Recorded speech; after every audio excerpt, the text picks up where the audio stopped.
Hello everyone, this is Shadow. Due to copyright restrictions on YouTube, I can't publish many of the audiobooks you love. That's why I've created a special paid service where you can enjoy over 300 high-quality audiobooks from platforms like Webnovel, Pocket FM, Audible, Wuxia, and more. Each novel comes as a one-time purchase, no subscriptions, no hidden fees. After payment, you'll receive full access via Telegram, along with all future updates for that novel.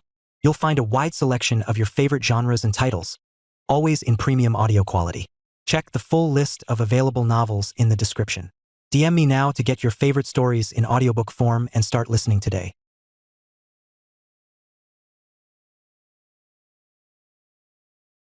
Chapter 101 The Umbu openly robbed the Sarutobi caravan. A powerful repulsive force burst out, pushing Jiraiya, Orochimaru, and Heitake Sakumo out of the restroom. The three of them were swallowed by the slug immortal and were now covered in wet mucus with a strange smell. Jingai didn't want them to mess up their resting place. Not to mention that Orochimaru was already preparing to attack him. What's the situation? Suddenly I was back in the camp, and before I could react, I felt my body flying out uncontrollably. Not good. Jiraiya, who hadn't even landed yet, noticed that the sole of a shoe was getting bigger and bigger in front of his eyes. Ow!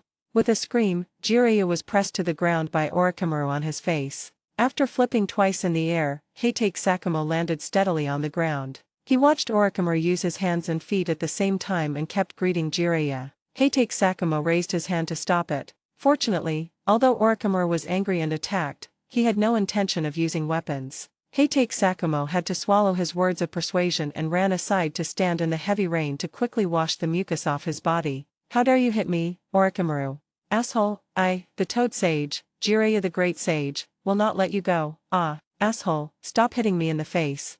I was wrong. I won't laugh at you next time. After cleaning the floor and throwing the shoe stained with slime into the trash can, Jingai stretched her head and took a look outside. Orochimaru put one foot on Jiraiya, clenched his fists tightly, and attacked Jiraiya's face frantically. Jingai simply felt relieved. Jiraiya's injuries had not yet healed completely, so Orochimaru did not use any ruthless force. He was measured in his attack, he just wanted to turn Jiraiya into a pig head. Jiraiya, who was beaten badly, howled like a ghost, attracting a lot of people's attention. Those who wanted to step forward to persuade and stop the fight left decisively after seeing clearly that it was Orochimaru who was beating the man. After washing off the slime on his body and changing into clean clothes, Heitake Sakumo shook his wet white hair and asked with some concern, Jiraiya, should he be okay? Fine. Jingai smiled and said, Tsunade broke half of his ribs with one punch, but he was still alive and kicking. Orochimaru didn't kill him. Heitake Sakumo.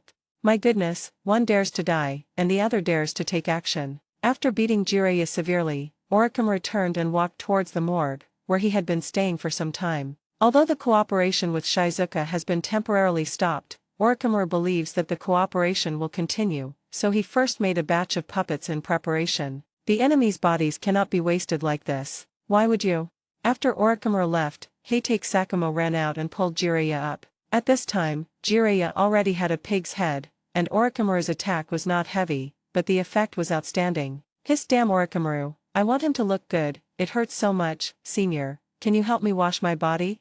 Heitake Sakumo subconsciously raised his foot and wanted to kick someone, but looking at Jiraiya's unbearable face, he couldn't bear it. In the end, he helped Jiraiya wash the mucus off his body. As for changing clothes, Jiraiya had to do it himself. He, Heitake Sakumo, has no habit of helping men change their clothes. Jiraiya's behavior made many people laugh at him. It was also thanks to his thick skin that he had experienced many social failures. If it were someone else, he would probably not have the face to stay in the camp any longer. Unlike Jiraiya, who changed into clean clothes and started writing his book with a bruised face, he decided that the hero of the second book would still be based on Orochimaru. Konoha. Tsunade was holding a stack of documents and looking through them. The Umbu ninja walked into the office. Minister, the caravan you ordered to follow has returned to the village. The caravan is carrying a large amount of ninja tools and supplies.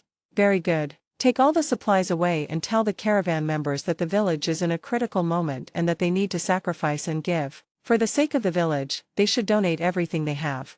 Go. Why does this sound familiar? It seems like Hokage-sama said this not long ago. Everything is for the village. The ninjas from the Umbu didn't dare to say anything and just followed Tsunade's orders to carry out their mission. It's time to rest for a while. Looking at the gate of the village, Sarutobi, who was in charge of the transportation and security of the caravan, breathed a sigh of relief. As the head of the family's caravan, he took advantage of the outbreak of war to lead the caravan to the country of craftsmen to purchase a large number of ninja tools and supplies. The normal price of ninja tools and supplies can be greatly increased when transported to the village, and a lot of money can be made from a single transportation. Stop. General Saratobi was about to ask his tribesmen to work harder and quickly enter the village to unload all the supplies. At this time, several Umbu teams appeared and stopped the caravan. Umbu squad? What do they want to do? Everyone, this batch of supplies needs to be delivered directly to the Umbu. Please leave as soon as possible to avoid unnecessary misunderstandings and conflicts. The people in the Umbu don't care which family you are from. Even if this caravan belongs to the Saratobi clan, they can only come and carry out the mission obediently once the order comes down. Seeing the Umbu people draw their weapons and start to chase people away, Saratobi suddenly became anxious. Everyone, is there any misunderstanding here? Although the supplies transported by the caravan are ninja tools, they were all purchased by the Saratobi clan from the land of artisans. We have the legal documents, issued by the Hokage himself. The captain of the Umbu team said coldly. The procedures are legal, we know that. Lady Tsunade said that the village is in a time of tension and distress, and as members of the village, you should also make sacrifices and contributions. Take everything away. After saying that, the Umbu captain pushed the Saratobi general aside. He waved his hand to signal his subordinates to act quickly. The ninjas from the Umbu took out several sealing scrolls, put all the ninja tools and supplies that the caravan had transported back with great effort into the scrolls, and evacuated decisively with the scrolls, leading a group of Saratobi clan members staring blankly. Is this considered robbery? The ninja tools and supplies that the family had worked so hard to buy were just taken away like that. Sacrifice and dedication? How much money will be lost? There were quite a few people at the entrance of the village. They all looked at the caravan curiously, wondering why the people from the Umbu took away all the supplies of the caravan. Was there something wrong with this caravan? Get out of the way, get out of the way. Saratobi, who had reacted, was sweating profusely. He didn't bother to comfort his tribesmen and quickly rushed towards the village. Chapter 102. I gave you a chance, but you failed. He didn't dare to obstruct the Umbu's mission, but he needed to deliver the message to the third Hokage as soon as possible. Only the third Hokage could make the decision for them and get all the supplies back. If the supplies cannot be retrieved, the Saratobi clan will suffer a huge loss. What the hell is wrong with the Umbu people? Also, whose orders were they taking? Tsunade? It takes a long time for the caravan to travel back and forth, and General Saratobi has no idea that the situation in the village has changed, let alone that the Umbu is no longer the Umbu it used to be. While the Umbu are no longer the Umbu of the past, the Umbu's executive privileges remain the same. When this happened, the Saratobi clan could only watch and did not dare to stop it. Hokage-sama, something terrible has happened. Saratobi Kaishao barged into the Hokage's office without even knocking. Everyone sitting in the Hokage's office was startled. What happened? How disrespectful it is to be so reckless. The third Hokage looked displeased. Yutain Koharu and Maitaman En, who were sitting nearby, also felt it was strange. What happened that made the Saratobi clan so panicked? Did something big happen? Hokage-sama. General Saratobi said anxiously. The family's caravan just returned to the village, but was intercepted by the Umbu at the entrance of the village. Then the Umbu took away all the ninja tools and supplies, and said that we are also part of the village and should make contributions and sacrifices, so all these supplies must be donated. Pfft, cough cough cough.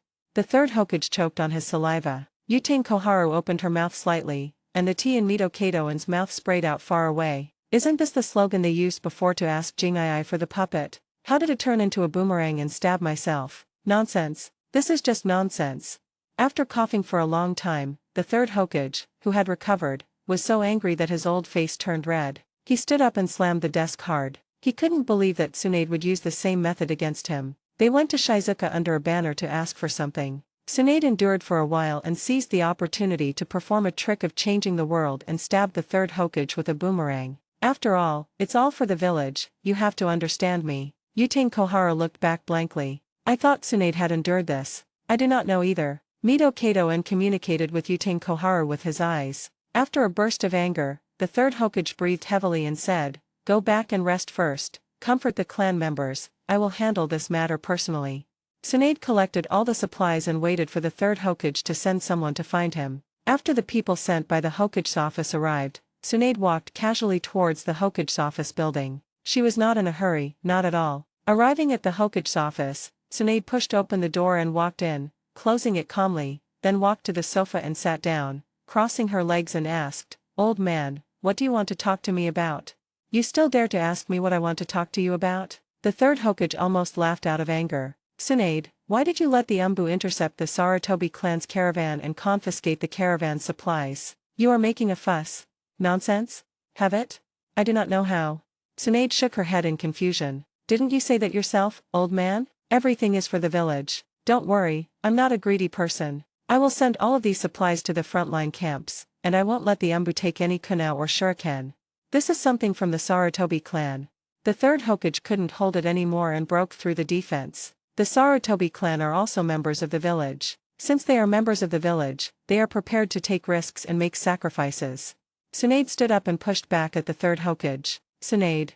Yuting Koharu was about to speak. Tsunade turned her head and sneered, "Don't call me, I don't know you well. I remember that your family also has corresponding caravans and shops, right? Yuting Koharu. You're targeting the Sarutobi clan, and you're not letting me go either?" The third Hokage was so angry that his body swayed a few times. He held onto the desk with both hands and took a deep breath. "Tsunade, this cannot be mixed up with Shizuichi's matter. You can't do this. Why can't we mix them up? Why can't I do this? Only you are allowed to take action, but I am not allowed to make a move." Tsunade looked at the third Hokage and smiled coldly. "Old man, you are really interesting. You guys are in such a mess when it's something that we can work together happily. You forced me to do this." The third Hokage closed his eyes, took a few deep breaths, opened his eyes and said, "Tsunade, I apologize to you. This matter is my fault. I have decided to cooperate with Jingai on the puppet matter. The village really needs these puppets. It's too late. I gave you a chance, but you were useless." Tsunade kicked the sofa away and turned to leave the Hokage's office. "If the tiger doesn't show its power, do you think I'm a sick cat? Cooperation? Now that you know about cooperation, why didn't you do it earlier? It doesn't harm your own interests, so you shouted the slogans loudly, right? Then why are you in such a hurry now, Hiruzen?" Yutain Koharu and Mito Kato were afraid that the third Hokage would get angry and do something bad, or that he would just confront Tsunade, which would be a lot of fun for the village. Don't forget that the war is still going on the front line, and the Sand Village is staring at them covetously. The rear area cannot make trouble at this time. "I'm fine." After Tsunade left, the third Hokage quickly calmed down. He knew very well that Tsunade did this just to vent her anger, and at the same time to warn him, "I dare to do what you dare to do, so don't force me."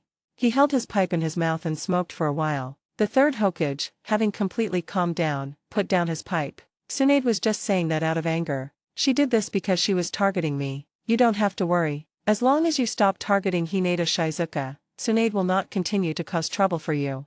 The supplies.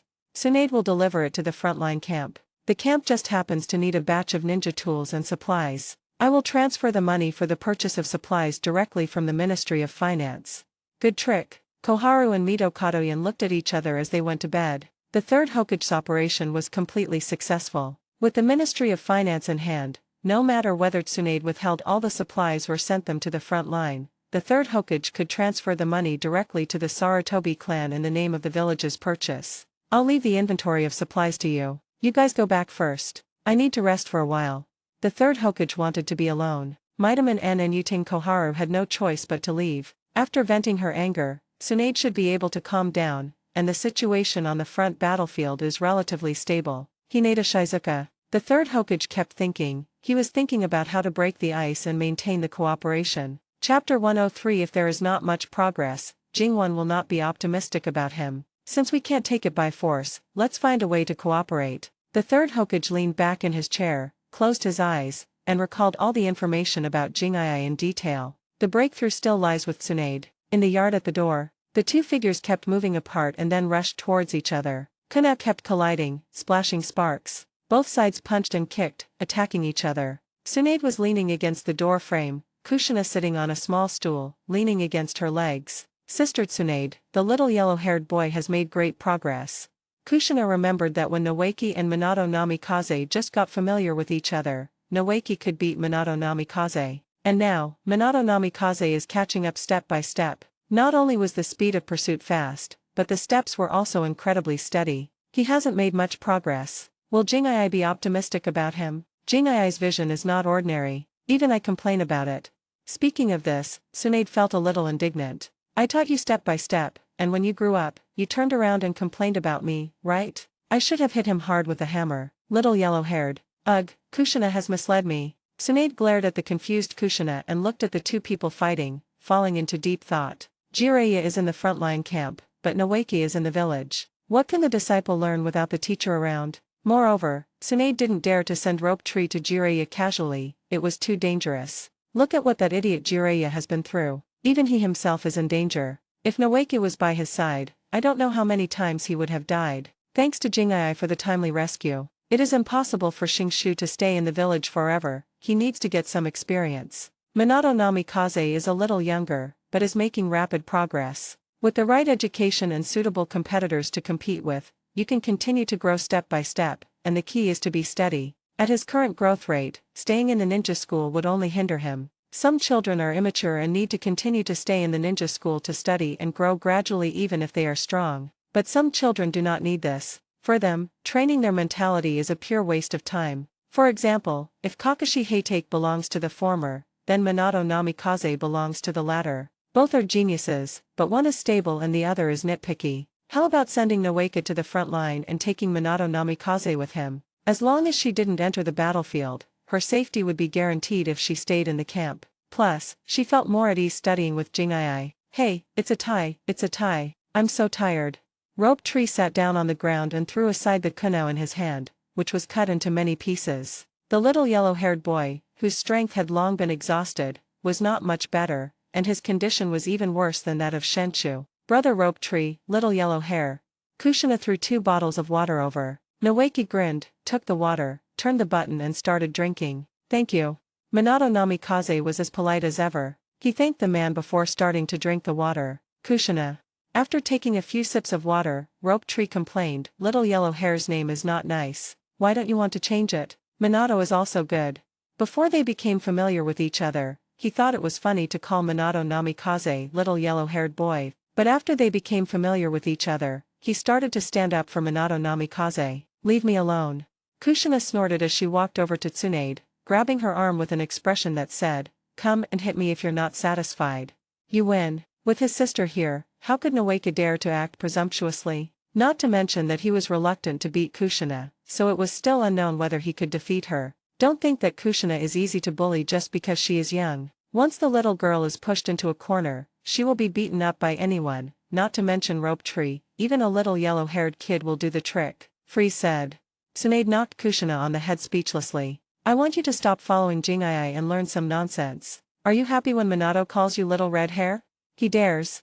Kushina pouted, looking aggrieved. Ahahaha. Namikaze Minato smiled awkwardly. Kushina was right that he really didn't dare. Minato, have you studied the ninjutsu scroll I gave you? Not yet. My teacher told me that I can learn ninjutsu later. It is enough to lay a solid foundation now. Taijutsu and swordsmanship are my foundation.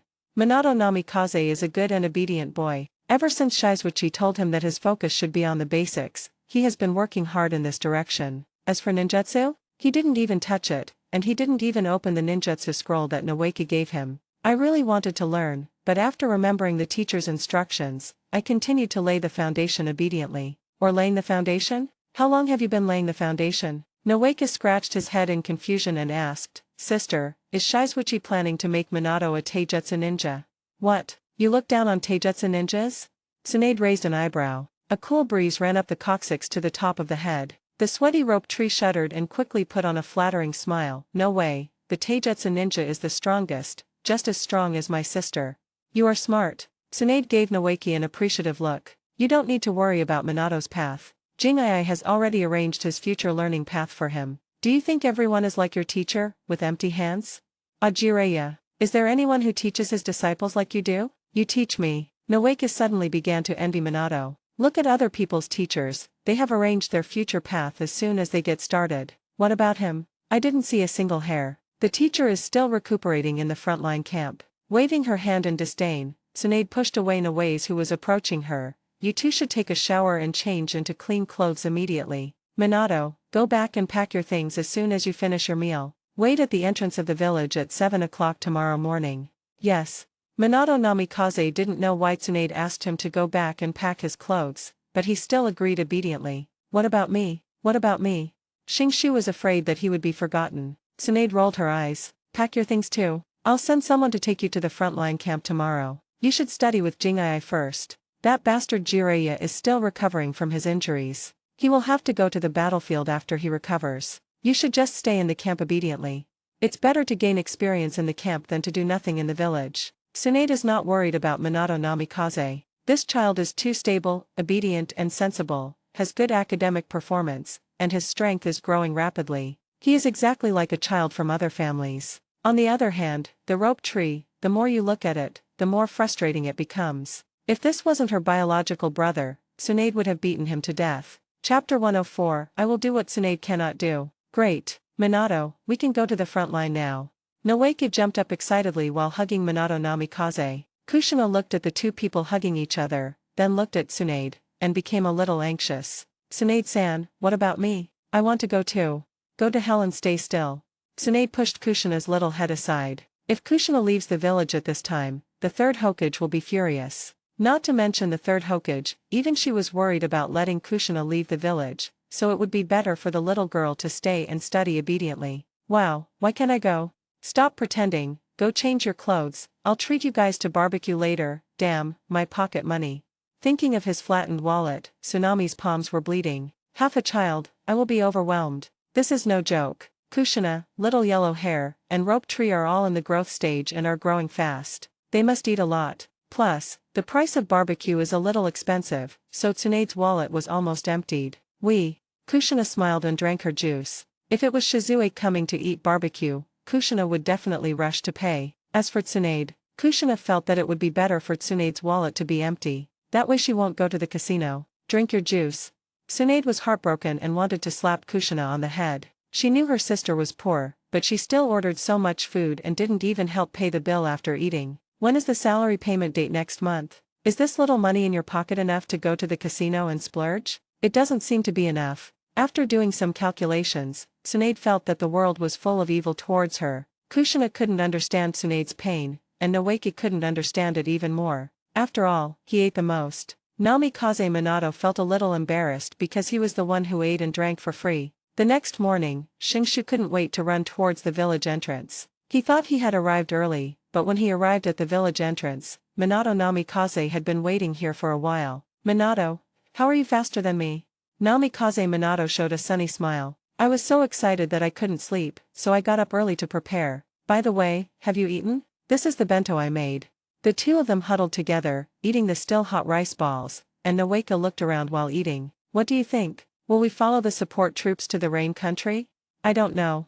Minato Namikaze looked around. If it was a support force, they should have been prepared long ago, but there was no sign of anyone yet. What the two did not notice was that two Umbu teams walked out of the darkness. Napeki? Namikaze Minato?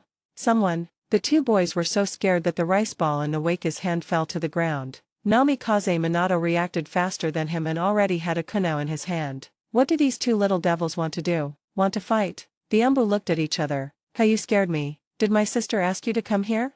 Namikaze Minato was unfamiliar with the Umbu, but Noeke was not. In his memory, there were always Umbu ninjas around the Senju ancestral home. Now that Tsunade has become the head of the Umbu, people from the Umbu appear at home more often. He appears and disappears mysteriously every time, which is very scary. Little devil, follow me. The Umbu ninja who led the team had no intention of chatting with Noeke. He waved to the two little guys to follow him, then went around the village gate and left the village through the Umbu exclusive passage. Along the way, the Umbu ninjas did not communicate with the two little brats. They just stopped to rest for a while when they were too tired to run, and then continued on their way. The people from the Umbu didn't even want to say a word, so Noeke and Namikaze Minato could only grit their teeth and follow. Captain, is this really a good idea? I'm afraid these two kids can't keep up. If you have any objections, go to the minister. This is the minister's order. Is this what the minister meant? That's okay, just run as long as you don't die. That's right, the Umbu people ignored Noeke and Namikaze Minato, and led them to the rain country without stopping. This was Tsunade's intention. It was her order that made the Umbu do this. Rope Tree has been clamoring to go to the battlefield, and Tsunade thinks that she could let him experience the hardships of traveling first. This kid doesn't want to suffer a little and still thinks the battlefield is a place for fun. Let him run all the way there and tire him out, preferably half to death. When he arrives at the camp, Jing'ai will definitely take action to deal with him. The reason why rope tree was given to Jiraiya was that he hoped to learn skills from Jiraiya, not to become the second Jiraiya. In this way, Noeke and Namikaze Minato experienced the hardships of a forced march before they even reached the battlefield. When the two arrived at the camp, they looked like eggplants hit by frost, and their feet were shaking. There was no trace of the excitement I had when I first left the village. Master Shizuichi, these are the ninja tools and supplies that Tsunade ordered us to deliver. The Umbu placed several scrolls on the table. After confiscating the Sarutobi clan's ninja tools and supplies, Tsunade couldn't leave the supplies in the village, so she asked the Umbu to deliver them over, and also sent the two little brats over as well. Tsunade already has enough to worry about with just Kushina, so it would be better to just get rid of these two extra ones. It is most appropriate to give it to Jingai. Thanks for your hard work. Jingai put away the scroll and said to the team leader, "Go back and tell Tsunade that everything is normal at the camp. As for these supplies, I will take them out when necessary." Tsunade seized the Sarutobi clan's ninja tools and supplies, which was equivalent to a slap in the face of the third Hokage. But the third Hokage was not an ordinary person. He could have used purchasing strategies to compensate the Sarutobi clan, because he believed that Tsunade would not keep these supplies or swallow them. As long as the supplies are delivered to the front line, the Sarutobi clan will not suffer any losses. But Jingai thought, what if I withhold this batch of supplies again and don't give it out? Isn't he in charge of the Ministry of Finance? Just go buy supplies for nothing. You'll spend money but won't see the supplies. Let's see who will be the first to get anxious in the end. Tsunade does things that Shizuka is not comfortable with, and Shizuka does things that Tsunade is not comfortable with. The two of them complement each other perfectly. Yes. The supplies and people have been delivered, and the Umbu's mission has been successfully completed. The two teams will take a short rest and then quickly return to the village. They won't stay in the camp for long. Jingai will not take out this batch of supplies too early. He needs to wait until the F4 group is anxious. The Umbu people left, and Shizue put away the scroll before looking at the two shivering little doves. "'Tis how miserable. Not only did they have to march quickly, but they didn't even have a raincoat. The Umbu people wouldn't prepare any for them. The two of them came from the border in the rain." Jingai. Shingshu showed a smile that was uglier than crying. "Teacher." Minato Namikaze gritted his teeth and tried to stand up straight, but his legs were shaking uncontrollably. He took out a cup, poured 2 glasses of water and placed them on the table. Then Jingai sat back in his chair and looked at the two of them. Chapter 105. Want to go to the battlefield? Then experience the cruelty of war first. Tsunade sent me a message. She said that you two can't wait to go to the battlefield, right? No, I don't. Looking at the smile on the teacher's face, the little yellow-haired boy felt a chill on his back, so he shook his head vigorously, indicating that he did not have such an idea. It was all nonsense. Didn't we agree to go together? You just met your teacher and you became a traitor? Shenshu widened his eyes, unable to believe that the little yellow-haired boy with thick eyebrows and big eyes had sold him out. The little yellow-haired boy has also learned his lesson. Jingai was amused by the behavior of these two boys. Okay, stop staring at each other. You two are no good. Drink the hot water and go to the next room for a nap. I'll assign you some tasks tomorrow. As long as you persevere, I'll let you enter the battlefield. Really? Noeke didn't bother to compete with Minato Namikaze and looked at Jingai with surprise. I'm afraid there's something wrong. The little yellow-haired boy lowered his head and said nothing. Real. Jingai grinned, revealing 2 rows of white teeth, more real than pearls.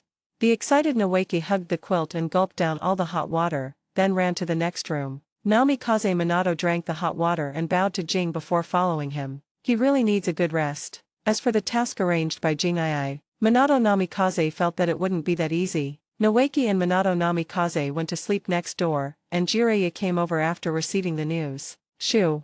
Jingai raised his hand and pointed at the ground. Jiraiya, who was about to come in, smiled awkwardly and quickly backed out. Jiraiya didn't like to carry an umbrella or wear a raincoat wherever he went, and he often ran in with wet clothes. Every time he makes the restroom a mess. So Jingai gave him a ban. Want to come in? Yes, you can come in after changing into clean shoes and clothes, otherwise just stand at the door. Noeke and Minato are sleeping next door. The two little guys followed the Umbu people all the way here, and their feet are shaking even when they stand. You'd better let them rest and don't disturb them. Has your mission been assigned? Previously, they were ambushed by the Rain Village and all their elite troops were wiped out. After suffering this loss, Nara Shikashin no longer had any thoughts of forming another elite force. Even Jiraiya and his 2 companions were split up, each leading a small team into the battlefield. Orochimaru and Heitake Sakumo had already left, and Jiraiya, who was the most seriously injured, was still staying in the camp, but his appointment was almost coming. Come down. Jiraiya laughed, so I want to meet Naoki first. I hope he can stay in the camp instead of following me to the battlefield. The battlefield was too dangerous, and Jiraiya himself was in danger at any time. If he brought Rope Tree with him, he could not guarantee Rope Tree's safety. Tsunade asked him to be Naoki's teacher, but she didn't want him to take Naoki to the battlefield to die. In this regard, Jiraiya is more capable than Orochimaru. Unless he has enough strength to protect himself or Rope Tree has grown up, he will not allow Rope Tree to enter the battlefield. Jingai put down the book in her hand and walked out, looking at the dark sky. You are thoughtful. I have always told Tsunade that you would be a good teacher, so Tsunade changed her mind and gave the Rope Tree to you. Ahahaha. This proves that I'm more suitable than the cocky Orochimaru. Jiraiya was still a little proud of himself for having snatched Orochimaru's disciple away. Even if Tsunade changed her mind because of Shizuichi, it was enough to make Jiraiya proud. Just show off. Jingai was too lazy to pay attention to him. He flicked his sleeves and turned back to the restroom. Just go without worry. I'll take care of Rope Tree first. I'll give him some tasks to hone his skills. If he can satisfy me, it's not impossible for him to go to the battlefield. Are you serious? Jiraiya leaned against the door frame and asked in surprise, what should we do if we encounter danger? I will lead the team myself. Jingai pointed at himself. Do you have any questions? Okay, you're awesome. I hope Rope Tree can complete the task you gave me and go to the battlefield. Shizuichi has already said that he will lead the team, what else can Jiraiya say? It seems that it is not impossible. I can let someone else teach my apprentice for a while, and then teach him carefully when I have free time. Jiraiya left and took his team to the battlefield without staying to say hello to Naoki. After a day's rest, Naoki and Namikaze Minato were full of fighting spirit. If you didn't count their trembling legs, they were indeed full of fighting spirit, at least mentally. The two little guys ran to Jingai's place early in the morning to guard her. When Jingai went to the operating room, they stood at the door, like two little door gods. I am impressed by you. Are you so eager to get the task? Ro, just don't regret it. Shiro, take these two little guys to the storage room and let them help move things. Jingai, the ninja on duty, waved his hand, signaling him to take Rope Tree and the little yellow-haired boy over. Storage room? Shiro looked confused. If he remembered correctly, one of these two children was Tsunade's younger brother, and the other was Jingai's disciple. Is it appropriate to ask them to move things from the storage room? That's not a job that ordinary people can do, and it's a bit cruel to cram two children in there. The storage room is just another name for the medical room. Its real name is the morgue. Helping to move things means moving corpses. Sometimes you also have to sew up corpses. It's okay if the enemy's bodies are torn into pieces, but the bodies of our own people still need to be sorted out before being put into the sealing scroll. Yes, it's the storage room. Let them feel the cruelty of war.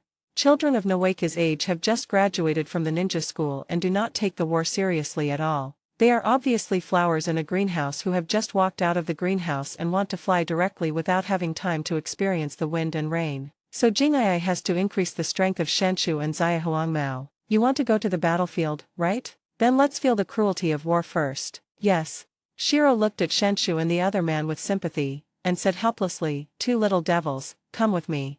The two people, not knowing what was going on, happily followed him, even though their legs were still shaking. The morgue was not far from the medical room, and they arrived at their destination in just a few minutes. Old Ghost, I brought two coolies for you. There are not many people in the morgue. The ninja in charge is called Lao Gue. Because he has worked in the morgue for a long time and is a dull person, outsiders think he has a lot of negative energy, so they call him Lao Gue. Over time, this name has been used. The old ghost, wearing a mask and a raincoat, looked at the two of them in confusion, giving Shiro a questioning look. What does it mean? Even children were stuffed into the morgue? Chapter 106. As long as there is war, there will be no immortals. Cough cough. Shiro approached the old ghost and whispered, the black-haired one is Tsunade-sama's younger brother and Master Jiraiya's disciple. The yellow-haired one is Master Shizuichi's disciple. Both of them want to go to the battlefield, so Master Shizuichi asked them to come here to experience the cruelty of war. Do you need any special care? The old ghost didn't say much. He took out a cigarette and lit it. Hiss. When the mask on the other person's face was taken off, Shenshu and Xiao Huangmao couldn't help but gasp. My goodness, this face is ruined, right? The old ghost looked at them expressionlessly, and his scarred face twitched. Of course I have to take care of him. This is Master Jing's intention. I'm leaving him in your hands. You can do whatever you want with him. After saying this, Silang slipped away. He didn't like hanging out with Logui, as he thought the old man was very evil. He took 2 deep puffs of the cigarette and threw the unfinished cigarette on the ground.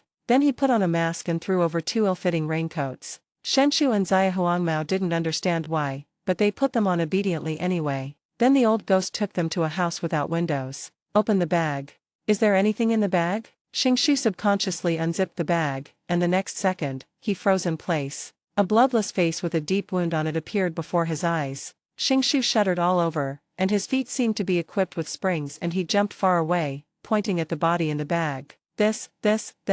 The little yellow-haired boy also widened his eyes and stared blankly at the corpse in the body bag. They are all heroes of the village. The lucky ones can bring back the bodies, but the unlucky ones will have to leave their bodies on the battlefield.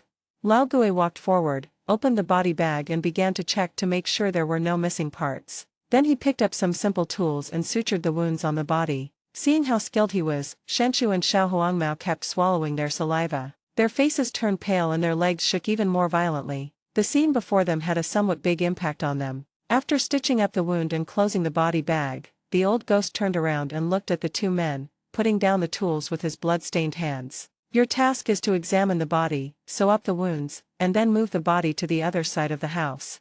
Ugh, vomiting will turn into a chain reaction. Shenshu was the first to vomit, followed by the little yellow-haired boy. The 2 never dreamed that Jing'ai would assign them such a job. Experience the cruelty of war? They really realized that the corpses placed here were only those of their own people. If they were to check the bodies of the enemies as well, it would probably not be as simple as vomiting. Continue. After the 2 men had vomited enough, the old ghost began to urge them. Since you are here, you must work hard and not be lazy. After walking out of the operating room, he took off his gloves and threw them into the trash can. Jing'ai turned his head and said, Shiro, do you think those 2 guys can handle the mission I assigned them? Shiro looked strange. Maybe. When I was this age, I was so scared when I saw a corpse that I couldn't move.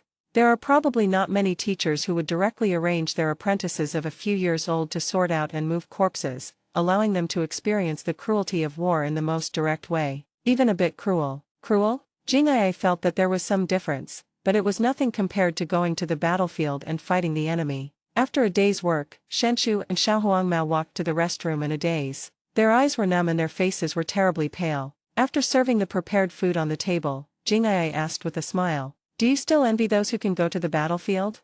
After coming back to his senses, Xingshu glanced at the meat on the table. He seemed to have thought of something, and his stomach suddenly churned. He turned around and rushed outside. Ugh! Although the little yellow-haired boy did not run away, his expression became even uglier after seeing the meat on the table. I guess these 2 guys won't have any thoughts of eating meat in the next few days. Eat. This is a lesson that ninjas must go through, and no one can avoid it. Yes.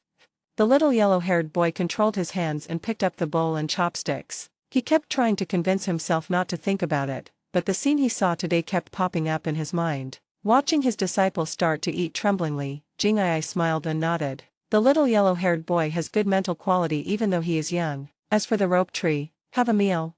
After vomiting enough and unable to vomit anything else, Xingshu pretended nothing had happened. He ran back, picked up the bowl and chopsticks, and started eating, trying hard to swallow the food. Influenced by him, the little yellow-haired boy also started eating with big mouthfuls, even though the 2 of them rolled their eyes from time to time during the eating process. Noeki and Minato Namikaze never dreamed that one day eating a meal would be as difficult as fighting a battle. The delicious food is like poison, hard to swallow. Teacher, did many people die in the war?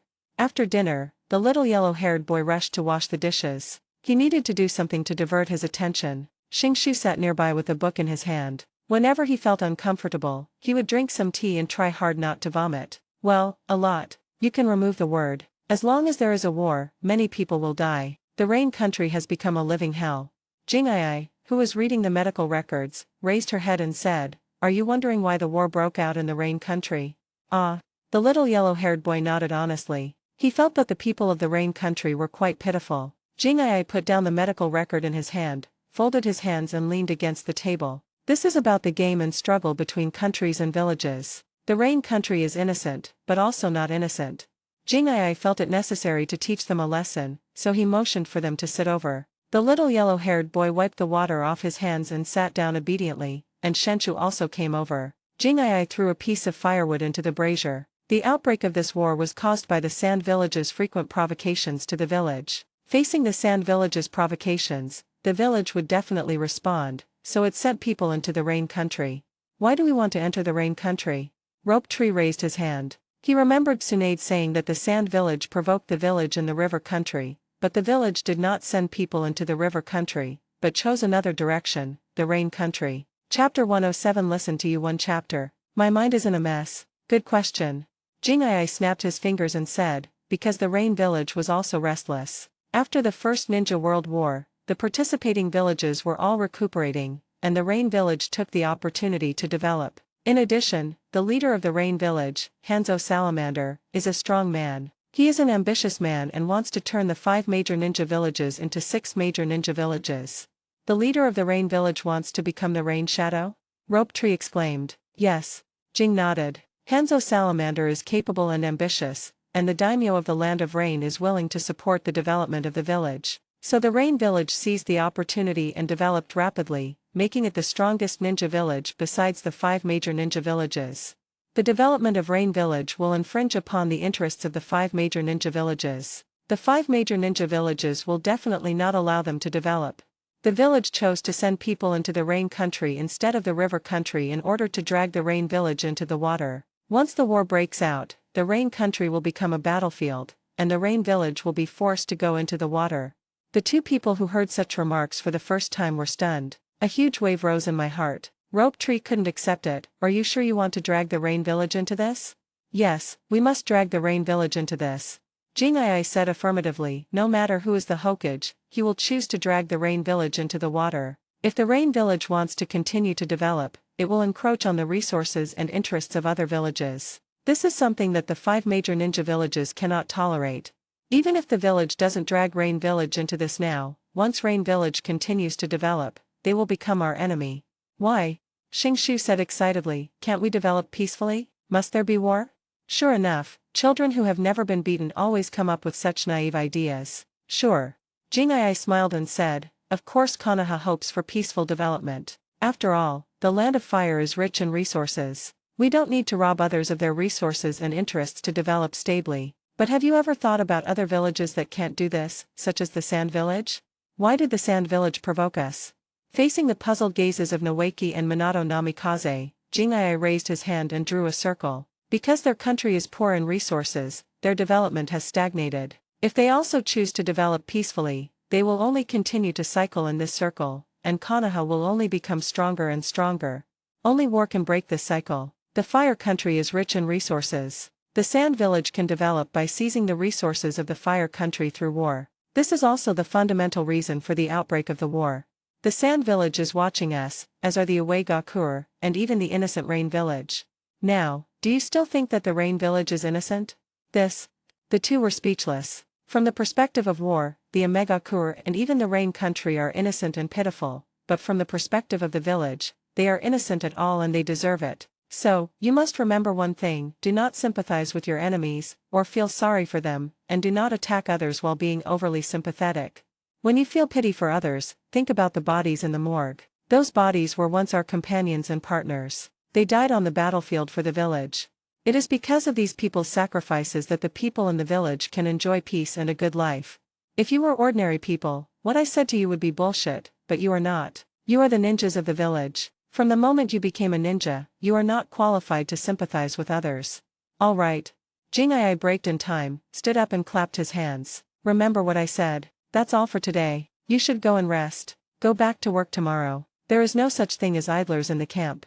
Strength is important, but correct values are also important. The buttocks must be placed straight, not tilted to the side. After listening to your words, my mind is in a mess. Shenshu and Xiaohuangmao's minds were in a mess, but fortunately, because of Jing'ai's words, the after-effects of their work in the morgue were weakened. The 2 of them had their minds in a mess and were no longer able to think about those horrific and frightening scenes. The benefit of educational guidance is that Shenshu and Little Yellow Hair slept soundly all night. The next morning, Jing'ai pulled him out of bed, had him eat breakfast, and then took him to the morgue to continue working. The next day at work, although they still felt uncomfortable and a little nauseous, and their hands were still shaking when holding the tools, Noeki and Minato Namikaze were able to continue working. This is a good change. Perhaps the method Jing'ai chose was a bit extreme, but extreme growth is better than losing your life on the battlefield. Jing'ai didn't dare to let the rope tree out to test whether the detonating talisman curse would explode. To be on the safe side, it is better to stay in the camp and receive growth training.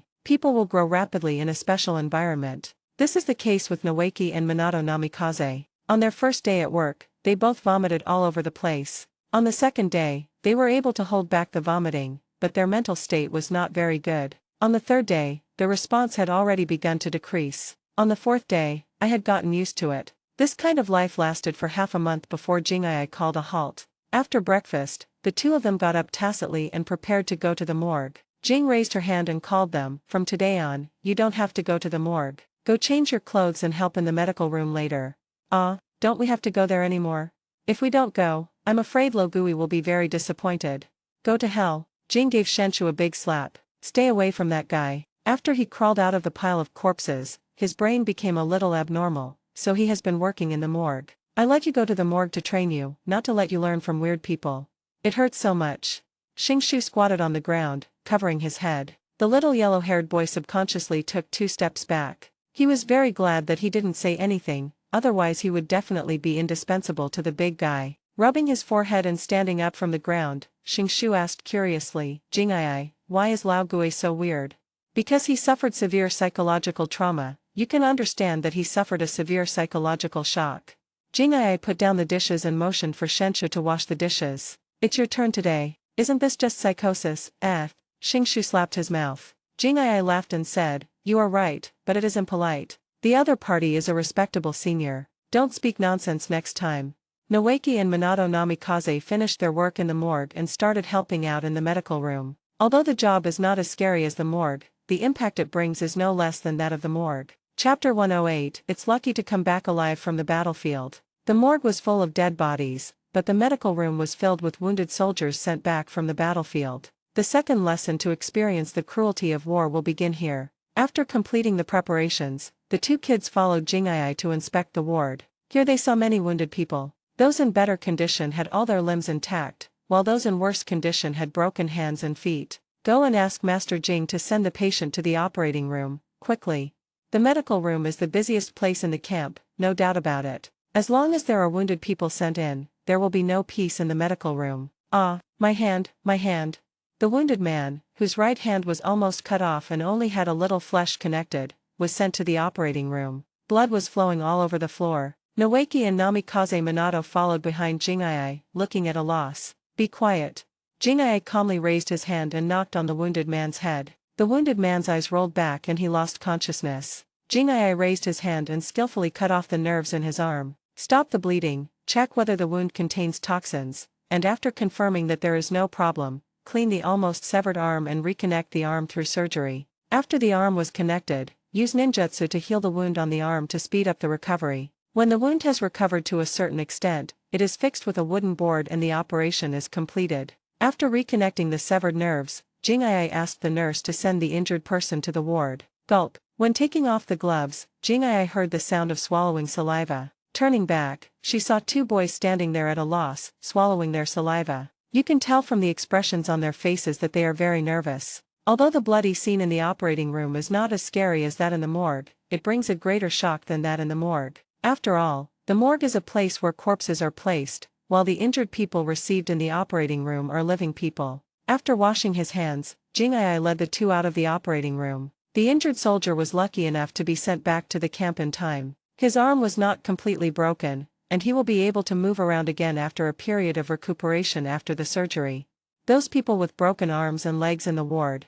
The medical skills in the ninja world are developing very quickly, and with the cooperation of medical ninjutsu, many operations that were very difficult in the previous life are no longer a big deal in the ninja world. As long as the medical ninja in charge of the operation has good enough medical skills and is proficient in using various medical ninjutsu, the probability of failure of the operation is very low. Hearing this, Jing'ai, who was wiping her hands with a towel, lowered her head and said to the 2 of them, if you are injured on the battlefield and can survive, you are lucky. Many wounded soldiers with broken hands and feet are not difficult to treat, but their hands and feet cut off by the enemy cannot be brought back.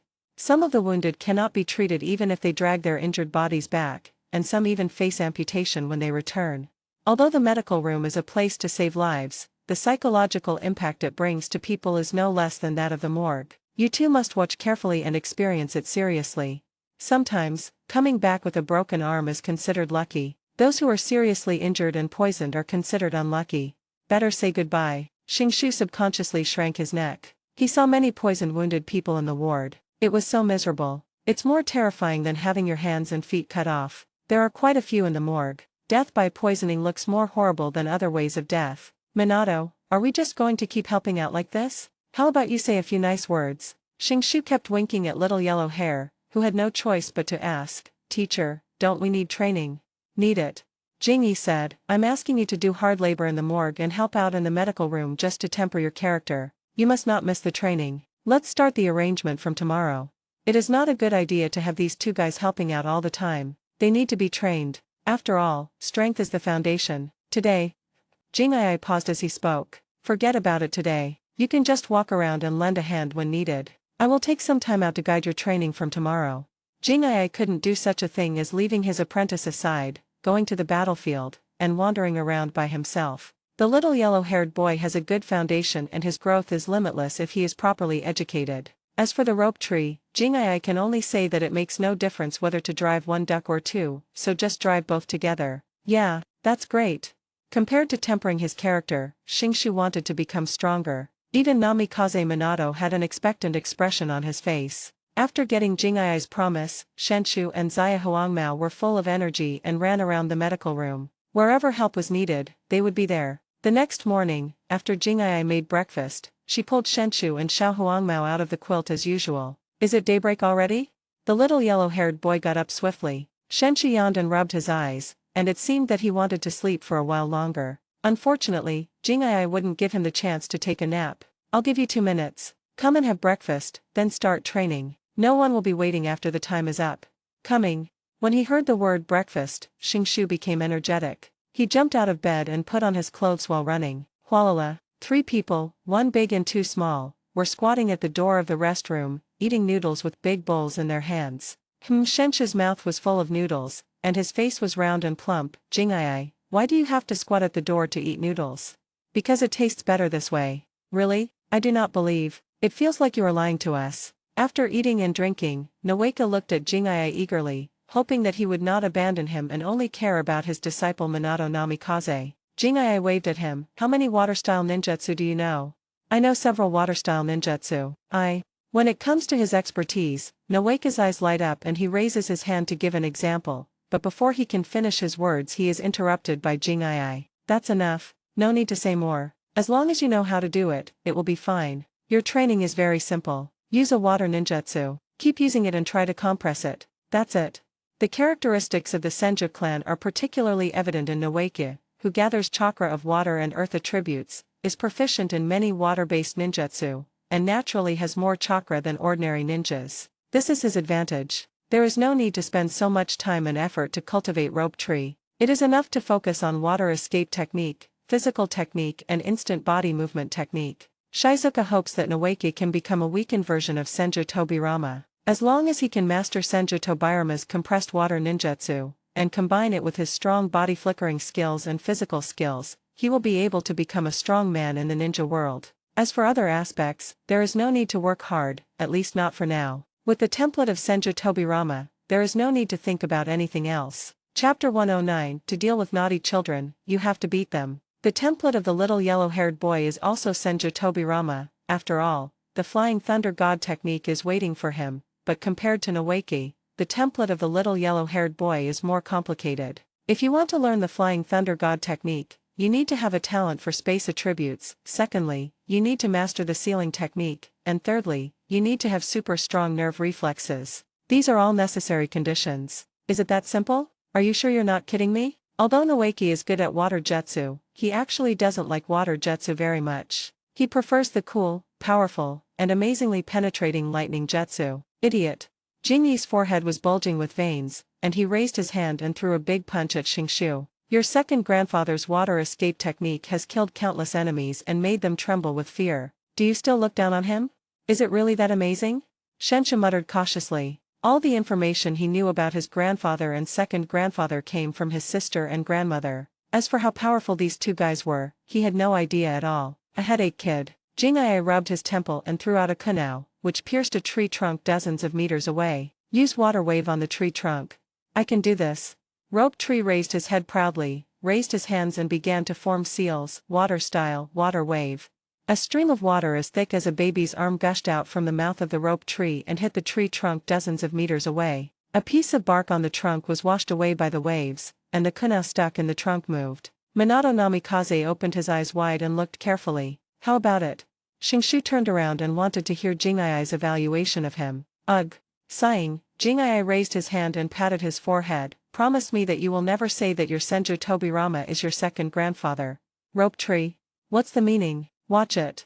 Holding Shenshu's head and turning his face back, Jingai raised his hand and formed a seal. The same ninjutsu, the same attack method, but Jingai did not spit out so much water. The water column as thick as the little finger shot towards the tree trunk, and the speed was much faster than that of the rope tree. Pfft. With a slight sound, a small hole was pierced through the tree trunk that the two men were holding. Is this so reasonable? Is this still water-style ninjutsu? Soft water escape? No, how can water waves have such power? I have little education, so don't lie to me. Shinshu's eyes widened so wide that they almost popped out, and his mouth opened slightly. The little yellow-haired boy next to him was also stunned. Can a small water column as thick as a little finger have such power? Is that a lie? If this hits a person, there will definitely be a bloody hole, because the human body is not as strong as a tree trunk. See it? Jingai cursed angrily. Your grandfather's water ninjutsu is so terrifying that the enemy is terrified. The key is that he can compress the ninjutsu. With the same water ninjutsu, he can use it with more terrifying power and less consumption than others. To be frank, the power of his saliva is greater than the kunai you throw. Do you want to hit me like this? Shinshu blushed with shame. What do you mean your spit is more powerful than the kunai I throw? Am I, rope tree, such a scumbag? Train hard and try to control the changes in the nature of water attribute chakra. I believe you can do it. Throwing aside the rope tree that was beginning to doubt his life, Jingai turned around and said to his disciples. Your training is still to lay the foundation. The path you need to take is different from that of Naoki. Don't envy him for learning a lot of ninjutsu. These ninjutsu are not very meaningful to you. Once you follow the path I've laid out, you can learn as many of these ninjutsu as you want. Is teacher. Compared to all the uncomfortable rope trees, the little yellow-haired boy is very obedient. He does whatever Jingai says without talking back or complaining. He just does what she says. Even if it's raining heavily, I still train hard to strengthen my foundation. Minato Namikaze worked hard to lay the foundation, not afraid of being tired or bored. There was a problem with the progress on Naoki's side, because this kid wanted to start running before he even started walking. Jingai, as long as I can control the changes in the nature of water attribute chakra, I can compress ninjutsu, right? Ouch, why did you hit me? It's okay, I just felt itchy, so I wanted to hit you. Are you not convinced? Then hit me back. Ah, you're still hitting me. Train, or I'll keep fighting. It is easy for Jingai to master the changes in the properties of water attribute chakra, but it is a bit difficult for Shenshu, so he still has a long way to go. Jingai, I'm busy. Nara Shikashin came over with an iron rod in his hand and handed it to Jingai with a smile. I came by to take a look, so I brought it for you, but isn't it a bit too much to beat a child with this thing? Holding the iron rod and weighing it, Jingai smiled and replied, it's okay. After all, naughty kids need to be beaten. You are right, rope tree. The originally careless Shenshu shuddered, stood obediently in the heavy rain, and trained hard. He kept using the water wave ninjutsu, fearing that if he was slow, the stick in Jingai's hand would hit him directly. Others might not dare to take action due to Shinshu's identity, but Jingai really wanted to fight. After all, it was a task assigned by Tsunade, so Jingai could only do it reluctantly. Idiot, master the rhythm. Can a water wave mess you up?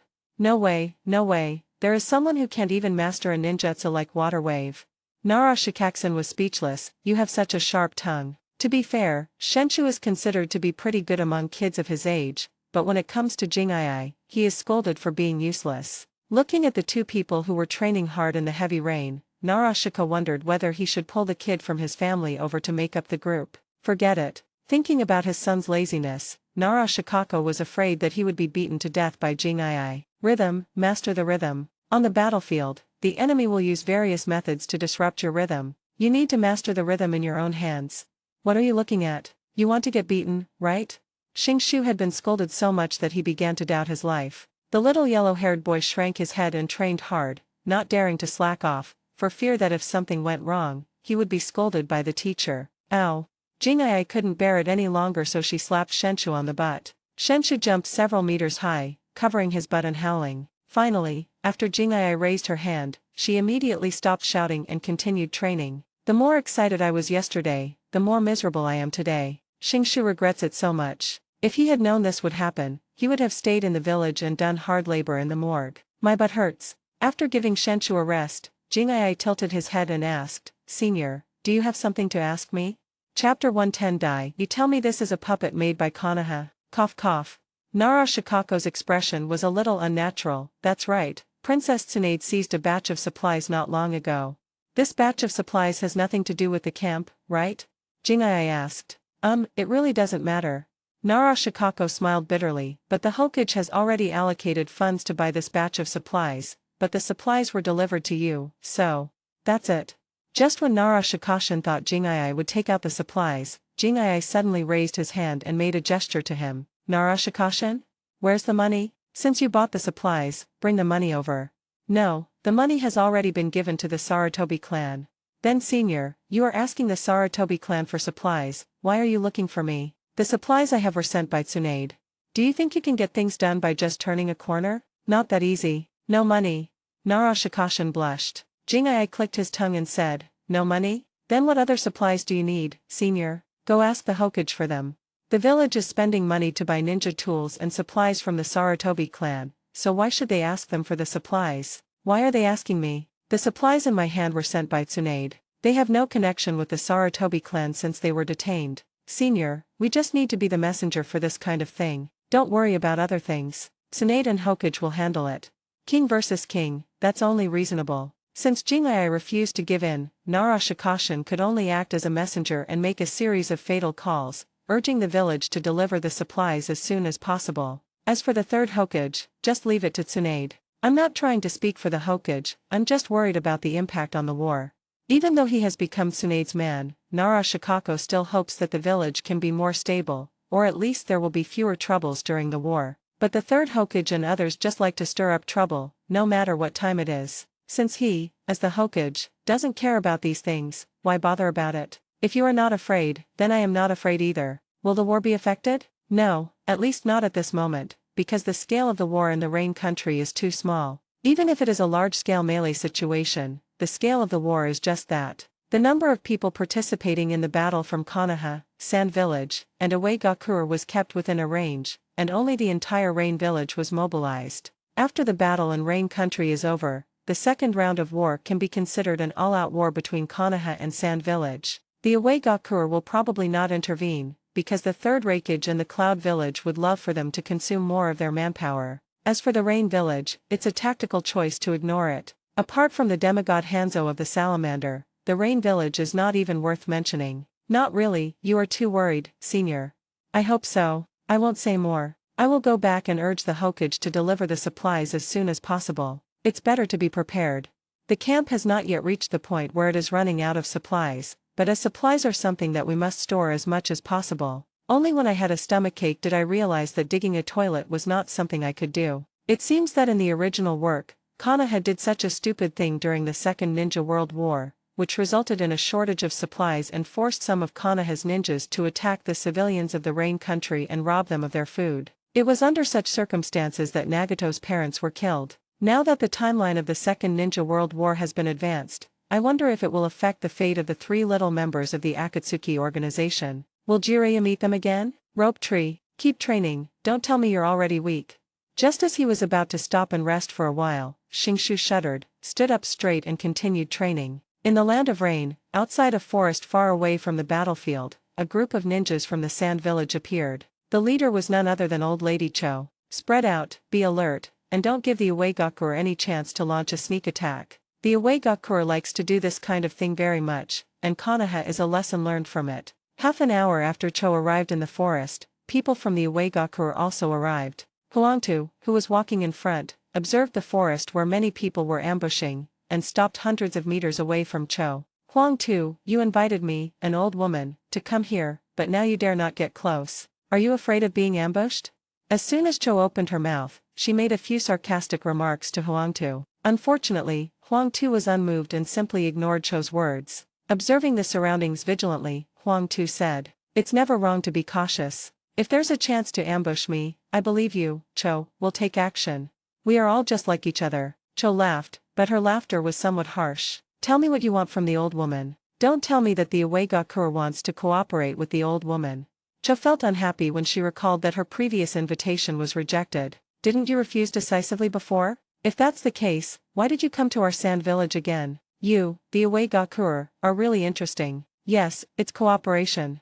Huang Tu didn't say much. He took out a scroll and threw it to Cho. Cho frowned and didn't take the scroll. She couldn't guarantee that Huang Tu would not take the opportunity to do something. One of Cho's guards controlled the puppet to catch the scroll and opened it. If the scroll was tampered with, the only one who would suffer would be the puppet. Huang Tu folded his hands in front of his chest and watched coldly as the other party controlled the puppet to receive the scroll. Ever since Jing'ai ruined his plan and dozens of puppets killed a large number of elite troops in the village, Huang Tu especially hated ninjas who played with puppets, and he also hated puppets. Master Cho, it's the sealing scroll.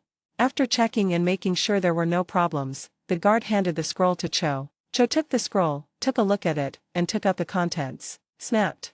The puppet with only half of its body left fell to the ground. Cho could tell at first glance that this was a puppet made from a ninja corpse, but the clothes looked a little familiar. Isn't this the village's ninja uniform? Huang Tu, are you here to humiliate the old woman? After realizing this, Cho exploded. What do you mean by a Uegakur? You invited me here and threw a scroll, but there was only half a corpse in the scroll, and the corpse was made into a puppet. The key is that the puppet's predecessor was a ninja from Sandgakur. Is this a provocation? As Cho shouted angrily, the ninjas of Sand Village were ready to take action. As soon as Cho gave the order, they attacked the enemy without hesitation. Facing the furious Cho, Huang Tu said calmly, Cho, you misunderstood. This puppet was not made by the Uegakur, but by Konoha. What do you mean?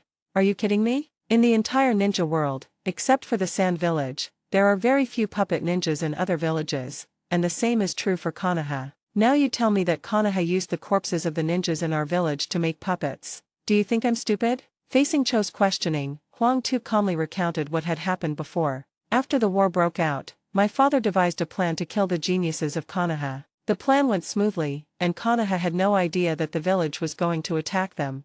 Chapter 111 Joint attack on Konoha camp. Are you crazy? All of Konoha's elite troops were destroyed. You can't deny that, right, Cho? Cho nodded in acknowledgement. Although not many intelligence clues were collected, Konoha's elite troops were indeed ambushed by the Uegakur, and the elite troops that were so hard to form were wiped out in one wave. Seeing Cho calm down, Huang Tu continued. Just when I led the people of the village to kill Orikamaru, Jiraiya, Heitake Sakumo and other new generation geniuses of Konoha, a guy named Hyagashi Shizuichi appeared. He released dozens of puppets made from ninja corpses from the sealing scroll. These puppets are very powerful and have caused the village to lose many people. Cho kicked the corpse at her feet and said, is this puppet one of them? Correct. Huang Tu lowered his clasped hands and gestured. What's interesting is that this Konoha ninja named Hyagashi Shizuka didn't control the puppets. All the puppets were able to move freely. After killing all the puppets at the cost of many casualties, a terrible thing happened. The puppets lit up with blue light and then all exploded. The power was far stronger than the detonating talisman. Recalling the scene at that time, Huang Tu wished he could catch Jing'ai and skin him alive. It was difficult for Konoha to form an elite force, and the same was true for the Uegakur. As a result, many of Shizuka's puppets exploded one after another. This is impossible. How can a puppet fight without someone controlling it? Not to mention self-destructing. Cho didn't believe it at all. Because the Sand Village is an expert in playing with puppets, and she herself is a puppet master. But can she let the puppet fight on its own without controlling it? No, unless they are puppets with a single function, but according to Huang Tu, the enemy's puppets fight like normal people, and this cannot be used to deceive Gue. Cho laughed, with a look of disdain on her face. Huang Tu, don't you think the story you made up is a little fake? I also feel that it's a bit fake, so I specially asked you to come out and meet. Now it seems that Konoha has mastered a special method of puppet making. Huang Tu was somewhat disappointed. He was still hoping that Cho could tell him the secret. If that was the case, it would not be impossible for the Uegakur and the Sandgakur to cooperate. Unfortunately, he was destined to be disappointed. The Sand Village couldn't do it, and Cho didn't even believe what he said. It seems like this trip was in vain. Since we can't get what we want from the Sand Village, we can only start from Konoha. Although the Uegakur village betrayed Konoha and killed all of Konoha's elite troops, it also almost killed 3 new generation powerhouses. But the interests between villages are more important than anything else. They may be enemies today, but they may become friends tomorrow. At most, you'll have to pay a little bit of profit. If Konoha doesn't know what's good for them, we'll have to use force. And many more. Seeing that Huang Tu was about to leave without stopping, Cho finally believed what he said. Huang Tu was not here to joke, nor did he ask her to meet him to humiliate her or to cooperate with her. He just wanted to know the secret of the puppet. Are you sure that these puppets are really fighting freely and not under control as you said? I am sure there is no chakra thread connecting the puppet, otherwise why would I need to look for you? Just because there are no puppet ninjas in the Uegakur doesn't mean we don't know how puppet ninjas fight. Is there something wrong with your brain, Cho? Cho continued to ask. Were those huge craters left on the battlefield caused by the puppet's self-explosions? Yes. Huang Tu answered frankly. Hiss. If everything is true, then this matter is a bit weird. When did Konoha start messing with puppets? How many puppet ninjas are there in Konoha? I estimate that they can be counted with just one slap, and their strength is very average, not worthy of being on the stage at all. So the question is, where did these puppets come from? Cho recalled carefully, and then felt that the name was a little familiar. Oh, isn't he the person who came to the camp to take charge of Tsunade and the intelligence? No wonder he feels so familiar. Cho suddenly gritted her teeth. Huang Tu in the distance didn't understand why the old woman was so crazy. She suddenly looked ferocious for no reason, as if she wanted to eat people. Huang Tu obviously couldn't understand Chioko's anger. Huang Tu, I think we can cooperate. Cho had long wanted to get rid of Shizuichi because he was able to crack various poisons and develop antidotes, which resulted in the strength of the village's puppet ninjas being reduced by more than half. She hated Jing'ai with a vengeance, but Jing'ai stayed in the camp all the time, so Cho had no chance to take action. You wouldn't attack Konoha's camp just to get rid of a medical ninja, right? Now, the Uegakur village has come to our door. How to cooperate? If possible, Huang Tu wouldn't mind working with Cho once. Jointly attack the Konoha camp. Cho clenched her fist and punched the air. It would be suicidal for the Sand village to attack Konoha's camp. If the Uegakur village were included, they would become the one with the advantage. The three major ninja villages sent about the same number of ninjas to the battlefield. If suddenly two parties unite and attack one of them, the stable triangular structure will immediately collapse. This old woman is absolutely crazy. Huangta thought of several ways of cooperation, but he never expected that Cho was crazy enough to join forces to attack the Konoha camp. Let's leave this stupid thing to your Sand village. My Uegakur is not interested. Sorry, I'm not interested. Let's talk about cooperation later. Huangta left with his men without any hesitation, leaving a confused Cho standing there staring blankly at the people of the Uegakur evacuate. We can cooperate to besiege Konoha's ninjas, and we can cooperate to target Konoha, but if you want to cooperate to attack Konoha's camp, I'll fuck you. What a bad idea. Huang Tu only wants a safe cooperation, not to accompany the old woman Cho and go crazy. It's easy to say that we can cooperate to attack Konoha's camp. Let's not talk about whether it is easy to attack Konoha's camp. Even if it is really possible, Konoha can just retreat to the rear and directly retreat into the territory of the Land of Fire. Do you dare to chase them in? Don't forget that there is the Rain Village, a troublemaker on the battlefield of the Rain Country. Huangtu, who is good at ambushes, doesn't want to be attacked by Hanzo and his men just after he and the Sand Village attacked the Konoha camp. Yellow Earth, you will regret it. It took Cho a while to come back to her senses. She was so angry that she yelled at Huang Tu's back, "You idiot, idiot." Unfortunately, Huang Tu ignored her. From the moment she talked about the joint attack on the Konoha camp, Huang Tu didn't want to pay any attention to her. In the Rain Country War, the Uegakur was forced to withdraw, and there is another Uegakur nearby that is eyeing them covetously. If the war becomes more and more intense, the Cloud Village will definitely not mind stabbing them in the back. So, forget about trying your best. I, the Uegakur, will not accompany you, old lady Cho, to go crazy. Why would you refuse? Why? Chapter 112. There is a poisonous needle in your crotch. Are you sure you don't want to remove it? Cho couldn't understand why Huangta simply and decisively rejected her suggestion. Wouldn't it be good to join forces to attack the Konoha camp? Idiot. He is indeed a fool, just as stupid as his father, Onoki. The more Cho thought about it, the angrier she became, and her face, which was covered with wrinkles and age spots, turned red with anger. Jing'ai had no idea that Cho and Huangta were planning on him, as he was busy teaching his disciples at the moment. After dealing with Shenshu for a while, Jing'ai returned to the restroom and threw 2 pieces of firewood into the brazier. The environment in the Rain Country is too extreme. It rains all the time for 365 days. Living in such a hellhole, you need to keep a fire burning in the house all year round, otherwise the humidity in the house will be extremely serious. There was no fire, and the quilt was wet when I slept at night. After lighting the fire, Jing'ai leaned back in the chair, put his feet on the desk, and picked up the book on the desk. Jing'ai, go to the operating room quickly, Jiraiya is injured. Before I had turned 2 pages of the book in my hand, Xingshu rushed in. What the hell, Jiraiya is injured again? How many times has this happened? Jiraiya is an indestructible cockroach. He gets injured time and time again, and drags his injured body back to the camp every time. After receiving treatment, he becomes lively again, and then enters the battlefield and gets injured again. In the entire camp, only Heitake Sakumo was as unlucky as him. Orochimaru, on the other hand, was able to handle the situation with ease. Even when they were ambushed by the Uegakure, many were killed or injured, but he was in the best condition. Don't worry, I'll go take a look. Putting down the book, Jing'ai ran towards the operating room, and Shenshu hurriedly followed behind. The little yellow-haired boy thought about it and followed. It hurts, sister, please, be gentle. Before I even entered the operating room, I heard screams coming from inside. Hey, isn't this the most handsome toad sage, Jiraiya-sama? How did you change from a toad into a hedgehog? As soon as Jing'ai walked into the operating room, she was delighted. Who did this to turn Jiraiya into a hedgehog? Look at his body full of poisonous needles. Even if the poison doesn't kill Jiraiya, it's enough for him to enjoy it. Pfft. Everyone in the operating room was amused. Xingshu, who was worried about the teacher's safety just now, turned around and tried to suppress his smile. Jing'ai, stop joking, please help me remove these poison needles. I'm poisoned and it hurts so much.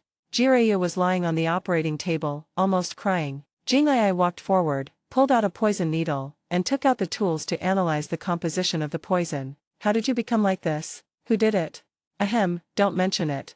Jiraiya was so bitter that even drinking several pounds of sugar couldn't make him feel better. I was on a mission with my team, but we ran into a large force from the sand village. In order to cover my teammates' retreat, I had to stay behind to attract the enemy's attention. As a result, I was chased by the enemy.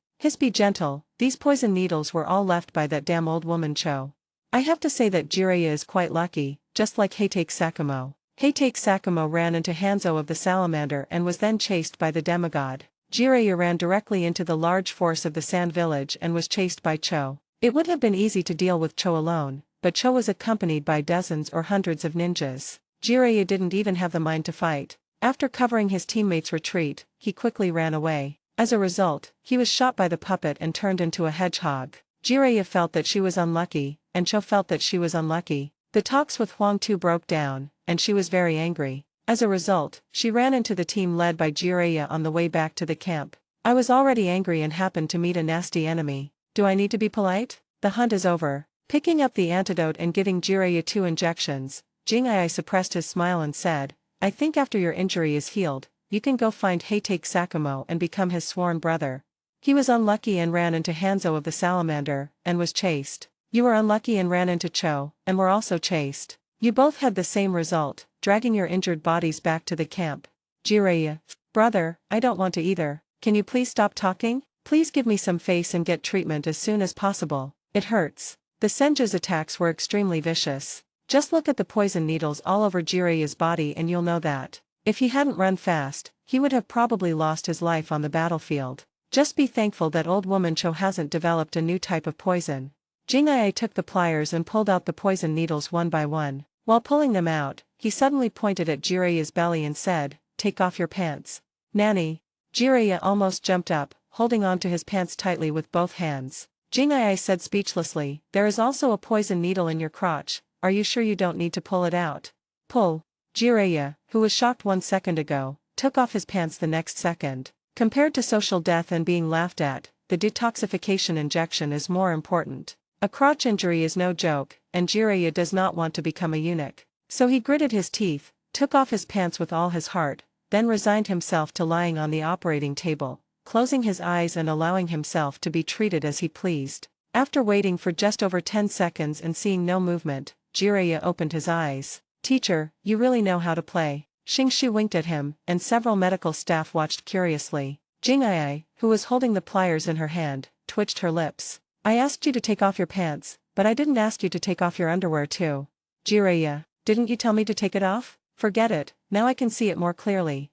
It's over. I was fooled just like my predecessors. Heitake Sakumasha died once before, and Jiraiya comforted him. Now it's his turn. Heitake Sakamo was forced to die socially, and Jiraiya caused his own social death. Although Jingai's words were indeed not clear, this guy took off his pants too quickly. After the poison needles were removed, Jiraiya couldn't wait for the antidote to take effect and ran out with his pants pulled up. Because he ran so fast, half of his butt was exposed. Ha ha ha. There was laughter in the medical room. Hearing the laughter behind him, Jiraiya's escape speed increased a lot. As expected, every man cares about whether his little brother will get hurt and whether he can still be used in the future. Jingai was very curious about how those people who went to the palace to be eunuchs could bear to give up those 2 taels of meat. If they even gave up those 2 taels of meat, would there be any hope for their life? Is there any meaning in life? Be puzzled. Chapter 113. Does it cost so much money to be a teacher? Slow, still too slow. Speed up your reaction speed. Don't just use your eyes to see, use your senses. When fighting, senses can help you feel the enemy's attack. Compared to the boring training at Shenshu, Xiaohuangmao's training is much more difficult, and there are more varieties and methods. Jingai held a stick in his hand and guided the little yellow-haired boy in his nerve reflex training. If you want to become the golden flash of the ninja world, it is not enough to rely on the Flying Thunder God technique alone, you also need your nerve reflexes to reach the limit. Otherwise, instead of killing the enemy when you fly over, you might end up killing yourself or crashing into the enemy's weapon. Don't doubt it, Flying Thunder God technique is just so fucked up. Those who meet the requirements will be able to explode after learning the Flying Thunder God technique. Those who do not meet the requirements will not be able to control it well even if they learn it. From this we can see how perverted this guy Senju Tobirama is. All aspects of combat conditions have reached the maximum level. To put it bluntly, this guy is a typical hexagonal warrior. If it weren't for the fact that Hashirama Senju and Madara Uchiha were towering over him, Tobirama Senju would have been even more famous. Hoo-hoo. Training in the heavy rain will test a person's endurance and willpower, because heavy rain will make all your clothes wet and your movements will be affected. Continuously training in the heavy rain will deplete your physical strength faster. The result of excessive physical strength depletion is that the body becomes stiff. That's not all, but when training on muddy ground, you also need to master your pace and chakra control. Otherwise, you might fall flat on your face if you're not careful. As his strength was constantly being depleted, Minato Namikaze was gasping for breath. He looked in a disheveled state, with his clothes covered in mud. Jingai deliberately chose the place with the most mud in the camp and let the little yellow-haired boy train and fight in the mud. This made Shingshu look at him with a bit of sympathy. It's so miserable to have such a strict teacher. After thinking about it, Noeke felt that his ninjutsu training didn't seem so boring after all. It was better to be a little boring than tormented to death by the little yellow-haired boy. Keep going, speed up, don't stop. Jingai waved the stick in his hand and roared. Minato Namikaze, who had just stopped to catch his breath, was startled and moved quickly. The burning pain on his back reminded him that he would be beaten if he didn't do as he was told. Jiraiya, who was embarrassed to stay in the ward to rest, looked at Minato Namikaze's training with envy. Jiraiya was originally quite proud of having Noeke as his disciple, but after watching Noeke and Minato Namikaze training, he began to become jealous. Hey, isn't this too harsh? Minato is still young. Jiraiya was afraid that Jingai would be too strict, causing the little yellow-haired boy to be overtrained and suffer hidden injuries or something. Go away, go and play with your balls, you know nothing. Jingai angrily pushed Jiraiya aside and said, if you have nothing to do, just keep an eye on your apprentice and don't come here to give me orders. The little yellow-haired boy is too young, and excessive training will definitely leave hidden injuries and lead to physical deficiency. Jingai was prepared for all of this. Let me tell you, although the training with Noeke is a little boring, it's not much worse than Minato's in terms of overdraft. You'd better take it seriously as a teacher. Don't think that just training in ninjutsu won't harm your body. Don't forget where chakra comes from. Reduce his training level. Jiraiya scratched his head and asked uncertainly. Roll. Jingai said she didn't want to talk to him. How can you say that? Turning back to the restroom, Jingai took a look at the medicine soup on the stove, poured it all into the wooden barrel, and added a lot of water. Jiraiya followed incuriously, looking around. Are you going to let Minato take the potion? The medicine soup to eliminate physical fatigue and remove hidden injuries was ready. Jingai took out 2 tubes of pink medicine and tossed them in his hands. What else? Soaking in the medicinal soup can relieve physical fatigue. Combined with oral medicine and the accompanying massage, Minato's body will not fall into a state of deficiency. You, as a teacher, really don't care at all. Do I need to prepare these to accept disciples? Jiraiya was stunned for a moment, then laughed awkwardly. Ahaha, I was on the battlefield, so I didn't notice it. How about you prepare one for Noeki as well?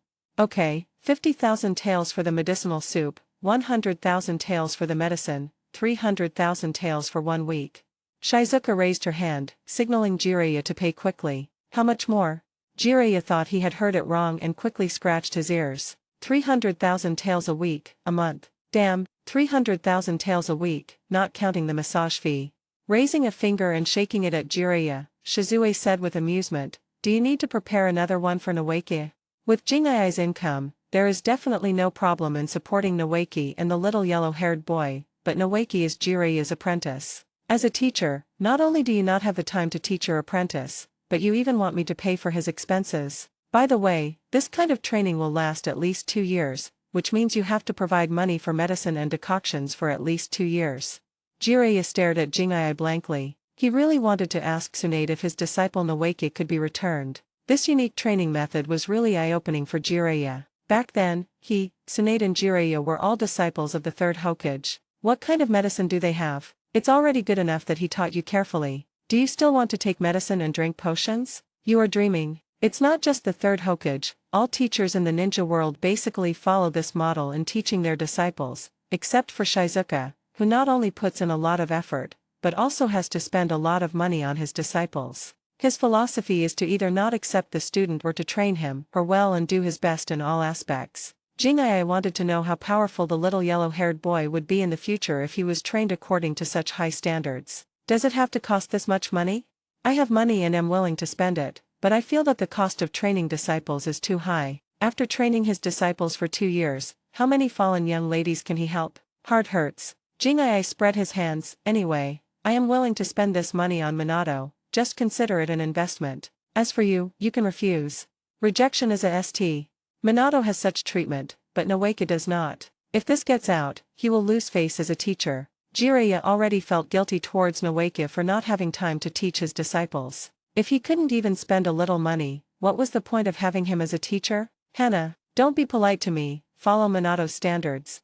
I feel so heartbroken that I can't breathe. But the money must be spent. Chapter 114 F4 Group prevents the army from retreating. Damn, luckily I'm frugal enough in my daily life. Even when I'm helping a young lady who has fallen, I choose cheaper ones, otherwise I really can't afford to support an apprentice. When Jiraiya thought of the monthly expenses of Rope Tree, his heart bled. He secretly warned himself that he could no longer accept disciples in the future. He couldn't afford it, he really couldn't afford it. Drink the medicine and then soak in the medicinal soup. After soaking in the medicinal soup, Shenshu and Xiaohuangmao fell into a deep sleep without even having time to eat. The energy and physical strength of both of them have been squeezed to the limit. Fortunately, the potion contains the village's latest nutrient solution, which can help Shenshu and the other man relieve their hunger and help them recover their strength quickly. While eating, Jiraiya asked curiously, why didn't you attend today's meeting?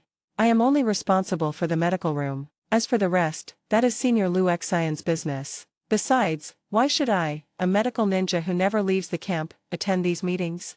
At the beginning of the war, Jingai would participate in the command meetings to a greater or lesser extent. But as time went by, Jingai was no longer seen in these meetings. Just as he said, he was just a medical ninja. He never left the camp and didn't need to go to the battlefield. It was enough for him to grasp basic intelligence. It doesn't matter whether you attend meetings or not. Nara Shikashin is very busy, and Jingai is not relaxed either. He has to deal with all the big and small matters in the medical room, and when he encounters a difficult injured patient, he has to take over immediately. With so much busy time, who has the time to attend a combat meeting? What? Is the war situation beginning to change?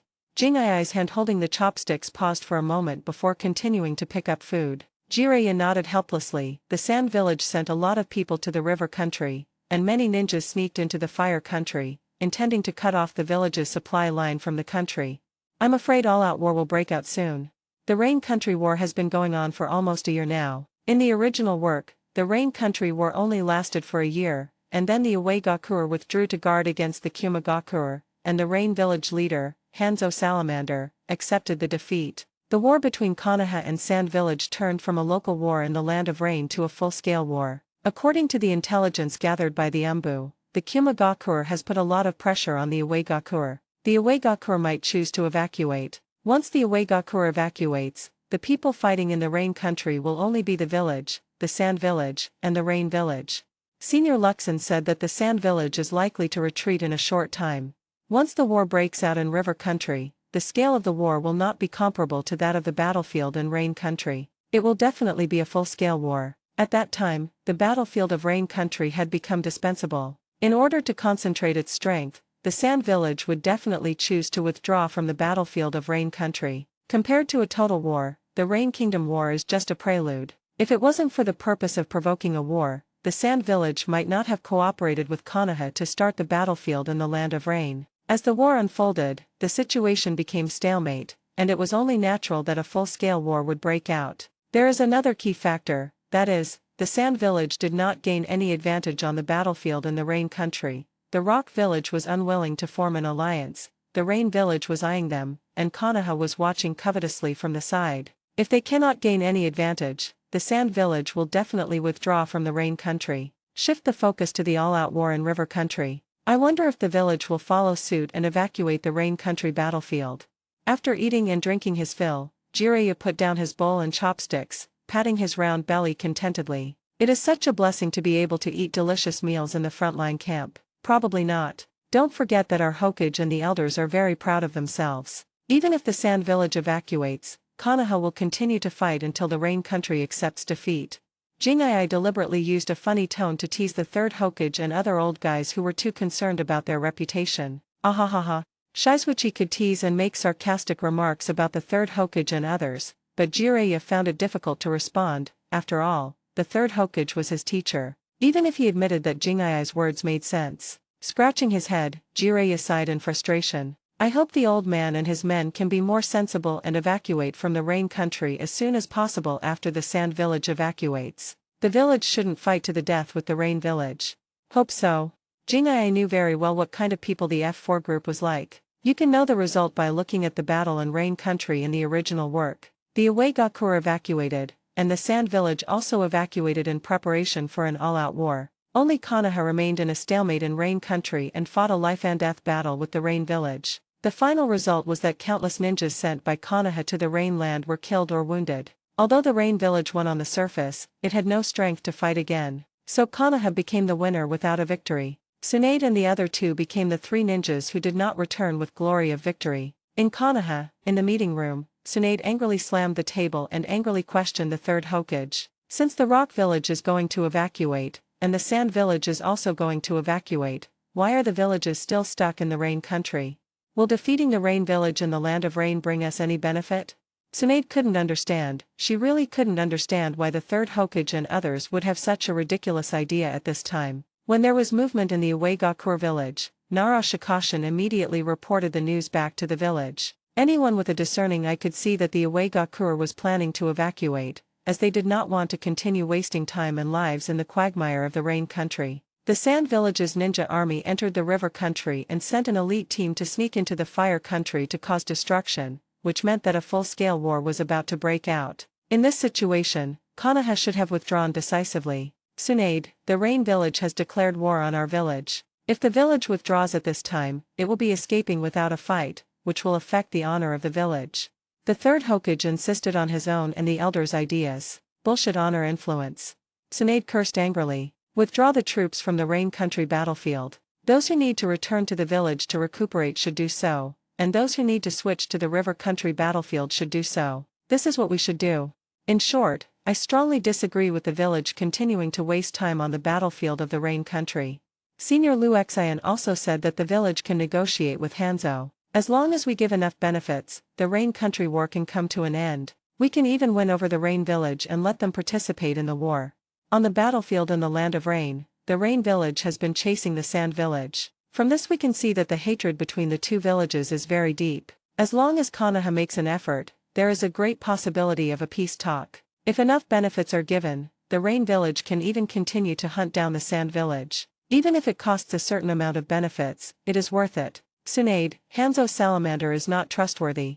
Yuditen Koharu and the third Hokage are on the same side. Mito Monahan nodded in agreement. Chapter 115, Who wouldn't want the glory that is so close? Damn it. Tsunade suddenly felt powerless. At the meeting, she strongly opposed the village continuing to waste time in the Rain Country. But the third Hokage and the elders stood together, so even if she strongly opposed it, it would be ineffective. Chiodea Kufang is just a figurehead now and cannot give her help and support. Unless the elders can be won over, her opposition will not have any effect. Tsunade stormed off before the meeting was over. Walking out of the Hokage's office building, a late autumn evening breeze blew towards her. The cold wind calmed down Tsunade, who was full of anger. After returning home and carefully thinking about today's meeting, Tsunade felt that she needed to go to the frontline camp. She needs to have a good talk with Jing'ai face to face. Not only is it slow to use puppets to transmit messages across half of the Fire Nation, but many things are simply impossible to explain clearly. Tsunade didn't tell anyone that she wanted to go to the frontline camp. She sent an additional Umbu team to protect Kushina, and she quietly left the village with her men. With her special instructions, not only ordinary people, but even the Hokage's office did not receive the news. Tsunade planned to come quietly and leave quietly, because she did not inform Nara Shikashin. After arriving in the Rain Country, she asked the puppet to inform Shizuka. After receiving the news, Jing'ai put on his clothes and left the camp at night. In a hidden cave near the border between the Land of Fire and the Land of Rain, Jing'ai gestured to the Umbu ninja hiding in the dark, took off his raincoat and walked into the cave. There was only one oil lamp in the entire cave, and there was not even a fire. Putting the raincoat at the entrance of the cave, Jing'ai walked into the cave. "Why don't you light a fire? It's so damn cold, I'm afraid it's going to start freezing rain." Jing'ai felt that he had a strong connection with the Rain Country. After traveling through time and space for more than 2 years, he stayed in the Rain Country for 2 years. Tsunade threw the prepared cotton coat to Shizuka. "I didn't want anyone to know that I left the village to come find you." "Alright." Jing'ai put on her cotton coat, walked up and hugged Tsunade. "Have you gained weight? Roll.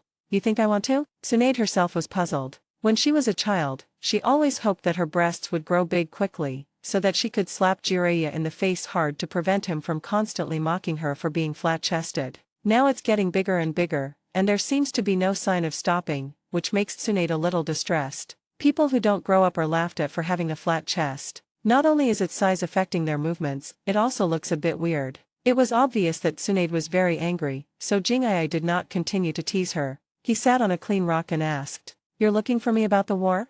"Correct." When this was mentioned, Tsunade became angry, and her delicate face darkened. "The old man and the 2 elders are unwilling to withdraw from the Rain Country. My voice of opposition is totally ineffective. It makes me so angry." "Then let them fight." Jing'ai thought it was something serious. "The result is this? Just want to save face." "You mean, there's no need to object and we can continue to fight the Rain Village?"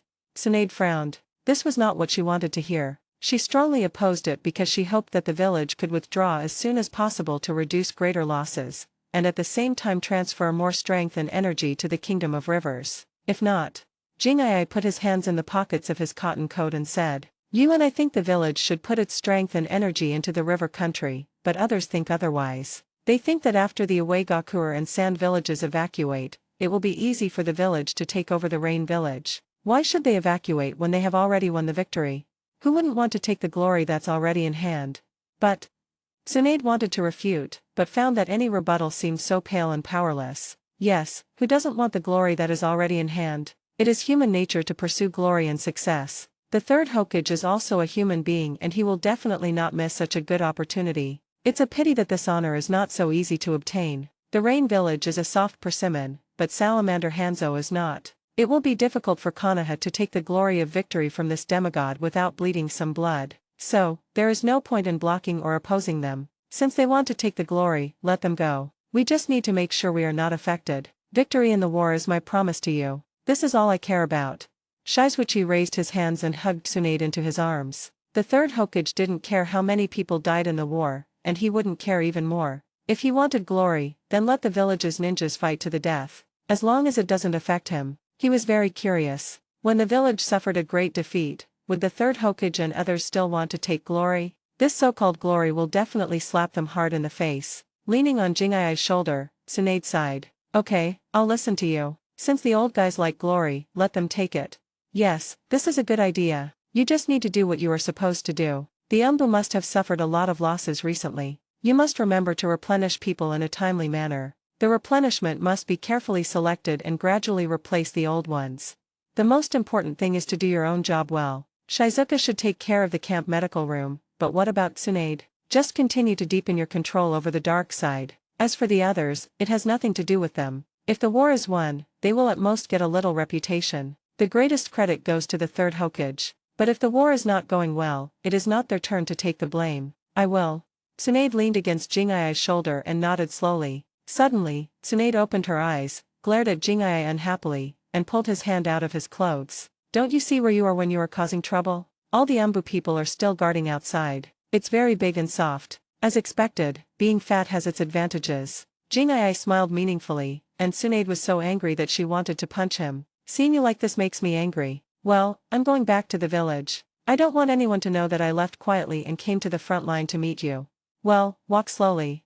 Now is definitely not the time to cause trouble. Tsunade had to return to the village, and he had to get back to camp in time. The war situation changed. As expected, the pressure from the Cloud Village on the Iwa village continued to increase. Onoki could no longer care about the Great War in the Rain Country and directly gave an order to withdraw all the ninja troops of the Rain Country back to the territory of the Earth Country. To put it simply, Uegakure will not play with you anymore. The retreat of the Uegakure was a signal. As the Uegakure evacuated, the Sandgakure followed closely behind. Although Cho was not happy, the situation forced her to retreat. As long as the Uegakure has not withdrawn, it can still help the Sand Village share some of the pressure. After all, a free-for-all is a situation where you hit me and I hit you. Chapter 116 The Consequences of Konoha F4's Stubbornness. But the Uegakure retreated, Konoha chased the Sand Village, and the Rain Village also chased the Sand Village. The pressure was suddenly increased and the losses soared. In this way, the Sand Village will definitely not continue to wallow in the mud of the Rain Country. Evacuate decisively and concentrate the manpower in the Country of Rivers. The retreat from the Rain Country does not mean that the war is over. On the contrary, a full-scale war between Konoha and the Sand Village has broken out. After the Great War, only Konoha and Rain Village are left. Unfortunate news came one after another. At the headquarters, Jingai and Nara Shikashin sat together drinking hot tea. Nara Shikashin said with a headache, "Fortunately, I listened to your advice and asked the village to send more supplies here. Otherwise, it won't be long before the camp is running out of supplies." In order to win the war, the Sand Village was willing to give it all and sent many elite teams to sneak into the Fire Country to cause trouble and cut off the material transportation routes between Konoha and the camp. Although Konoha was prepared, it did not expect the Sand Village to be so cruel, and the material transportation routes were cut off for a while. Not to mention the interruption of material transportation routes, the elite team of Sand Village that sneaked into the Fire Country was still wreaking havoc everywhere in the Fire Country. The third Hokage was so worried that he pulled out a lot of his beard, and kept sending people to encircle and suppress the enemies in the Fire Country. In order to eliminate the enemy as quickly as possible, a lot of people were even drawn from the frontline camp. Heitake Sakumo is a representative figure. I just don't know if he will kill Scorpion's parents like in the original book. It's better to be prepared. The Uegakure and Sand Villages evacuated, and the only enemy left in Konoha was the half-crippled Rain Village. The pressure on the camp was relieved a lot. The most direct impact was that fewer and fewer wounded were sent to the camp. The time for quiet and leisure begins to increase. I hope the enemies in the territory can be cleared out as soon as possible, otherwise the war on the front line will also be affected. The war situation seems to be more favorable for Konoha, but Nara Shikashin cannot be happy because the number of Konoha's ninja sacrifices is rising steadily. Rubbing his face vigorously, Nara Shikako asked with some expectation, "Jingai, is there really no way to prepare a targeted antidote?" The number of ninja sacrifices in Konoha continued to soar, and most of these dead ninjas were not killed, but were poisoned to death. The culprit is Hanzo the Salamander. No way. Jingai shook his head slightly and said, "Don't talk about me. Even if Tsunade came, she can't do anything about the poison of the salamander. This poison is terrible, and it has cumulative damage. The more poison gas you inhale, the faster you die. It is not comparable to ordinary poisons. Even the demigod himself needs to wear a gas mask. It is too difficult to make an antidote for this kind of poison, and it will take a long time. The antidote cannot be developed, and it is impossible for the village to equip every ninja with a gas mask, as the cost of this thing is still very expensive. Without antidotes or gas masks, and with the powerful strength of Hanzo the Salamander, it would be strange if Konoha did not suffer heavy losses. Damn it. Nara Shikashin couldn't help but curse. Too difficult. Jingai reminded Nara Shikashin with a smile. "Senior, let's send the casualty report to the village as soon as possible. Perhaps the Hokage will soften his heart and order us to evacuate from the Rain Country." The expression on the third Hokage's face when he saw the casualty report must have been quite interesting. By the way, remind our Hokage to hurry up and send the supplies over. We can't let the ninjas in the village go to war on an empty stomach. Why do I feel like laughing for no reason? This honor is not easy to obtain. Some people's faces might be swollen from being beaten. Ha ha ha ha, I can. Narashika, who had a serious face, didn't finish his words when he saw Jing'ai burst into laughter. He felt so embarrassed that he could only remind Jing'ai, keep your voice down. The atmosphere in the camp has been very different lately. If anyone finds out, you'll definitely be scolded. Ha ha ha, I was thinking of something happy, so what's wrong with laughing? I'm not targeting anyone. If anyone dares to scold me, I will slap him in the face. Ha ha ha, sorry, senior, I couldn't help it. Laughing ass. Even I wanted to laugh. Narashikashin really wanted to kick Jing'ai out of the command center. Jing'ai was not wrong to laugh, because all the F4 members were numb at that time. Before the fighting broke out in the Land of Rivers, the Land of Fire was already in chaos. The elite team from the Sand Village was wreaking havoc everywhere, causing panic among the people of the Land of Fire. The daimyo was so angry that he sent people from the daimyo palace to question the third Hokage about what the hell was going on. Kana had just watched the ninjas from the Sand Village run in and cause trouble. Are you all just eating dry food? The daimyo never cared how fierce the external war was. He only needed to support Konoha. However, the fire country was destroyed everywhere, people were killed everywhere, and the losses caused were not small. This has a significant impact on the daimyo's actual interests. It would be strange if the daimyo was not angry. Before the situation in daimyo prefecture could be pacified, unfavorable news came from the rain country. Not to mention the rising casualties in the camp, the supply transportation routes have been cut off, resulting in a shortage of supplies on the front lines. Everyone is almost unable to eat, and there are no more tools. How can this war be fought? Trouble kept happening one after another, and even the third Hokage, who was mentally prepared, became anxious. What on earth is Narashikashin doing? The Away Gakur has already retreated, the people of the Sand Village have also left, and the Rain Country is left with only the village fighting the Rain Village. How come the losses are even more serious? After reading the battle damage report, the third Hokage couldn't hold it anymore and broke down his defense. During the melee, the village seemed to be performing well, but after the war ended and only Konoha and Rain Village were left, the casualties actually continued to rise. Hiruzen, you need to stay calm. You are the Hokage of the village, you cannot lose your composure. Midaman N patiently comforted the third Hokage and tried to divert his attention. I think we all underestimated this demigod. The terrible poison of the salamander is beyond our cognition. Out of 100 ninjas who died in battle, 90 were poisoned. No one could accept this probability of death. Hasn't the people in the camp developed a targeted antidote? Koharu Yuten also chimed in. I tried, but failed. The third Hokage clenched his fists. He didn't know whether Jing'ai really couldn't develop an antidote or was just making an excuse. What about Tsunade? What did Tsunade say?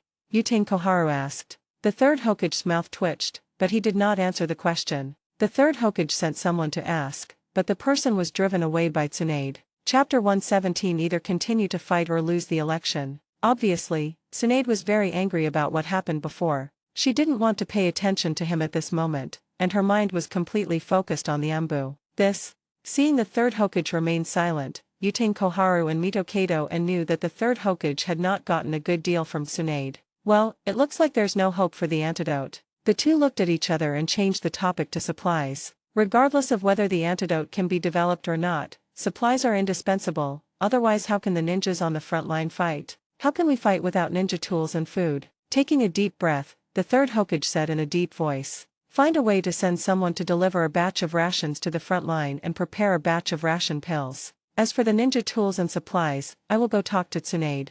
The previously seized supplies were still in Jing'ai's hands. The third Hokage wanted to take advantage of the situation, but Jing'ai refused to let him succeed. Want supplies? Go find the Sarutobi clan, give them the money, and then ask them for it back. After Tsunade and Shizuichi refused to give in, the third Hokage was extremely upset. I was too greedy before. I wanted Jing'ai's puppet and wanted to get something for nothing. Now, the boomerang has hit me. In order to prevent his family from suffering losses, he had no choice but to give the money to the family. However, even though he gave the money, he could not get the supplies. Frontline camp. Shizuichi said to Noeki and Namikaze Minato. The village cannot deliver the supplies that the camp needs recently, so your training will come to an end for now. There are not enough medicinal materials and it is impossible to prepare a special meal, so this overdraft training has to be suspended for the time being. There were not many supplies left in the camp, and even Jingai's kitchen was cut off. If the village is unable to transport supplies over, the people in the camp will probably have to find a way to provide their own rations. By then, it will be questionable whether they will rob or steal. Jingai, the supplies haven't been delivered. Will everyone fight on an empty stomach? Xingshu sat on the chair with his legs crossed, looking worried. None of your business. Glancing at Rope Tree, Jing curled her lips and said, this is not something you should be concerned about. It's not that the village doesn't have enough supplies. It's just that the supplies that were delivered were snatched away by the people of the Sand Village, and some were burned, so there is a situation where the supplies can't come in. This situation will soon calm down because there are people who are more anxious than us. There were no supplies in the camp, so the most they could do was complain, but the Fire Country daimyo was different. The third Hokage was anxious, but he was even more anxious. The Fire Nation will never be at peace until the enemies who have infiltrated the Fire Nation are eliminated. The longer the commotion lasts, the greater the losses will be to the daimyo's mansion. Once the daimyo is angered and he cuts support to Konoha, the third Hokage will definitely cry. In addition, the full-scale war that broke out in River Country resulted in many prepared supplies being sent there first. The Rain Country camp has become a place where children are not loved by their grandma and uncle. Not only did he fail to get the honor, but he also got into trouble. Wow, this drama is quite exciting. She took out a few books from the sealed scroll and threw them to Xingshu and Xiaohuang Mao, and Jing'ai told them, since you two have nothing to do, then learn the basics, Noeke, especially you. If I hadn't tested it myself, I wouldn't have believed that you, who have already graduated from the ninja school, have less knowledge than Minato. You're really good at it. Do it. Looking at the book in front of him, Xingshu's face fell, but the little yellow-haired boy picked up the book and read it with relish. He was a good and studious child, a good boy, and he would do whatever the teacher asked him to do. On the contrary, for Xingshu, a poor student, it would be like killing him to read these knowledge textbooks. Whatever. Jing said nonchalantly, anyway, if your sister asks, I will just tell her that your academic performance is so poor that it is unbearable to look at it directly. It is simply an eyesore. Pfft. The little yellow-haired boy smiled. Xingshu's face turned red with anger. That's too much. What does it mean to be an eyesore? Am I that bad? Just study. In order to avoid being beaten when he returned to the village, Xingshu had no choice but to pick up the book. The weird thing is that this guy started scratching his head after reading just a few pages, and then had the audacity to ask the little yellow-haired guy for advice. Fortunately, Minato Namikaze had good grades and had started learning beyond his grade level a long time ago, so it was easy for him to teach Noeke. After all, it was just basic teaching, and Jing'ai didn't expect Noeke to learn much cultural knowledge. As long as he's not as lame as the future Naruto, that's enough. On the battlefield, Salamander Hanzo raised his sickle indifferently and finished off the Konoha ninja lying on the ground. After making sure that all the enemies were dead, the demigod turned around and looked behind him. Only then did he realize that more than half of the subordinates he brought with him had been killed. Looking at the remaining 3 melons and 2 dates, the Salamander Hanzo almost bit his back teeth and broke them. Konoha. The Uegakure and Sand villages retreated, while Konoha continued to stay in the land of rain. Even Hanzo Salamander could guess why with his toes. Konoha wants victory in this war. Only when the Rain Village, or his own Hanzo, accepted the defeat of the war, would Konoha choose to retreat. Otherwise the war will continue. Chief, all the enemies have been killed, but we.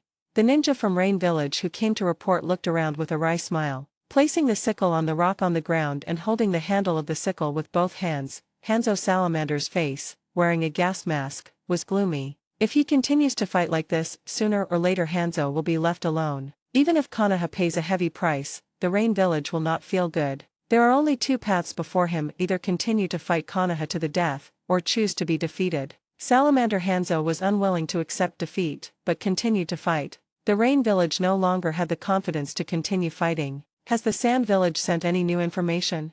The information scroll was handed to Salamander Hanzo. The intelligence scroll was sent by Cho. Even though Cho wanted to eat Hanzo the salamander, after the Sand Village evacuated, she still sent people to deliver some valuable information to the Rain Village for free. The purpose of giving away information for free is very clear, which is to hope that the Rain Village will continue to fight to the death with Konoha. Hanzo of the Salamander also knew that the Sand Village gave him information with no good intentions, but he still accepted it all. He would rather accept free information than refuse it. As for whether he will fight to the death with Konoha, that is his own choice and it is not up to the Sand Village to influence him. A full-scale war broke out in the Land of Rivers, cholera broke out in the land of fire, and the supply route of Konoha's camp in the land of rain was cut off. The Sand Village gave all this information to Hanzo Salamander and recorded it in great detail. Chapter 118. Why not let Ninja Hero fight against the demigod? It can be said to be extremely considerate. Giving away a little information is not a loss for the Sand Village. As long as Hanzo of the Salamander is moved and a part of Konoha's manpower is tied up, the Sand Village will win.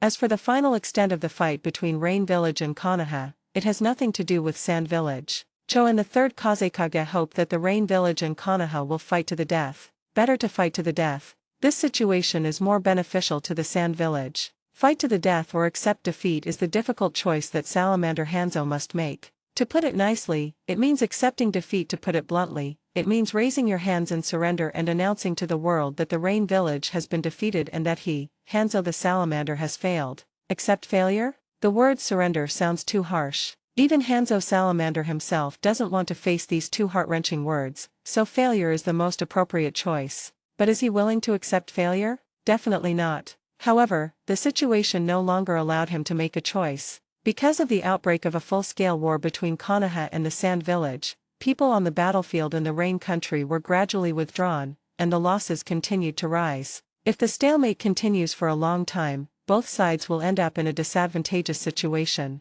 But Konoha has been holding on just to seize the glory of victory, even at the cost of certain sacrifices. The current situation is not about whether Hanzo Salamander is willing to fight to the death with Konoha, but that Konoha is determined to fight to the death with him. Sarutobi Hiruzen, you must be very proud of yourself. Looking towards the direction of Konoha, Salamander Hanzo clenched his fist unwillingly, and the scroll in his hand was crushed directly, mixed with blood and rainwater, and fell on the muddy ground covered with blood. In fact, Sarutobi Hiruzen was not proud at all at this time. Because the daimyo prefecture once again sent people to issue a notice, the daimyo prefecture was very dissatisfied with the situation in the land of fire and asked Konoha to quell the war in the country as soon as possible. The third Hokage was so worried that he pulled out a lot of his hair and didn't care about the glory of victory at all. Notify everyone to assemble. Since there is no choice, let's use a final decisive battle to decide the outcome of this war. The Rain Village no longer has much fighting power, and the same is true for the Konoha camp. The number of casualties continued to rise, and as a group of ninjas were transferred to the Fire Country to encircle and suppress the enemy, the number of ninjas in the Rain Country camp continued to decrease. Nara Shikashin handed a report to Jingae. After this war, the Rain Village will not be able to hold its head up for at least 20 years.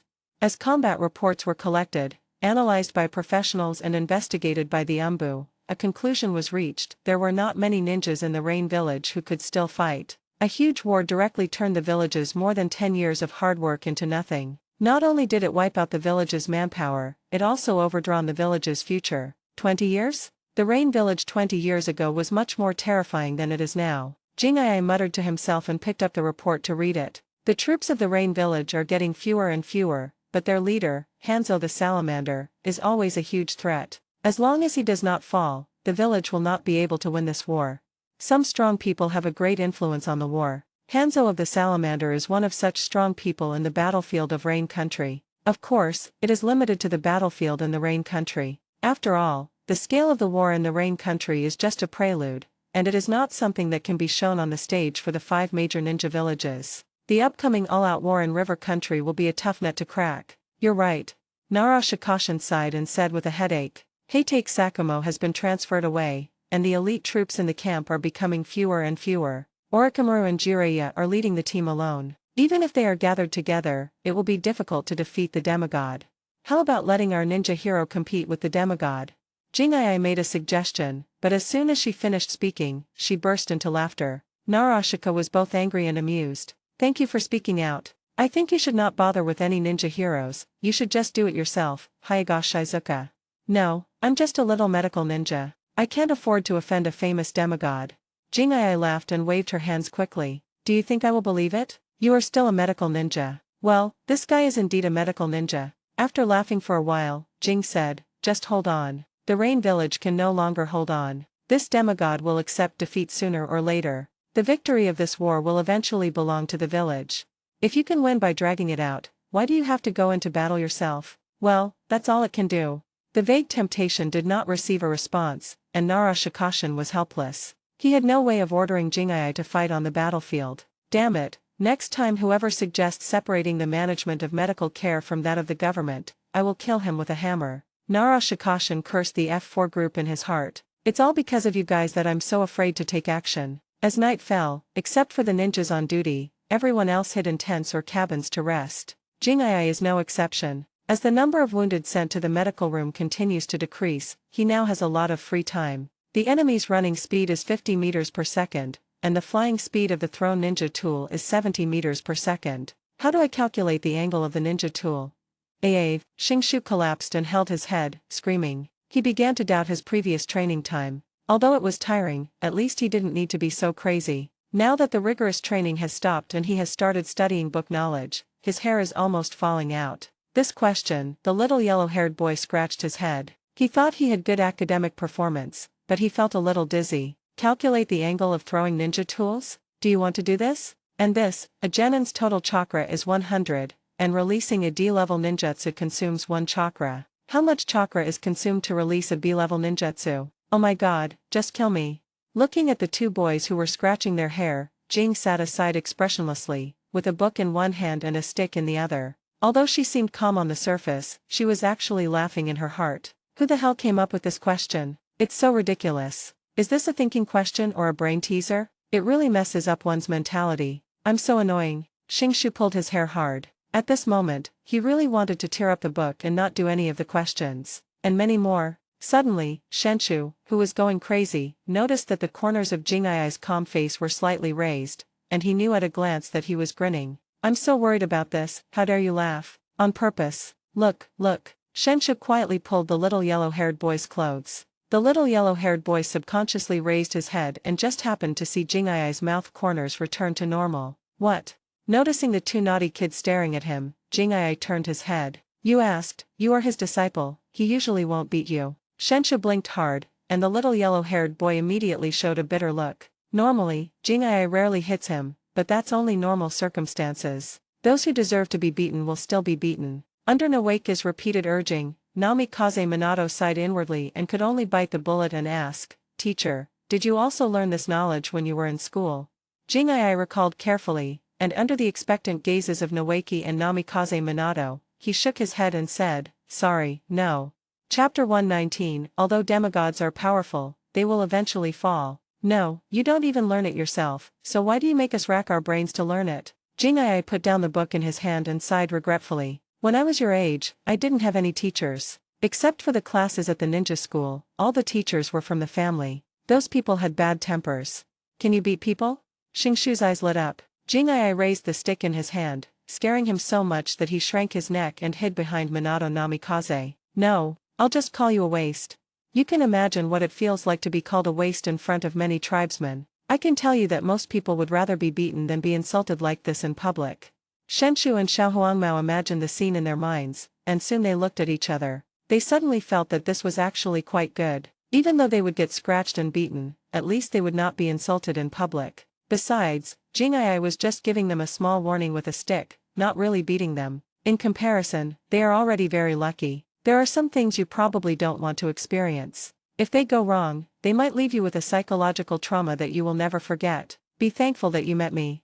Throwing the stick in his hand on the table, Jing'ai took Shenshu's book, read it carefully for a while, and sneered. No wonder you're almost pulling your hair out. If it were me, I would catch the person who came up with these questions and beat him up first. Then you still want us to learn?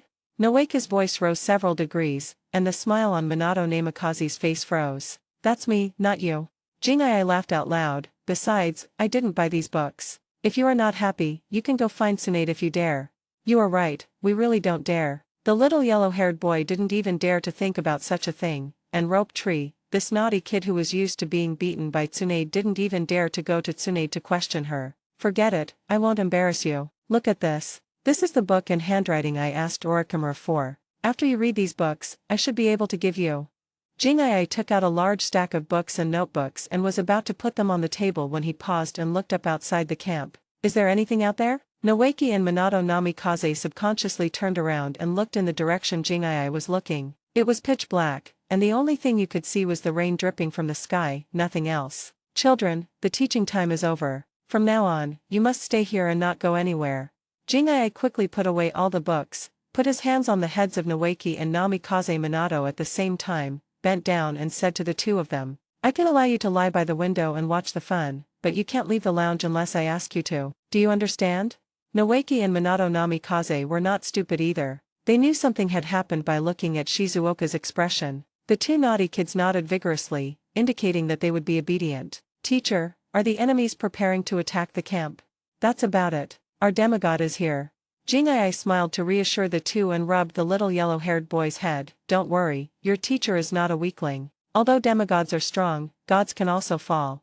At the back of the camp, Hanzo the salamander, who had led the village ninjas on a big circle, arrived here. Taking into account the situation given by the sand village, Hanzo of the salamander deliberately made a big detour in order to launch an attack on the Konoha camp, treating this attack as the final decisive battle in the battlefield of the Rainland. A lot of ninjas in the camp were transferred away, plus the number of sacrifices and those who were still active on the battlefield. There weren't many ninjas left in the camp, so it was in a state of emptiness, making it the best time to attack. Salamander Hanzo's guess was correct. Because there were indeed not many ninjas in the Konoha camp at that time, and a large part of them were old, weak and sick, and there were many wounded lying in the medical ward. Strong men such as Orochimaru and Jiraiya also brought their men into the battlefield and were not in the camp. It can be said that Salamander Hanzo came at the best attack point. After once again instructing Noeki and Minato Namikaze, Jingai closed the door, gestured into the darkness, and strode into the rainy night. The two Umbu teams secretly protecting the medical room took quick action. Hey! A flare flew out of Jingai's hand and exploded in the sky like a rocket. Attack signal? Who put it? The flare exploded, and the originally quiet camp suddenly became boiling, as if someone had poured a basin of water into a boiling oil pan. Nara Shikashin, who was struggling in the command center, rushed out quickly. Looking at the flares gradually going out in the sky, his heart sank. Only two people could use this kind of flare, one of them was him and the other was Jingai. The release of this kind of flare means that a powerful enemy is attacking the camp. Who's coming to attack the camp? Hanzo the salamander? The signal flare was launched into the sky, and the Konoha camp was filled with noise. The people from the Rain Village who were outside the camp and had not yet prepared for the attack were stunned for a moment. Has it been discovered? Hateful. I deliberately made a big detour and eliminated all the guarding ninjas along the way. I didn't expect to be discovered as soon as I lurked outside the camp, and I didn't touch any traps. How did it get discovered? Salamander Hanzo was a little confused. At this moment, he felt like cursing. If he had known earlier, he would not have lurked at all. He went around in circles for no reason. It would be better to just attack head-on. Follow me to attack.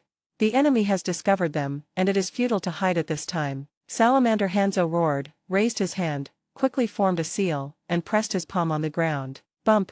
Accompanied by a cloud of smoke, a giant salamander appeared outside the camp. The summoned beast of Hanzo Salamander is a giant and extremely poisonous salamander. Not only is this thing full of poison, but it is also terrifyingly large in size, no smaller than Gamabun from Mayaboka Mountain. The combat power is terrifying. Hiss!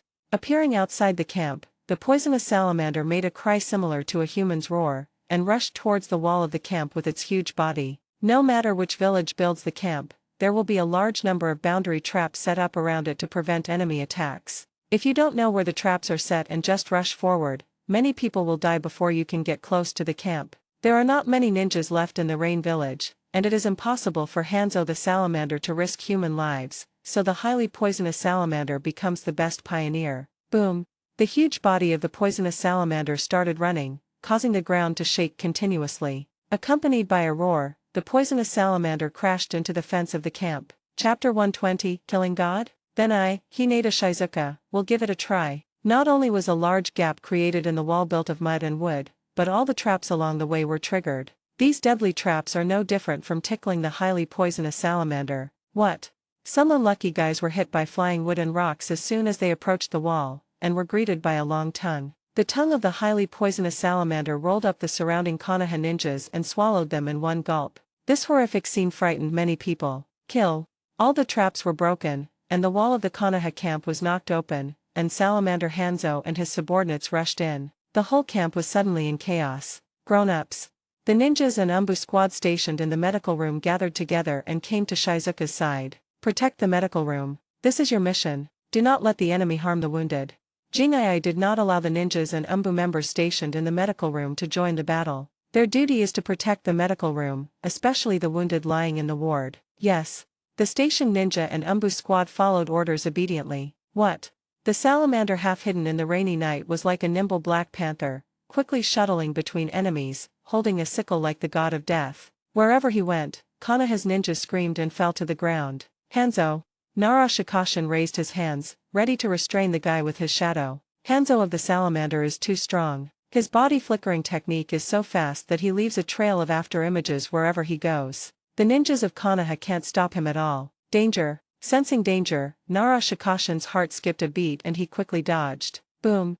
The place where he had just stood was attacked by the tongue of a poisonous salamander. Although he dodged it, a big hole appeared on the ground. If you react too slowly and get hit by the poisonous salamander, you will be skinned alive even if you don't die. Damn it. I can't stop it. The ninjas in the Rain Village are still okay, but the demigod Hanzo of the salamander is simply a demigod who will kill any god that stands in his way. The fighting style of the Nara clan is more towards roaming and supporting, so it is a bit difficult for him to fight against Hanzo of the salamander head-on. Fortunately, thanks to Nara Shikashin's delay, Salamander Hanzo focused his attention on him, buying time and opportunities for other Konoha ninjas. Can't stop it.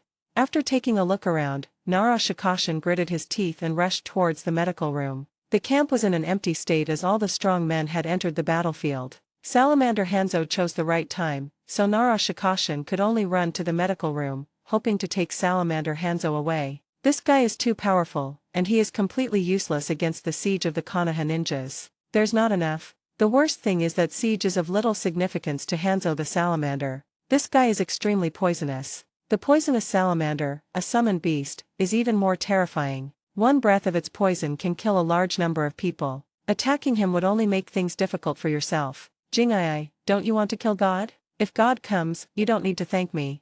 Seeing Jing'ai walking towards him from afar, Nara Shikashin's eyes rolled and he roared. Jing'ai, who was walking over, stopped. Hanzo, the salamander standing on the head of the poisonous salamander, was stunned for a moment. Killing gods? Just him? Senior, is it really okay for you to cheat people like this?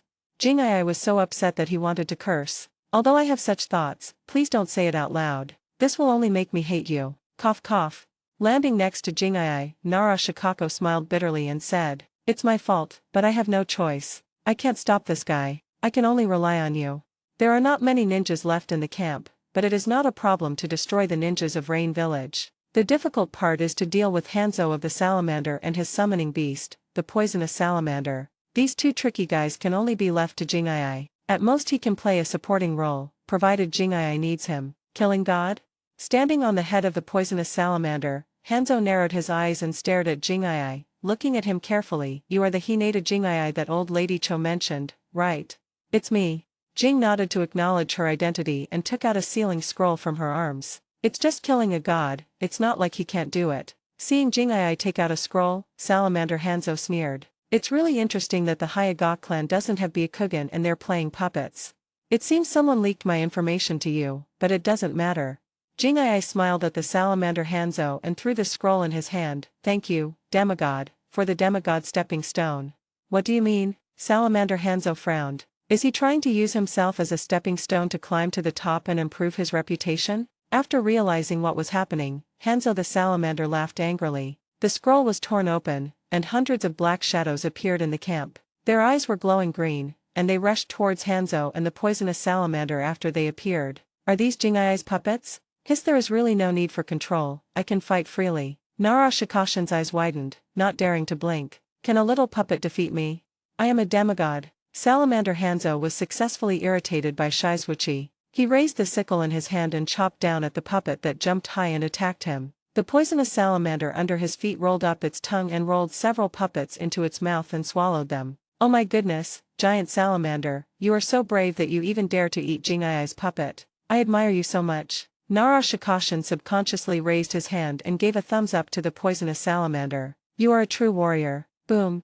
The puppet that was split into two halves by Salamander Hanzo suddenly exploded. Realizing the danger, Salamander Hanzo fled instantly. His body flash technique is very fast. In the entire ninja world, when it comes to body flash techniques, Hanzo of the salamander is definitely in the top 5. He was only able to dodge, but the poisonous salamander under his feet suffered. The powerful explosion blew off a large piece of the scalp of the highly poisonous salamander. Hiss!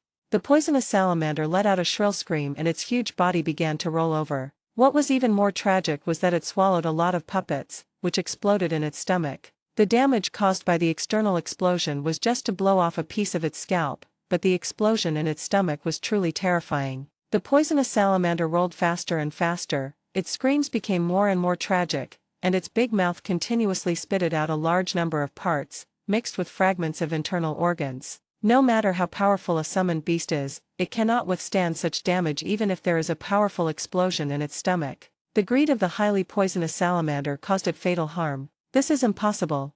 Seeing his summoned beast being blown to the ground and dying, Salamander Hanzo could not accept such an outcome. Kill it. Jing'ai has no intention of letting this thing go. If this highly poisonous salamander is made into a puppet, my goodness, it will definitely be the enemy's nightmare. Chapter 121 Salamander Hanzo, who are you? Then Jing'ai snapped his fingers. Several puppets scrambled to get into the mouth of the poisonous salamander and started to self-destruct. The internal organs were blown to pieces, and the brain of the poisonous salamander was even blown apart, leaving only a huge corpse lying motionless in the camp. Mean. Salamander Hanzang's hair was almost standing up with anger. He nimbly dodged the attacks of the puppets one by one, and rushed towards Jing'ai with a sickle in hand. His beloved spiritual beast was killed, and he wanted to kill Jing'ai to avenge the beast. Is this dead? Nara Shikashin couldn't help swallowing his saliva as he watched the poisonous salamander suffer a miserable end. The power of the puppet's self-destruction was truly terrifying. Jing'ai slowly walked towards the dead poisonous salamander. This was the perfect puppet material and could not be thrown away. As for the demigod, he moved closer first. Boom! Realizing that Hanzo's teleportation technique was too fast, the puppets along the way stopped attacking and simply self-destruct. The powerful self-destruction shocks continued to come and forcibly blocked Hanzo's attack. Ah, damn it, damn it. Watching Jing'ai collect the body of the poisonous salamander, Hanzo of the salamander was almost driven crazy by anger. Anyone who encountered this situation would be furious. Nara Shikashin suddenly began to sympathize with the demigod. Wouldn't it be better to waste time on the battlefield? You had to attack the camp and kill yourself. Now you feel great. After solving the tricky poisonous salamander problem, Jing'ai raised his hand and received the order. The remaining puppets quickly retreated to both sides and returned to Jing'ai. After a quick look, I lost more than 100 puppets in this wave, but since I got a perfect material, it's not a loss. The puppets have some limitations. The puppets made from the enemy corpses cannot target Salamander Hanzo, because this guy is too fast. Jing'ai simply put these puppets away. Die! The furious Salamander Hanzo saw Jing'ai put away all the puppets, and swung the sickle in his hand towards Jing'ai, and the sickle with an iron chain chopped towards Jing'ai's face. Salamander Hanzo followed closely behind, trying to give Jing'ai a fatal blow. Be careful! Nara Shikashin exclaimed. Jing'ai raised his hand calmly, and the sickle that was about to chop him suddenly deviated and fell to the ground beside Jing'ai. What's the situation? The attack failed. Salamander Hanzo was stunned for a moment, and the next second, a powerful suction force enveloped him and pulled him towards Jing'ai. Not good. Salamander Hanzo was shocked. He had never encountered such a strange attack before. Fortunately, the title of demigod was not exaggerated. In a hurry, Salamander Hanzo tore off the gas mask on his face, grabbed the chain in his hand and pulled it. The sickle that fell to the ground chopped towards Jing'ai's lower back. Sure enough, Salamander Hanzo's combat awareness is not comparable to that of ordinary people. In this situation, ordinary ninjas would definitely panic, but Salamander Hanzo can easily resolve it. When a ball emitting green light blocked the deadly sickle, and the sickle made of metal with a large amount of chakra added broke abruptly. It was broken. How can this be? Salamander Hanzo couldn't believe even in his dreams that his weapon would be broken. Golden Wheel Reincarnation. A beam of golden light shot out at a speed that could not be captured by the naked eye, piercing through the body of Salamander Hanzo. The next second, Jing'ai appeared in front of him, and his palm covered with green chakra pinched the demigod's neck and lifted him up. Who are you? With his heart pierced, blood flowed out of Hanzo's mouth. He looked at Jing'ai in disbelief. Is he really a member of the Hyaga clan? Are the Hyaga clan so scary? What on earth broke the sickle, and what on earth was that golden light? It was so fast that he couldn't react and it pierced through his body directly. Your enemy. Slowly lifting up the Salamander Hanzo to prevent him from digging out the salamander's guts and releasing the deadly poison, Jing'ai said calmly. I'm sorry, I promised others that I would win this war. Cough cough. His vitality was rapidly draining away, and Hanzo had countless questions in his mind. He kept coughing up blood and insisted on asking, "Why didn't you, cough cough, take action earlier, cough cough?" Hanzo Salamander is a suspicious person. If Jing'ai had revealed his strength earlier, he would definitely not have launched any damn final battle. It was because he felt that no one in the Konoha camp could stop him that this final battle took place. Who could have thought that the final battle would cost him his life? Because I'm a medical ninja. Jing'ai smiled. Ahem, medical ninja. Hanzo of the Salamander was so angry that his eyes widened and he looked like he was going to die with his eyes open. After coughing up a lot of blood, he died completely. Maybe he was angry to death. You dare to call yourself a medical ninja? I am too embarrassed to expose you. Nara Shikashin looked at the expression of Salamander Hanzo before his death, and in his heart he mourned for 3 seconds for this demigod who died with his eyes open. It is a tragedy for you, a demigod, to encounter such an unethical medical ninja. Senior, I'll leave the rest to you. I want this guy. The extremely poisonous salamander is the perfect material for a puppet, and so is the demigod himself. Jing'ai put the salamander Hanzo, who had already died with his eyes open, into the scroll. Even the salamander Hanzo sickle was put away. This thing contains a large amount of chakra metal, and this special metal is very expensive. If it is refined and sold, it will be enough for Jing'ai to buy a lot of puppet materials and parts. Okay, you take a rest first, and I will take care of the rest. Salamander Hanzo is dead, and the few remaining ninjas from Rain Village can't cause any trouble. This attack will wipe out the last of Rain Village's assets. It can be predicted that the Rain country will be in chaos in the future, but these have nothing to do with Jing'ai. His mission was accomplished perfectly. He treated a large number of wounded soldiers, gained gratitude from many ninjas, killed Hanzo the Salamander, and greatly increased his reputation. When these stories spread in the village, Jing'ai was like having a talisman. Anyone who wants to target him must first consider the consequences. When Jing turned around, he found that the ninjas stationed in the medical room and the ninjas from the Umbu were looking at him with admiration. Chapter 122 The Gears of Fate Are Inevitable. Jing'ai, you are so awesome. Teacher. The 2 naughty kids were so surprised that they were incoherent and jumping up and down. It's generally great, not worth mentioning. Jing'ai smiled slightly, waved at everyone, and signaled Shenshu and Xiaohuangmao to go back quickly and not run around until the battle was completely over. At this time, accidentally stepping on the detonating talisman or inhaling the poison of the salamander can be fatal. No jokes allowed. The battle was coming to an end. Without Hanzo of the salamander, the ninjas of the Rain Village were not as good as the ninjas of Konoha. With the death of Hanzo of the salamander, the battle became one-sided. With the participation and command of Nara Shikashin, the ninjas of Konoha all shouted that Salamander Hanzo was dead, which directly made the ninjas of Rain Village lose the will to fight. The enemies who have lost their fighting spirit can only flee everywhere, and the Konoha ninjas only need to chase and kill them. The sounds of fighting grew weaker and farther away. The battle was over in a short time, but the camp was still a little messy and the medical room was busy with a large number of wounded waiting for rescue. The worst thing is that there are still a lot of poisonous salamanders left in the camp. Ninjas passing by need to take a detour and wait for the poison to slowly dissipate. If they accidentally inhale it at this time, they will be in big trouble. He was not killed during the battle, but was poisoned to death after the battle due to inhaling a deadly poison. I'm afraid he would not be willing to die even in the Pure Land. Ended.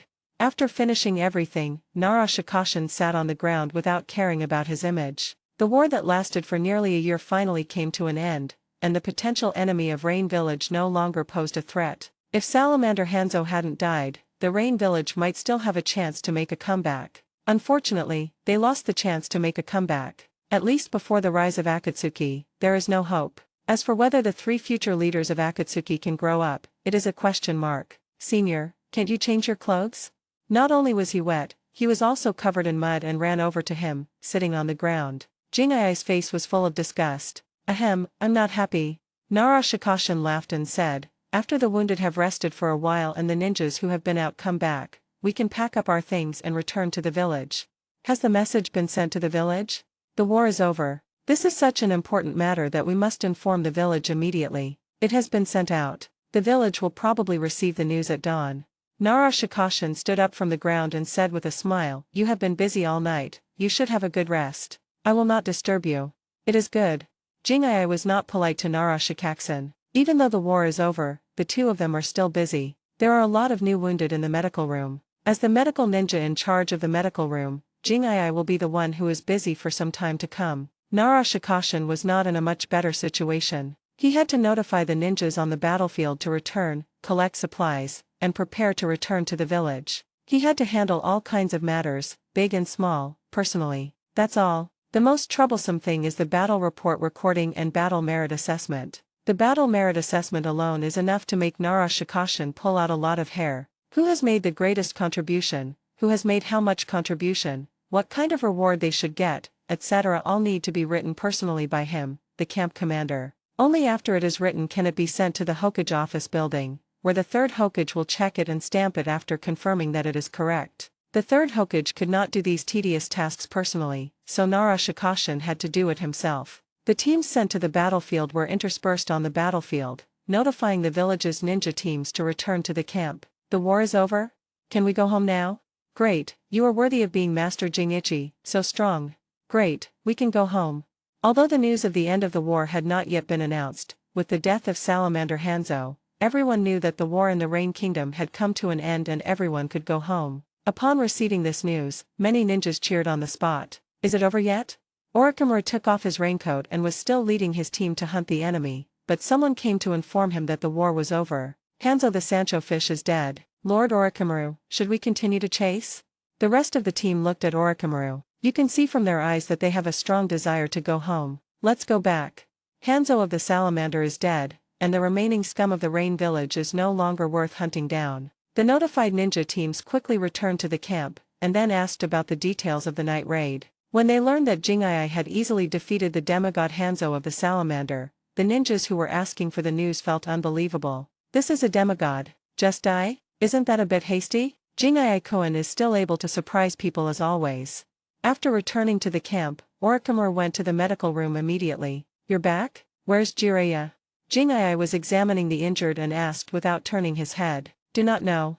Orochimaru smiled faintly and said, not long ago, he rescued 3 children and brought them with him.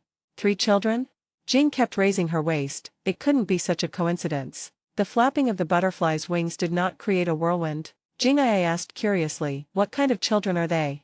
Orochimaru leaned against the door frame, tilted his head and thought for a moment, then answered. 2 little boys and a little girl. One of the boys seems to have the blood of the Uzumaki clan and has the same hair as Kushina.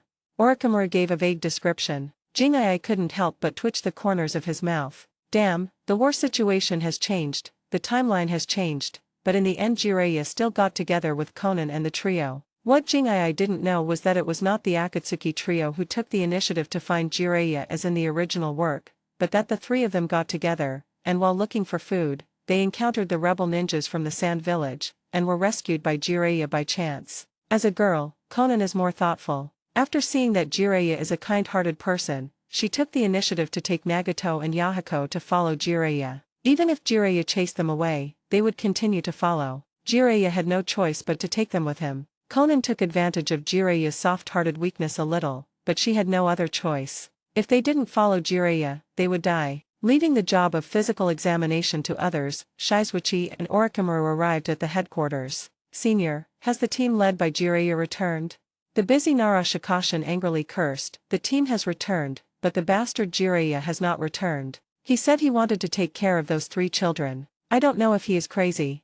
Chapter 123 Victory is achieved, but all the glory belongs to Jing-won. After the war, he stayed to take care of 3 homeless orphans. I guess only Jiraiya could do such a thing. When the good-natured person's nature takes effect, even 10 cows can't pull him back. What village, what apprentice, let's put it aside for now. Forget it, just leave him alone. Once the whole team has returned, we will start to return to the village.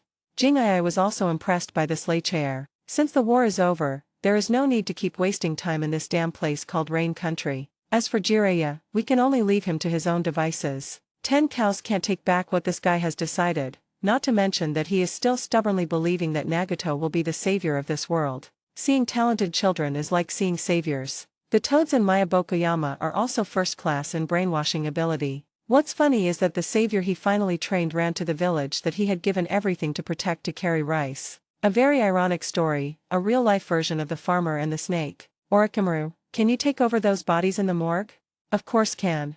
Orochimaru smiled and accepted the task. Fortunately, Nara Shikashin only asked him to take over the corpses of the enemies, instead of managing the corpses of his own people. Otherwise, with Orochimaru's temper, who knows what he would do with these corpses. Once the news breaks out that Orochimaru used his own people's corpses for experiments or research, it would be a lot of fun. By then, not only will Orochimaru himself be guilty, but even Nara Shikashin, the person who authorized the case, will be responsible. Back in the medical room, Jing'ai said to Shenshu, "There is good news and bad news, which one do you choose to hear?"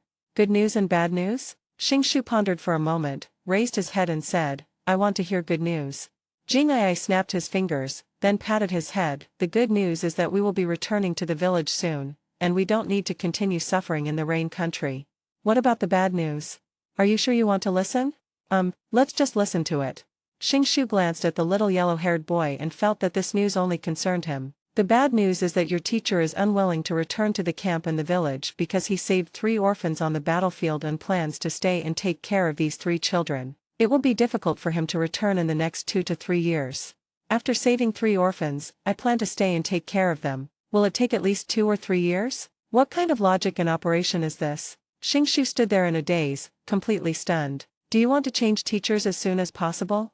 Jing'ai laughed and teased Shenshu. Little Yellow Hair looked at Shingshu with sympathy and thought to himself, "Fortunately, my teacher is reliable. If it were Lord Jiraiya, it would be so miserable." After graduating from the ninja school and before he could receive instruction from his teacher, the war broke out and his teacher was busy fighting. After waiting for a long time for the war to end, the teacher adopted a few children and went to teach them. Was it unexpected, surprised? "Damn it, Jiraiya, that bastard."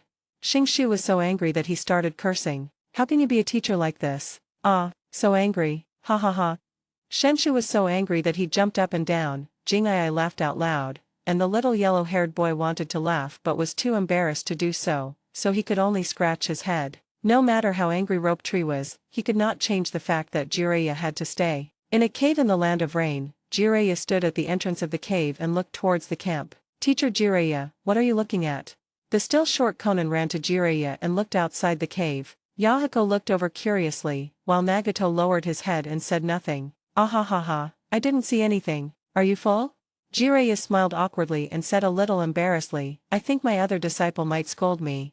Thinking of the scene where Shingshu was furious and cursing, Jiraiya felt embarrassed. But he couldn't leave Xionin and the other 2 behind. He even thought about bringing them back to the village, but the 3 children showed strong hatred towards the village. This made Jiraiya give up the idea of bringing them back to the village. "Yeah, I'm full."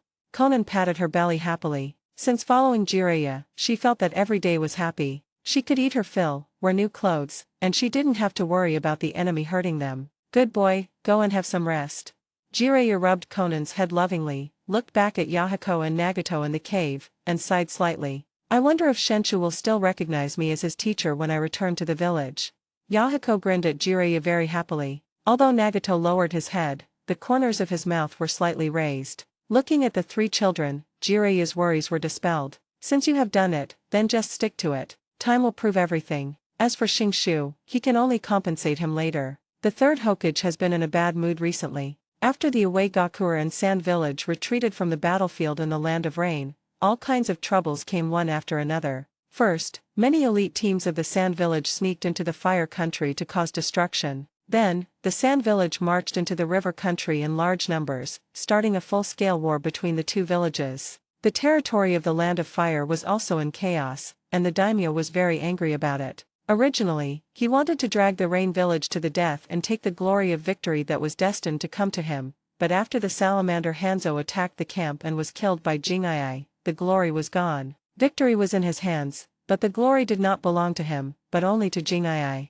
God can testify that when the news of the frontline camp was delivered to the village, the 3rd Hokage was almost dumbfounded. "This is not the result I want. Where is the problem? Hey, you salamander Hanzo, why don't you just hold out for a while and admit defeat? There's something wrong with your brain, right? Why did he plan to attack the camp at night? Not only did he get himself killed, but he also became a stepping stone and successfully brought Jing'ai to the top." When the 3rd Hokage thought of the rumors about Jing'ai circulating in the village, he felt so depressed that he wanted to vomit blood. Victory was achieved, all the glory went to Jing'ai, and all his efforts were in vain. Whenever the Rain Country War is mentioned, the first thing people think of is Shizuka, who killed the demigod with great force, rather than him, the Hokage. On the contrary, because Konoha was in a stalemate on the battlefield of Rainland, the village suffered heavy losses, and he had to take the blame. After all the trouble, he didn't get the honor, but instead had to take the blame, and he also helped the person he disliked the most. This feeling is definitely not pleasant.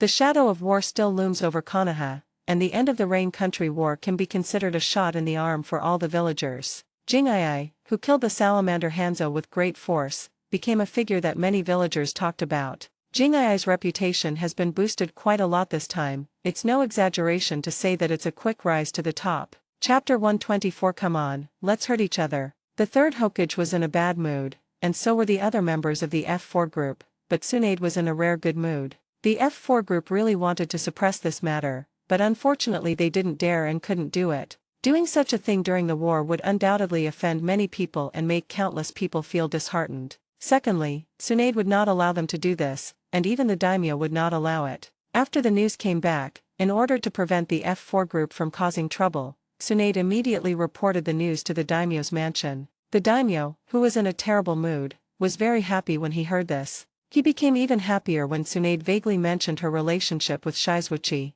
This is one of our own. The delighted daimyo sent a messenger to inform Tsunade that he would reward Shizuka greatly after the war. With Tsunade and the daimyo around, and the news already spreading everywhere and even beginning to spread in the ninja world, the third Hokage couldn't do anything to dilute Shizuichi's reputation and could only let it develop. After the conditions of most of the wounded were stabilized, the camp began to return. Jingai led a group of ninjas to escort the wounded and some important supplies back to the village first, while Nara Shikako followed behind. Finally left that damn place. After entering the territory of the Land of Fire and moving away from the border, the incessant rain that had been falling all day long had disappeared. Sitting in the carriage, Jingai couldn't help but complain. I feel like I'm going to hate rainy days for a while.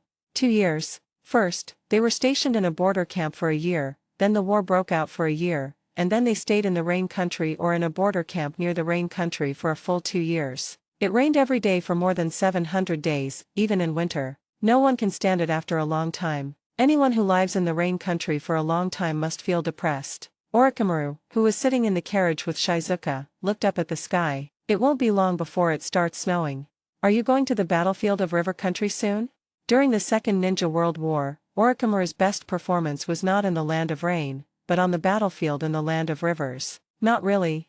Orochimaru smiled faintly. I need to spare some time to make puppets. As for the war, let's just waste time on it. A full-scale war cannot be ended in a short period of time. I also need a rest.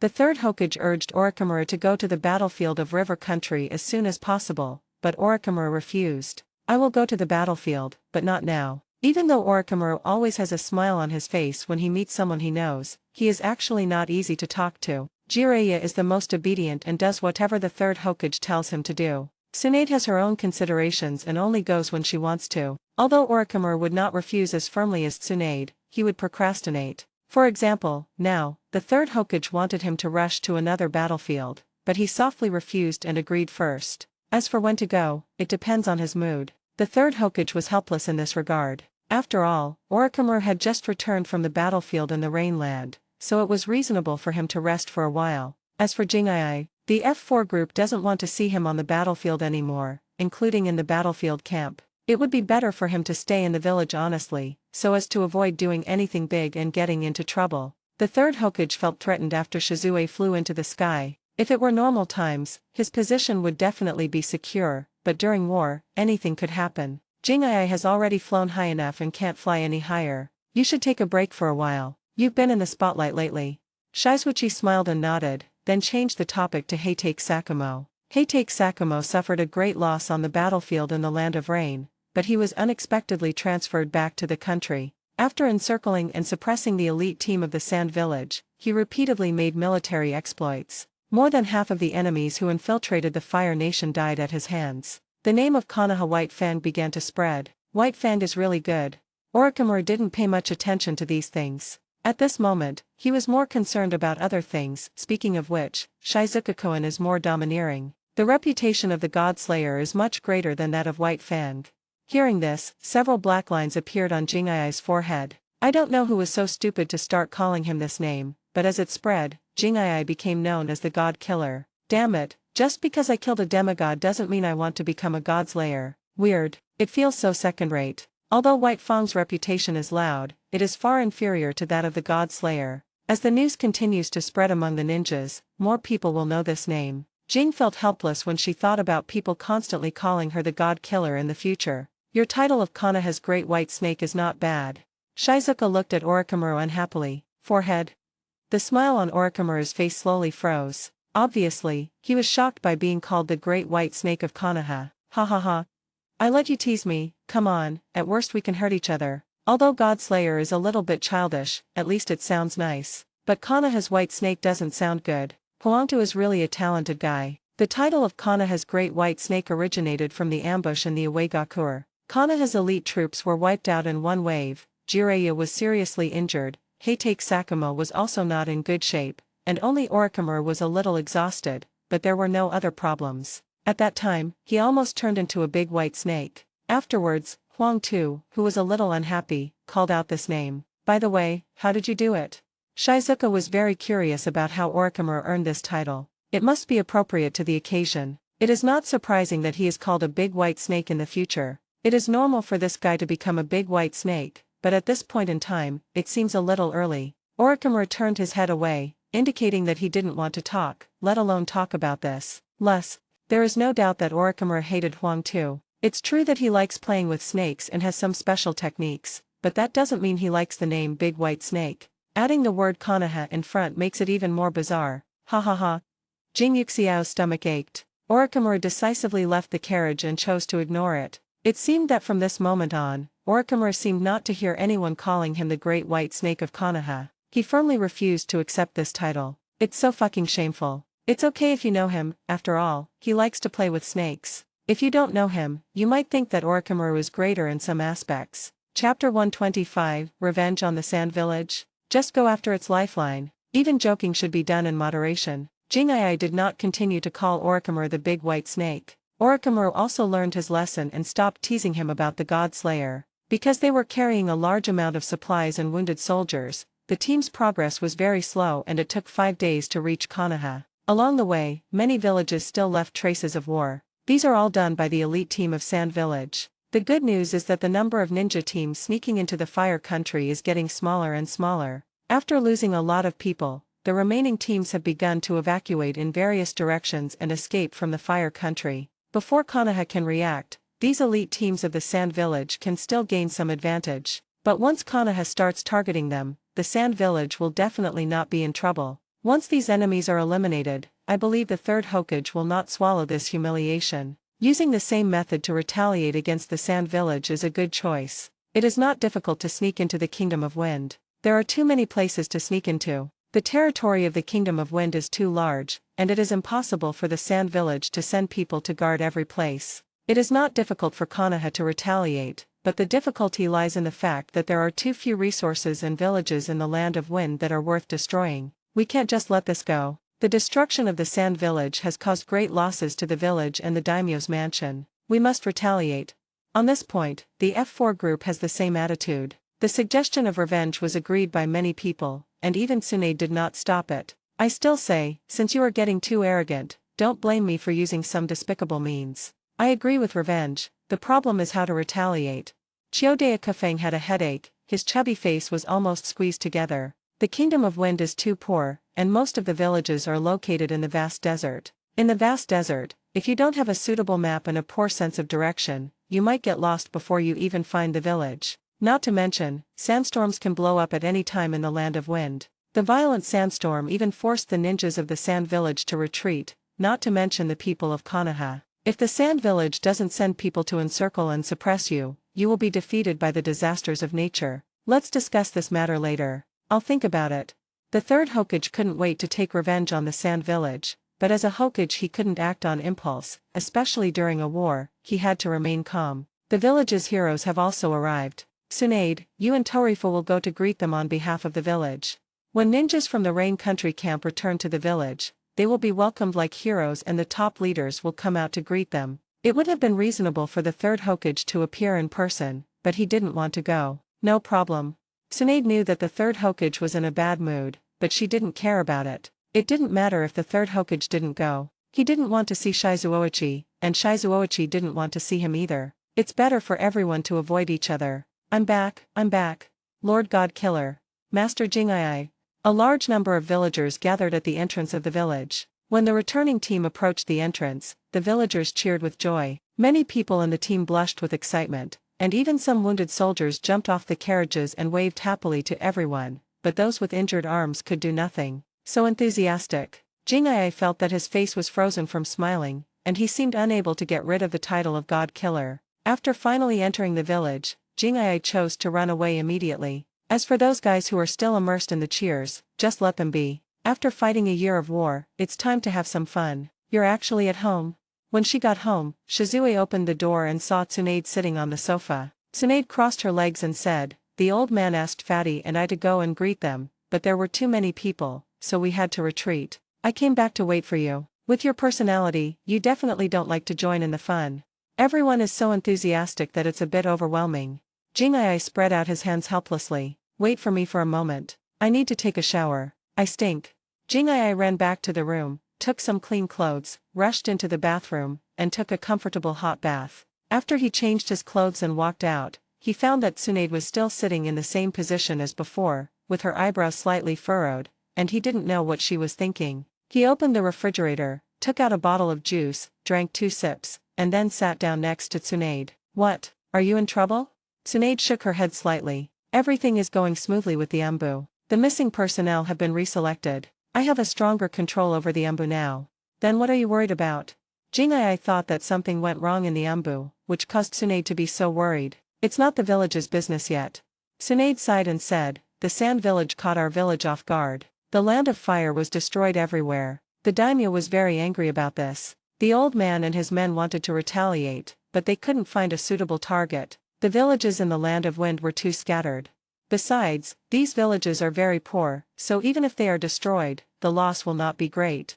Cough cough. Jing'ai coughed and almost sprayed out the juice in her mouth. "Don't mention it." Tsunade hits the nail on the head. "The people from the sand village sneaked into the fire country and destroyed things everywhere. Even if they didn't attack the village, setting fires everywhere would be enough to cause the fire country a lot of trouble. On the other hand, the Kingdom of Wind is poor to begin with, and its land area is large, mostly desert. Not only are there few villages, but they are also very scattered, and each one is poorer than the other. It is even more useless than chicken ribs. The revenge plan was stuck here. If I don't retaliate, I will not be able to swallow this humiliation, and it will be difficult to explain to Daming Prefecture. The sand village caused sabotage within the land of fire, and the daimyo was very angry. Konoha retaliated, and even if the losses could not be recovered, the daimyo's anger would be calmed. However, the special nature of the wind country makes it difficult for Konoha to take action. Ha ha ha.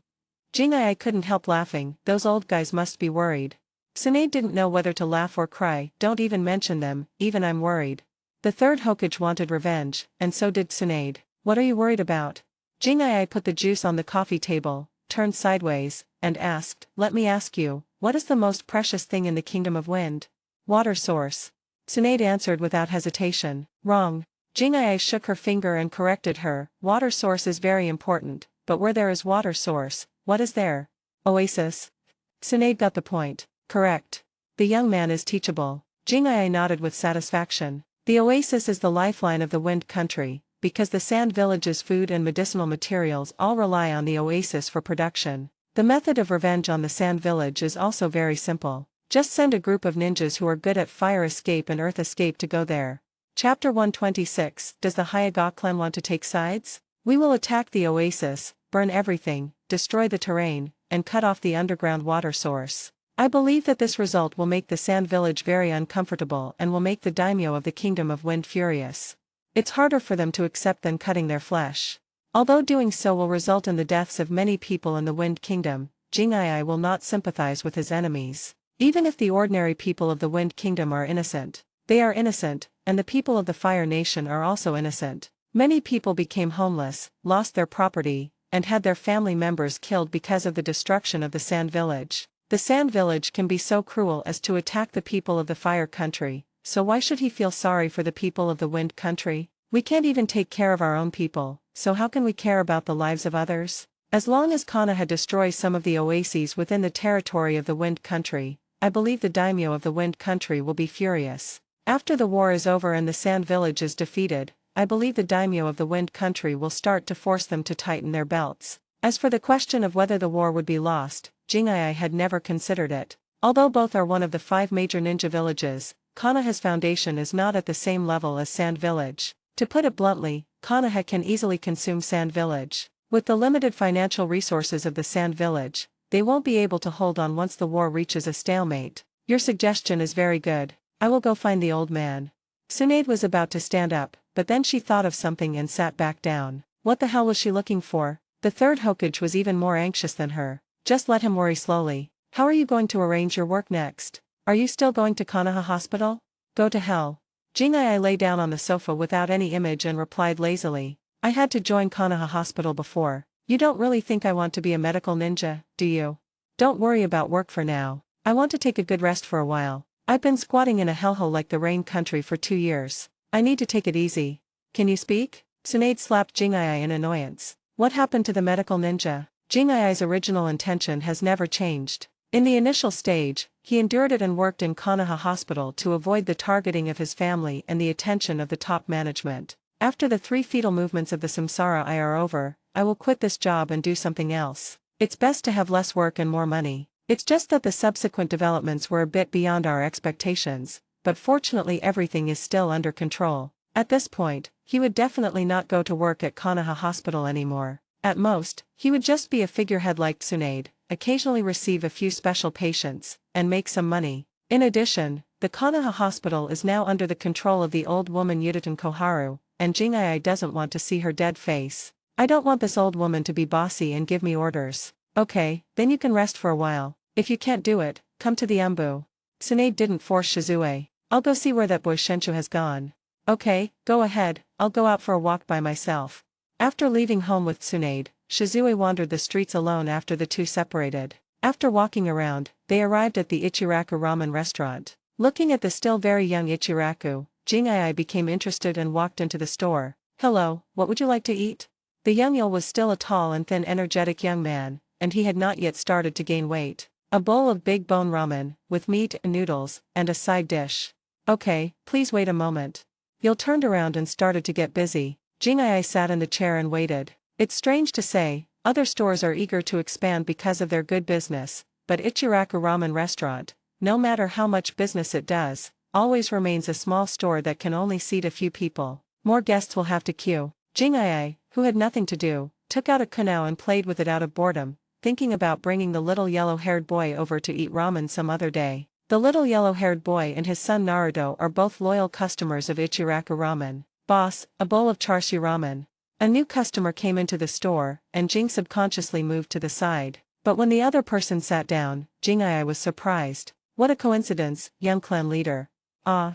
Hinata Hayashi nodded, straightened his clothes carefully and sat down slowly. Seeing him like this made Jing'ai feel so embarrassed that she almost got a seizure. Once upon a time, this young patriarch was a man who always had a smile on his face, but now, he has been completely trained into a cold, poker-faced successor. As the young patriarchs of large families, Uchiha Fugaku was born with a poker face, while Hayaga Hayashi developed it later. After greeting each other, they both sat in silence. Jing'ai had no intention of currying favor with the other party. Hinata Hayashi also remained silent. The big bone ramen is ready. Please enjoy your meal. This is your side dish.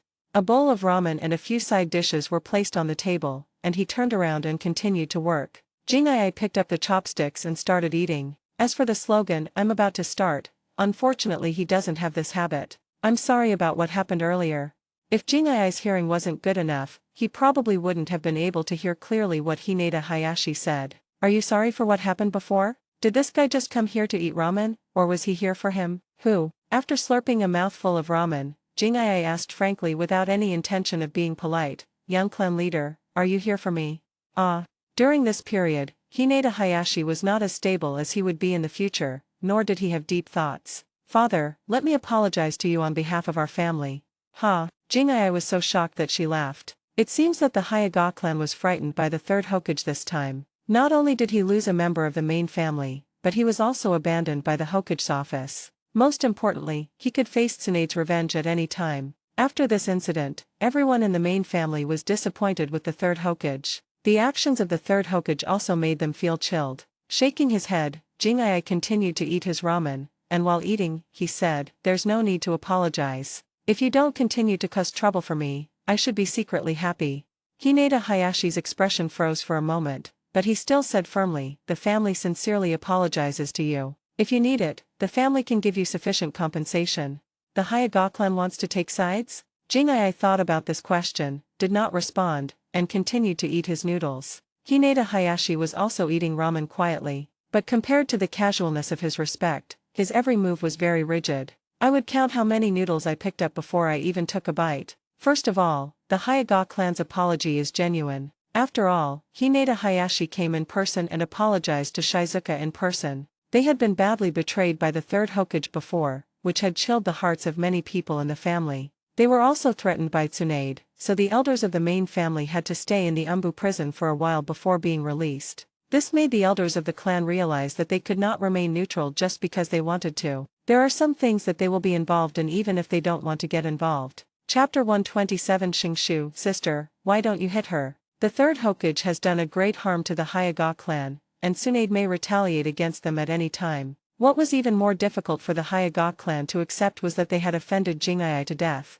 So the Hayaga clan had the idea of taking sides. It's just that the desire is not strong. After Jing'ai killed Hanzo of the Salamander with great force and became known as the God's Lair by others, the Hayaga clan became anxious again. The family's position became very awkward, and they were caught in a dilemma. Even choosing a side is not easy. Standing on the side of the third Hokage is equivalent to saying goodbye to Tsunade completely. It is still unknown whether he will be betrayed by the third Hokage in the future. If they stand on Tsunade's side, Tsunade may not pay any attention to them. Coupled with the death of the demigod, it brought enough stimulation, so the Hayaga clan anxiously convened a family meeting, finally decided on the idea of taking sides. If you want to take sides, you have to choose the right person, preferably one who won't easily betray your own people. Tsunade is the most suitable one. The F4 group has already scared the Hayaga clan. They were afraid that if they sided with the third Hokage, sooner or later, the Hayaga clan would be sold out. If they want to stand on Tsunade's side, Tsunade has to accept it, so the Hayaga clan decided to use a roundabout way to save the country.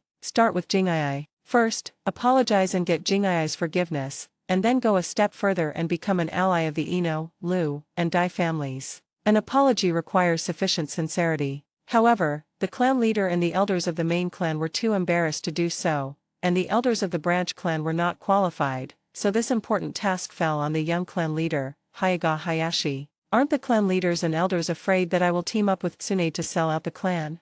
After eating a bowl of noodles, Jing'ai picked up the bowl, drank a few sips of soup, and then put the bowl down. I am full. It turns out that it is more comfortable to stay in the village. Ichiraku ramen tastes really good. Hinata Hayashi put down the chopsticks in his hand, turned sideways and said, Tsunade-sama is not such a person, and I believe you are not such a person either, Shizue. Although you may resent the family, you have never taken the initiative to cause trouble for the family. You are so confident. Jing'ai found this a bit funny. He took out the money and put it on the table, then wiped his mouth. It depends on your sincerity. By the way, the family's dog chain is useless to me. Don't hold on to your illusions. I won't show mercy. Want to take sides? Let me see your sincerity first. Hinata Hayashi. There are many people who hate the caged bird curse, but Jing'ai is the first one who says in front of the young patriarch that the caged bird curse is a dog chain. This metaphor is quite a bit extreme. I will tell my father the truth. Hinata Hayashi's eyes fluctuated, but his long-term stereotyped education still made him maintain a mechanical behavior. I don't know if you are tired. Jing'ai felt a headache and waved her hand and left. It's really tiring to talk to these people from the Zone family. Among all the members of the main family he had come into contact with, it seemed that Kushina's younger sister Hinata Miui was an exception. This girl from the main family who looks like a twin sister of the future Hinata Hayaga is not only introverted but also shy. You start to go wild as soon as you get back to the village, right? Even though the teacher is gone, I can still run around happily. I just got home and before I even entered the door, I heard Tsunade scolding someone. I didn't need to guess to know that it was the unlucky and miserable kid, Noeke. After returning to the village, Jing'ai ran away directly and did not participate in the subsequent celebration at all. Rope Tree, who liked the fun, pulled the little yellow-haired boy to join in the fun, but was finally pulled back by Tsunade by the ear. Help me. Seeing Jing'ai, Shensha looked for help. Unfortunately, Jing'ai ignored it. Don't look at me. I'm scared when your sister gets angry, so you should just handle it by yourself. Seeing that Jing'ai ignored him, Shenshu lowered his head resignedly and obediently accepted the loving education from his sister. Weren't you dancing happily in the camp before? You continue. Jing'ai took out an apple, leaned back on the sofa happily, and watched the excitement. It's fine if you don't help me, but you're also laughing at me. Xingshu's eyes widened, and the next second he was hit hard. I said a few words to you, and you still don't accept it? What do you want to do with your eyes wide open? I didn't. Xingshu covered his forehead and cried out in grievance. Ha ha ha. It turns out that funny children bring more joy. Jing'ai saw it and laughed. I was punished as soon as I returned to the village. It was really unbelievable. I was still angry about the teacher before, but my true colors were revealed when I returned to the village. But before he could be happy for long, he was caught by Tsunade. Jing'ai, that's great. After school, Kushina brought her sisters to visit the house. When she walked into the door, she saw Jing'ai lying on the sofa. The little girl cheered, raised her hands, rushed up, and threw herself into his arms. As for Xingshu, who was still suffering nearby, he was simply ignored by Huali. Slow down, be careful not to fall. Jing'ai helplessly reached out and hugged the little girl to prevent her from falling to the ground. Jing'ai, you are finally back. It's so boring to leave me alone in the village. You are biased and took Shenshu and Xiaohuangmao away. Sister Tsunade doesn't have time to accompany me. The teacher criticized me and asked her to help me check my homework. She checked it wrong and didn't pay attention at all. The food that Sister Tsunade cooked is not tasty either. After expressing her thoughts, Kushina began to complain and speak ill of Tsunade. Tsunade, who was standing aside, no longer had the heart to beat her brother. At this moment, her eyes were glowing green as she looked at Kushina, and a row of black lines appeared on her head. Hit her, why don't you hit her? You hit me so hard, why don't you hit Kushina? Xingshu shouted in his heart. Unfortunately, he was destined to be disappointed. Although Tsunade was dissatisfied with Kushina's scolding of her, she had no intention of beating her. Kushina, don't go too far. What do you mean I don't pay attention? It's obviously that the questions in your textbooks are weird. I haven't encountered many of them before. Also, my cooking isn't good, why don't you come and do it? We are both the same, don't be the crow laughing at the pig for being black, everyone is black. I'm busy all day long, and I have to be your guardian, check your homework, and cook for you. It's already very good. Even Shenshu doesn't have this treatment. Sister Tsunade, my cooking isn't very good, but I won't force you to eat even if I don't cook it.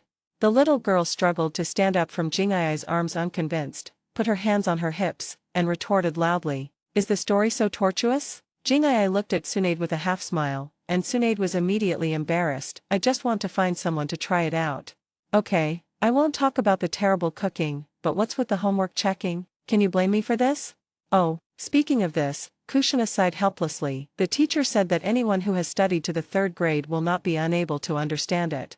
What do you mean? Which teacher said that? I will have a good talk with him tomorrow. Tsunade's chest felt like it was about to explode with anger. Chapter 128 Uchiha Mikato's different look. Ha ha ha ha. Jing'ai laughed so hard that she fell on the sofa. Not to mention, this complaint directly hit Tsunade's lungs. When she was a child, she was just like Jiraiya, a student who didn't like studying. Fortunately, Tsunade's grades were okay, at least better than Jiraiya, who was at the bottom of the class, but she definitely couldn't compare with Orochimaru, the academic master. Plus, all 3 of them are students who graduated early, graduated at the age of 6. He started school when he was less than 5 years old and graduated at the age of 6. According to the current grade level, he didn't even finish the 2nd grade, but graduated early and became a ninja. So the 3rd year's complaints hit Tsunade directly in the heart of the matter. You little bitch, I won't care about you anymore. Tsunade clutched her heart in pain. It's so frustrating. I've been so good to you and even took the blame for you. Is this how you repay me? Hee, just leave me alone. Kushina was not afraid of Tsunade's threats at all, but of course, Tsunade's words could not be taken seriously. Forget it. Tsunade, who began to doubt her life, sat directly on the sofa and no longer had the heart to educate Nawaki. As for Kushina, I'll talk to their homeroom teacher tomorrow, and ask them to assign more homework during the holidays. Tsunade-senpai, Shizuchi-senpai.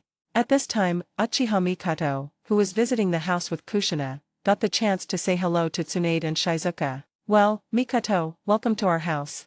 Tsunade's attitude towards Uchiha Mikato is quite good. Apart from the fact that she doesn't have any prejudice against Uchiha, there are more reasons why Uchiha Mikato is likable. She is beautiful, has a good personality, is obedient and sensible, speaks nicely, and has good cooking skills. Who wouldn't like such a girl? Hello. Jing'ai responded with a smile, but he found that the way Uchiha Mikato looked at him was different from before. There was excitement and admiration in her eyes. Does Uchiha Mikoto admire the strong? Soon, Jingai's guess got an answer. Kushina once again laid in his arms and chirped. Jingai, you are so amazing, you know that? Now everyone calls you God Slayer. Many classmates in the class admire you. Even the teacher says that you are a rare strong man in the village.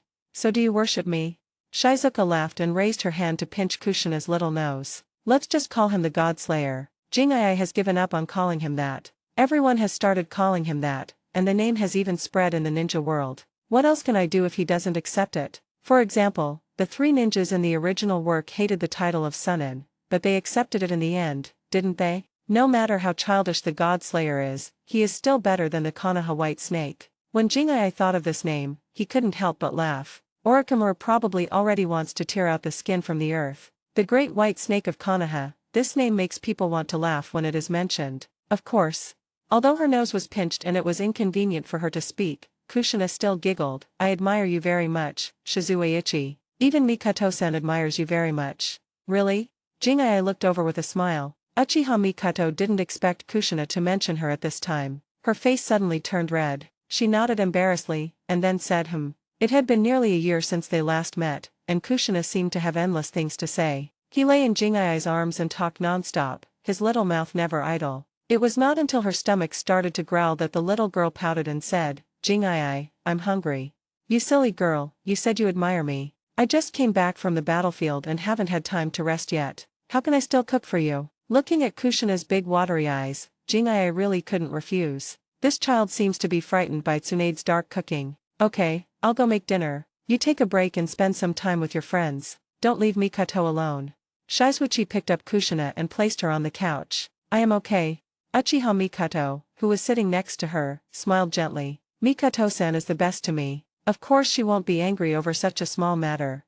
Kushina clasped her hands together and said solemnly, if this child was half as obedient and sensible as Mikoto, I would have to worry a lot less. Tsunade sighed helplessly. It can be said that apart from her Uchiha identity, Uchiha Mikoto is the type that everyone loves, the kind of child that everyone else has. After walking into the kitchen and taking a look at the food in the refrigerator, Jingai casually made a few home-cooked dishes. You guys take your time to eat. I'll go upstairs to rest first. I'm exhausted from rushing back from the camp. Not only is the road difficult to walk on, but I also have to be on guard against possible enemies. As the leader of the team that returned to the village first, Jingai was under the greatest pressure. After a few days of tossing and turning, I feel like I'm about to fall apart. Go. Tsunade was fighting with Kushina for meat, and she responded casually. Kushina and Noeka didn't react at all, mainly because they didn't dare to be distracted and were busy dealing with Tsunade. Only Uchiha Mikoto was very quiet when eating and made almost no noise. How old are you? Why are you still fighting with children for meat? Jingai suspected that Tsunade was not trying to anger Kushina on purpose, but she was really greedy. I don't know if Kushina has been given special treatment behind Tsunade's back. After returning to the room, Jingai changed into pajamas and fell asleep. Hayaga main family, the patriarch's main courtyard. Facing the inquiring gazes of his father and the family elders, Hineda Hayashi, who was kneeling meticulously on the mat, said calmly, Father, Jingai accepted my apology, but he said that if the family wants to take sides, they need to show enough sincerity. The family has shown the utmost sincerity by not pursuing his responsibility. The unlucky guy's father looked unhappy. After all, his son was killed by Jingai, and the family couldn't retaliate or even ask for an explanation. What's even more frustrating is that as an old father whose son has died, he still has to put on a smile and please others, which makes him feel uncomfortable. The Hayaga clan leader glanced at him and turned his head back. I know everyone is unhappy with Hayaga Shizuka, but you must not forget the previous lesson. The village is not on our side. Hayaga Shizuka seems to have found a way to counteract the caged bird curse. This is very important. The caged bird seal has always been the Hayaga clan's means of inheritance. Now that something has happened, it would be strange if the people of the main family are not anxious. Fortunately, the two sides have not yet completely torn their faces apart, and currently the only person who can do this is Jingai. Whether it was the Hayaga clan leader or the elders of the main family, everyone was worried that Jingai's special case would spread to the entire branch family. If the main family is unable to control the branch family with the caged bird curse, the main family's position will be in danger. The most important thing right now is to find out why Hineda Shizuka is not afraid of the caged bird seal. Yeah, what if he's lying to us? Don't forget, as long as we prepare in advance, the people from the branch family may be able to kill the people from the main family. A group of elders from the clan were talking non-stop. The Hyuga clan leader listened patiently, and when everyone had finished speaking, he looked at his son. Hizuki, you've had contact with him, tell me what you think. I was in the hospital in the morning, went home in the afternoon, had dinner and fell asleep. Sorry, my dears, I updated late. Chapter 129 Orochimaru rejects the third Hokage. The Hyuga clan leader is not young anymore, so the training of the family heir has been put on the agenda. The Hyuga clan has already begun to lift up the young clan leader. Father, elders, I don't think Jingai is lying. Hinata Hayashi was silent for a while, then spoke his mind. Because he gave me a sense of confidence, and he didn't take me seriously. I think even if my father or the elders went there in person, the result would be the same. Why is Jingai so confident? This is worth pondering. After all, lies will be exposed one day. As long as what Jingai said is not true and is a lie, then what does it matter if he becomes a godslayer? As long as the Zone family seizes the opportunity, they can continue to control him with the caged bird curse. How about giving it a try? An elder made this suggestion. It won't work if we run up to Jingai and attack her openly, so we'll do it secretly. Then who can bear the consequences? The Hyuga clan leader said in a not very friendly tone, if you attack a ninja from the same village, once you are discovered, you will be killed on the spot. It would be unreasonable. Who wants to try it yourself? If it were an ordinary person, he would definitely not dare to do this, but Jingai is definitely an exception. Not to mention that he had already killed one person before. Jingai now returned with glory. If anyone tried to plot against him and was caught and killed on the spot, he would have no place to complain. Forehead. As soon as these words were spoken, the elder who made the suggestion immediately chose to shut up. This is like testing your life. If he succeeds, he will get nothing good and will face Tsunade's revenge. If he fails, needless to say, he will die on the spot. Accustomed to a comfortable life, who in the clan would be willing to take risks by tying their heads to their belts? Not to mention the other elders, even the one whose son had died was unwilling to take the risk. His son is dead, but he is still alive. Who would want to die when he can live? Seeing the elders all silent, the Hyuga clan leader was inevitably disappointed. Let's talk about this later. Aren't Miui and Kushina good friends? You can let Miui contact them on behalf of the family first. Show enough sincerity. This sincerity is hard to come by, because ordinary things cannot disturb Jingai. When Jingai was in the frontline camp, he was in charge of all medical matters. Logically, when he returned to the village, he should first report to the third Hokage. It's a pity that the current third Hokage doesn't want to see him, and he doesn't want to see the third Hokage's annoying face either. Jingai just wrote a report and gave it to Tsunade, asking her to deliver it to the Hokage's office, and that was it. After finishing the report, Jingai also started his vacation. Shizuka is on vacation, and the F4 group wishes he could stay in the village to rest. Orochimaru wants to take a vacation, but the third Hokage is not too happy about it. The village is at a critical moment. As a member of the village, you, Orochimaru, are also one of the representatives of the new generation of strong men. How can you take a vacation? Can you sleep well if you take a vacation at your age? No matter how Orochimaru tried to refuse, the third Hokage still sent people to urge him again and again. Helpless Orochimaru could only go to the Hokage's office to meet the third Hokage. Orochimaru, the village needs you. The third Hokage got straight to the point. The smile on Orochimaru's face gradually disappeared. Teacher, I just returned from the battlefield in the Rain Country. I need to rest for a while. But the village needs you. The third Hokage's tone became much heavier. The situation on the front line is very tense, and the village needs a strong man like you to relieve the pressure on the front line. Orochimaru's character meant that the third Hokage could not always force him with force, but had to appeal to his emotions. After all, Orochimaru was not Jiraiya, and if he was forced too hard, he would resist. Orochimaru looked at the anxious third Hokage, was silent for a while, and then smiled. Teacher, as far as I know, the pressure on the front line is not as serious as you said. Secondly, I have a lot of things to do. If you are not satisfied, then let Jiraiya come back first, and I will go to the Kingdom of Rivers with him. Cough cough.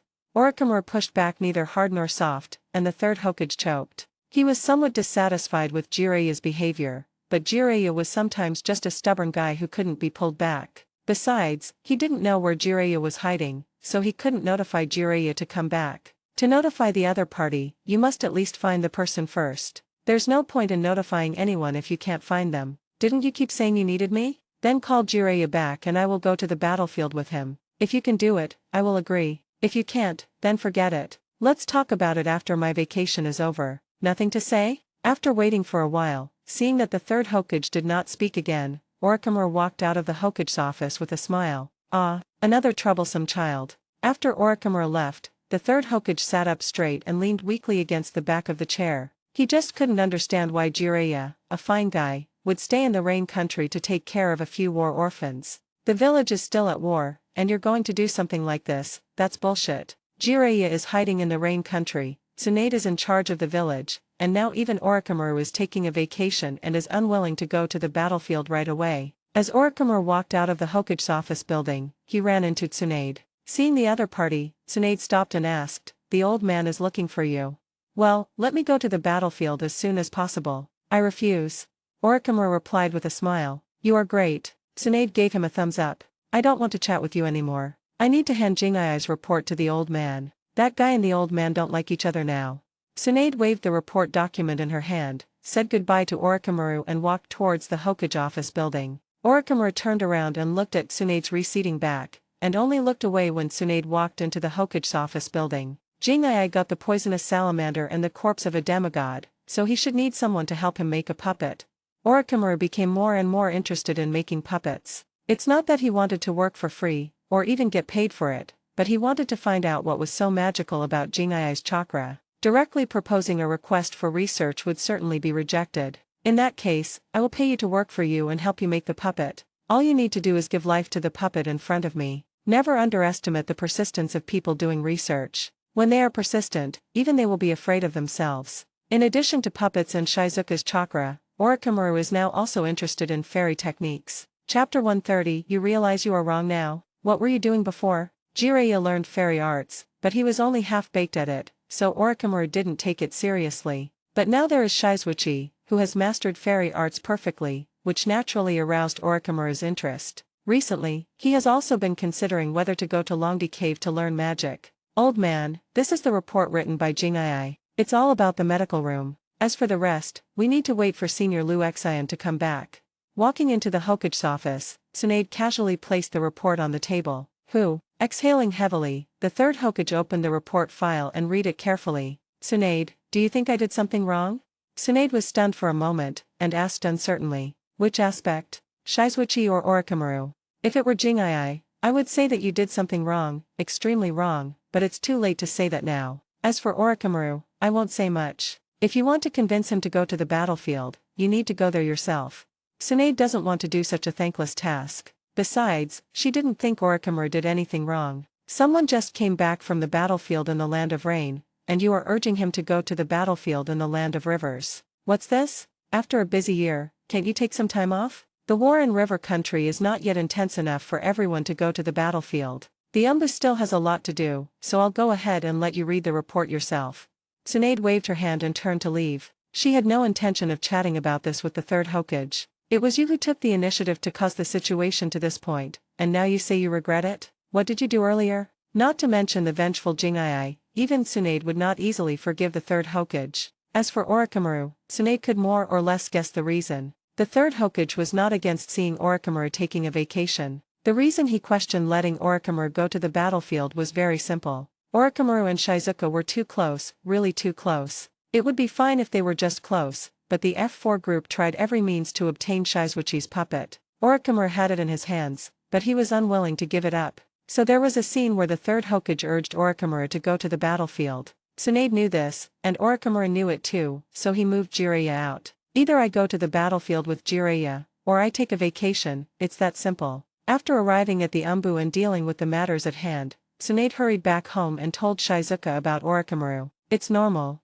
Hearing this, Jingai shook his head and said, "A few old guys are trying their best to get the puppets and the core secrets of the puppets from me. But Orochimaru has a lot of puppets in his hands, so it's normal for him to target him. But those old guys probably don't have the nerve to ask Orochimaru to contribute the puppet for free.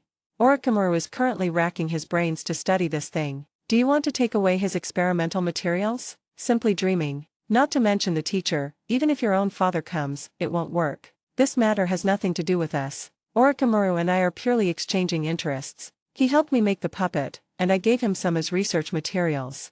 Jingai didn't take it to heart and said casually, "As long as Orochimaru doesn't break his promise to me, he can handle the rest." Transactions are transactions, and our relationship is not good enough for me to stand up and help you resist the pressure. Not to mention that Orochimaru wouldn't easily take sides, even if he did, Shizueiichi didn't want to stand with him. This is to prevent this big white snake of Konoha from becoming interested in human experiments one day and dragging him and Tsunade into it. The old man is just daydreaming. Tsunade curled her lips and said, Orochimaru is not as easy to talk to as Jiraiya. I hope they won't make the relationship between master and disciple too awkward. By the way, can you get the Forbidden Scroll? Tsunade turned around in confusion. Forbidden Technique Scroll? The one in the Hokage's office? What do you want this for? It's not me who wants it, but Minato who needs it. I need to copy down some ninjutsu, especially the Flying Thunder God technique, and some sealing techniques. Jingai spread his hands and explained, as the war continues, the pressure on the village will increase, and our relationship with them may break down at any time, so I need to get these things.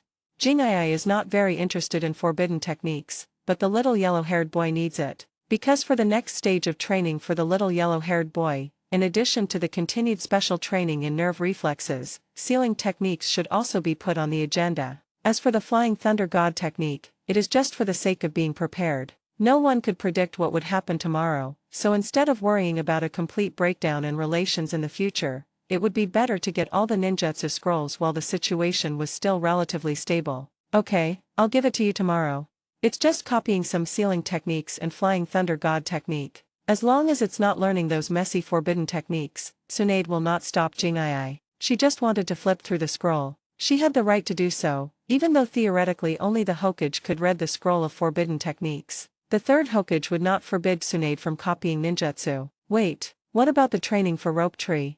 The road for your disciples has been paved, but what about my brother? Damn Jiraiya, when you come back, I'll show you how I'll deal with you. Hasn't Rope Tree's training course already been booked? Jingai looked at Tsunade strangely. Swordsmanship and taijutsu are the basis, and water ninjutsu is the main one. I don't ask much of him. As long as he can master your second grandfather's water ninjutsu, it will be fine. There is no need to let Shensha learn all kinds of messy things, and he may not be able to learn them all. It is better to specialize in one thing. After all, not everyone can become the second Tobirama Senju. I don't think the training curriculum for Rope Tree and Minato will change much in the next 10 years, nor is there any need to change it. As long as they both meet my requirements, it will be their own business as to what they want to study in 10 years. Jingai successfully convinced Tsunade. As an older sister, Tsunade was very clear about the level of her brother's talent. It was considered good among children of the same age, but it was a little worse than the little pervert Minato Namikaze. The next day, Tsunade swaggered into the Hokage's office. Then, in front of the third Hokage, he took out the scroll of forbidden techniques hidden in the secret compartment, opened it directly, and started copying the ninjutsu scroll with a pen. The third Hokage, who was sitting in a chair and reading a document, couldn't help but ask, Tsunade, do you need to learn the above ninjutsu? Can't you?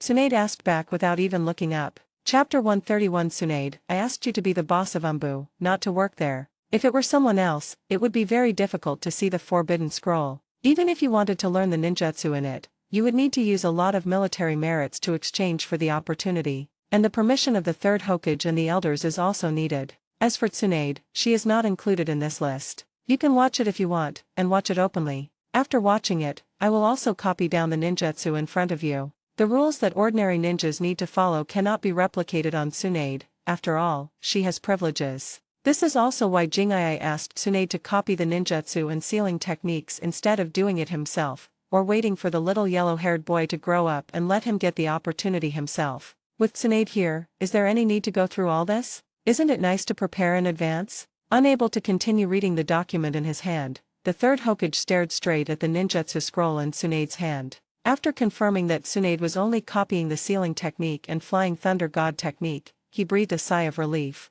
It's good that it's not a forbidden technique. But why did Tsunade copy these ninjutsu? Old man, keep busy. I'm leaving now.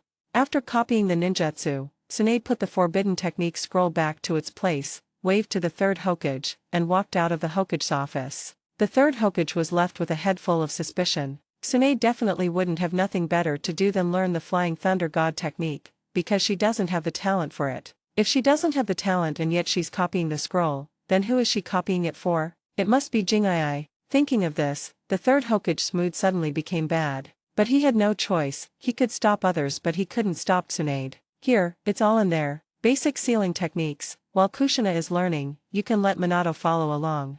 Tsunade handed the scroll to Shizuchi. Jing kept receiving it. At this stage, the little yellow-haired boy can only learn the basic sealing techniques at most, and he cannot handle the higher-level ones. It would take at least several years for him to lay a solid foundation and start to take off. During this period, Jing-ai only needs to ensure that the little yellow-haired boy has a solid foundation. These few years are the best growth period for Rope Tree and Little Yellow Hair. As time went by, Jing-ai's name as the God Slayer spread throughout the ninja world. Many people were shocked to learn that Salamander Hanzo attacked the Konoha camp at night and was killed in a fierce counterattack. Although the title of demigod is a bit arrogant, Hanzo of the Salamander's strength is recognized. The result that the so-called demigod was killed was somewhat unexpected. It would have been fine if he had just counterattacked, but he was actually killed by a medical ninja. When did Konoha's medical ninja become so powerful? As a result, the title of God Slayer continued to spread, and Jing-ai's intelligence information also spread quickly in the ninja world. Many people fell silent after seeing his information. Is the information falsified? After get off work, Tsunade returned home, and as soon as she entered the house, she saw Jing-ai lying lazily on the sofa. It's been such a long time, and you're still so lazy. Is it really that tiring to be in the frontline camp? It's more tiring than you think.